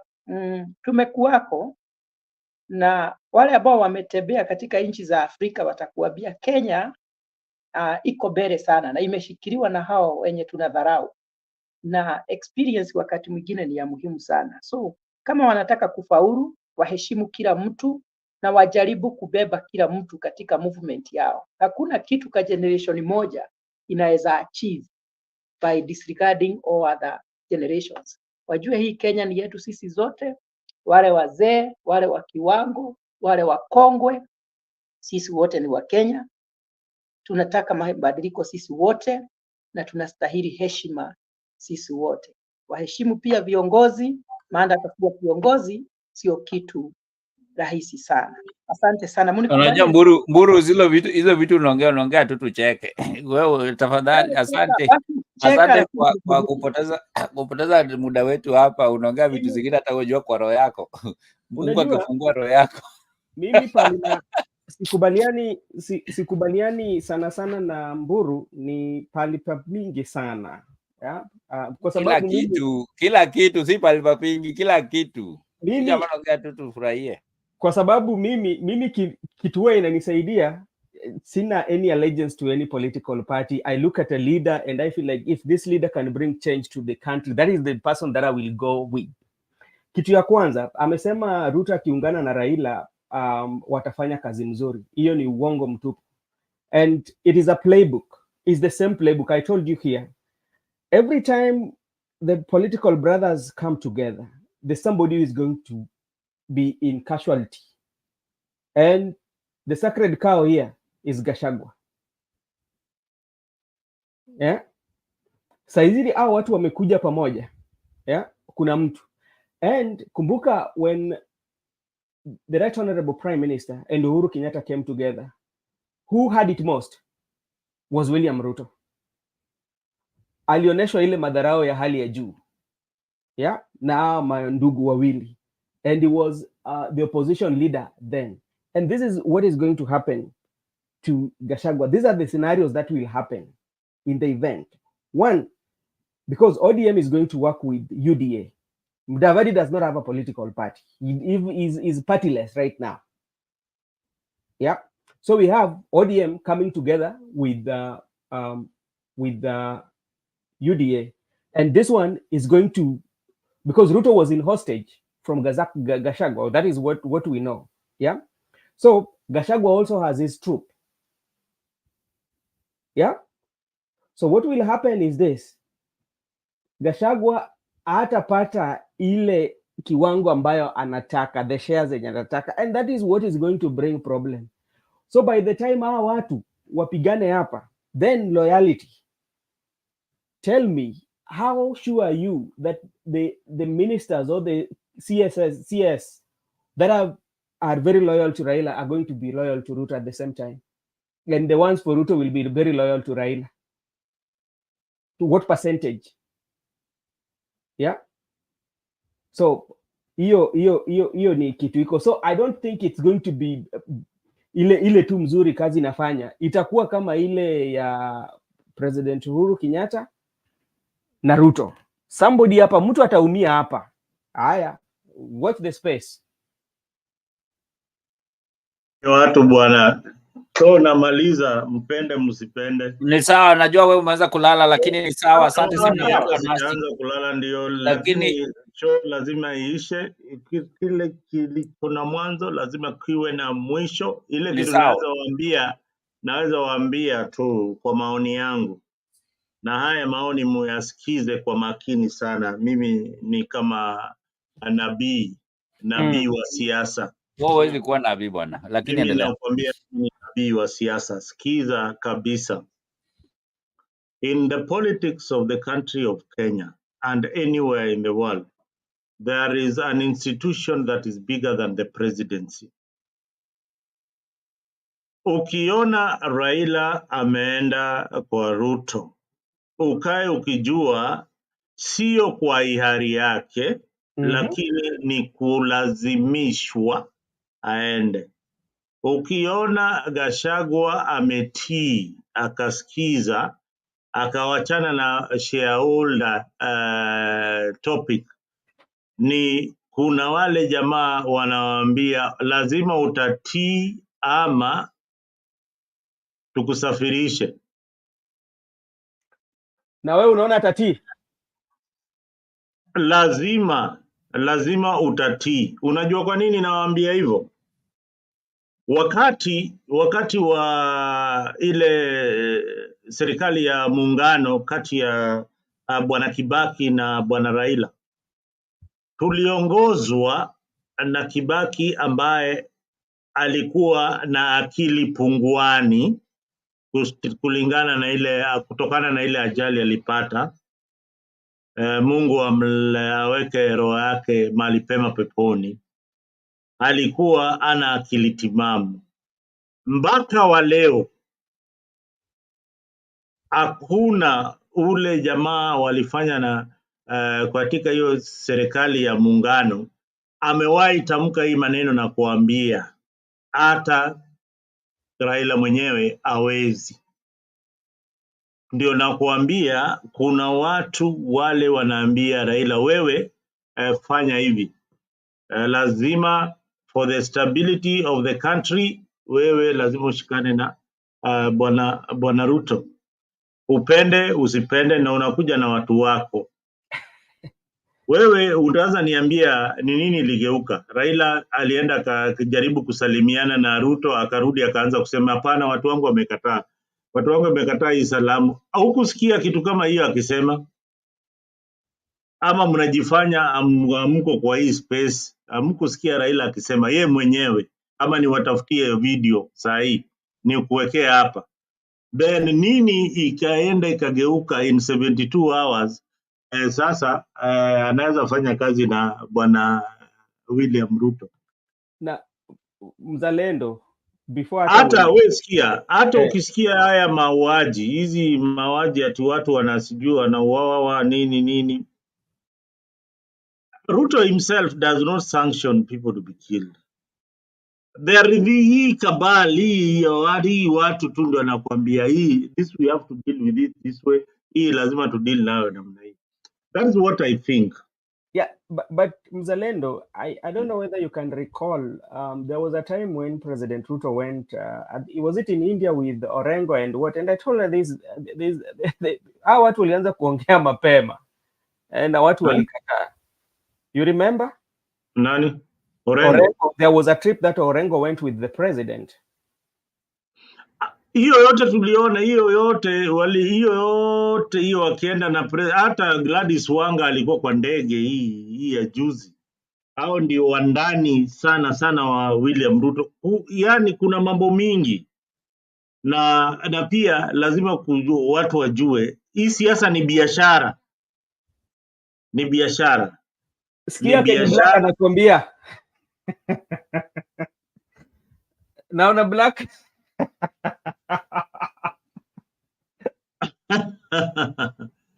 Black huwa amerogo. Huyu yuko kwa banka huko, ako kwa banka huko Gaza. Hata hawezi, anakuja hapa na wifi ina nini? Ina stama. Ushaona wifi ina stama. Wifi inajaribu kuingia kwa nini, but it's stammering. Huyu anaga wifi stable bana, yuko kwa banka huko Gaza. Okay, alright. Yuko kwa nini? Yuko kwa banka. Akikuja hapo utasikia wifi yake ni kama ina stama. Anaongea dakika kidogo amerudi tena chini ya maji. Okay. Nani huyo anaongeaje yake? Anaitwa Black, anasumbua watu huko kwa comment section sana. Anasumbua. Black wachana na yeye. Black ni kama huu Kenya Rebel. Kenya Rebel unajua alitoka Uganda. Na ajui anakuja hapa anakuja kusema ni Kenya Rebel. Kenya Rebel is a Kenyan. Hakuna. Ufuata yeye. Unaona hizo marisasi hizo mabunduki ameweka hapo ndio zitatumika kumaliza. Hiyo nini hiyo huyo jamaa originality ni Uganda, lakini sawa. Hiyo ni another story. Wewe unajua Kenya Rebel ana akili nyingi sana. Nywele ni akili. Alizaliwa Kenya. Kuzaliwa Kenya maanishi wewe ni Mkenya bwana. Lakini hizo nywele bwana, hizo nywele ni akili bwana. Ukimnyoa generation yake ya 4. Atakwambia can you imagine umenyoa Kenya Rebel hiyo nywele yake mingi hiyo ukanyoa. Huyo jamaa tunapelekwa kinyozi. Ngoja Unajelewa huyu akakuwa, unajua hiyo hawa ndio Kenya Rebel ni kama wewe, wale maimposter wa Gen Z. Watu wameng'ang'ana bwana, hao ni Gen Z bwana, na watu si Gen Z. Nini wewe unajua wewe hujui kwa wakati nilizaliwa. Niulize ulizaliwa lini ndio nikwambie kama Sasa wewe Hilary, wewe ni Gen Z kweli, tusema tu kweli. Wewe mbona unang'ang'ana ati wewe ni Gen Z? Nyinyi ni maimposter. Imposter Gen Z imbo. Kenya Rebel naye ni Gen Z imbo. Ukweli ni kwamba mzalendo, ukweli ni kwamba the revolution was started by Gen Zs. But everybody is getting involved because they are Kenyans. Everybody feel pressure. But every situation must have people starting it and other people joining. First, let me tell you what the difference is. It's not about in terms of communication, in terms of language that the Gen Z are speaking, you are totally off completely. That is one thing that you have to know. Why? Let me tell you. Have you ever? Do you have Gen Zs in your house? No, miaka yangu ijatosha kukuwa na Gen Zs. Labda Benson. Bas mimi niko nao wawili. Moja alikuwa hapa, moja huyo ndio huyu anakujaga hapa anaitwa Melvin. Huo ni Gen Z wangu. Mimi niko nao wawili. Ukikuwa nao wawili ndio ujue wana sheria zao. Na the language wanaongea ni tofauti sana. For you, they see you like somebody who doesn't know what he's saying. Hata ukiongelesha namna gani, they see you like somebody who never went to school.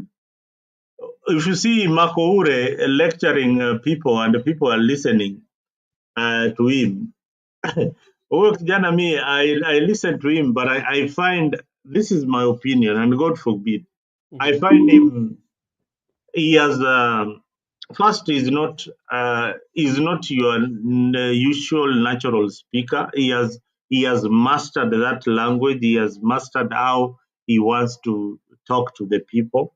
Yeah, he doesn't come to me as somebody who is natural speaking. Akiongea na watu. He has mastered. He knows what to say and he knows when to say it at a particular time. Having said that, Gen Zs akili yao ni tofauti sana. Ana ukiona Anifa, they started something, now they are excited with it. They are playing a game. Hii kitu tunataka kuisukuma mpaka mahali itafika. And that is the only danger that is there. But they have achieved what they want. Now the biggest problem is that now millennials like Hillary, wale have who are contaminating the movement na Kenya Rebel. They are contaminating this movement. I wish Miguna, hii group yote they kept away of Gen Z. Actually, unajua nini? That's where you go wrong. It's not about Miguna. Miguna is not in Gen When Z. Let me tell Miguna you. says, And actually, let me tell you. you know Hillary And Godi, you know, when wait, Miguna says, wait. I'm the one who hosting Miguna. The Miguna was supporting what Gen Z is doing. And actually, he has been just giving advice. Actually, and he announced it well, that he doesn't need, he's not interested in any leadership, but any advisory, anything that they need to do, of the things that the whole anything that Miguna does is just no, to tell because you them have personal move issue on. with Miguna. Look at this thing in a bigger, and this is the problem you have, Zalen, and that's why you can't grow. You'll just vote for Ruto again, because that way you voted Ruto in, and now he's really disturbing us. So the thing is, you need to know. Miguna voted for Ruto. Just shut up. He voted for Ruto also. So me and him are just the same. Let me tell you one thing. I know. How could Miguna, Henry? How could Miguna vote? How could Miguna vote na hakuwa na ID na hakuwa na passport? Alikuwa amenyang'anya. Ujui watu wa diaspora wanapigaga kura. Lakini wacha nikwambie Black na Sikiza, lazima angeenda na passport. Black ngoja. Kwa nini napenda Miguna ni moja. Miguna doesn't spare anybody. Kama wewe ni mbaya. And that's his consistency has been so unquestionable. Because that's why I like this guy. As much as he has his side effect, or he has side, lakini one thing I like him, hata kama ni mbaya, he stand with what he believes. How many people stand with that? Mmoja sasa amekuja juu baba ameungana na Ruto, sasa ana support Ruto nini? Ana support Ruto akae hapo. Na juzi alikuwa anasema Ruto must go. How many? So when is only a person who cannot listen everybody, then we cannot go anywhere. Mzalendo. Black, go ahead. To start with, if by calling Muguna, making him sound great, and unaona anaongelea akiwa wapi, hawezi kuongea hivyo akiwa Kenya. I mean, it tells you what kind of a man he is, you know. Why is he claiming to be saying the truth when he's outside? Kenya, by the way. Tangu muone Hayuko Kenya. Ako Kenya. He's not in, listen. He was asked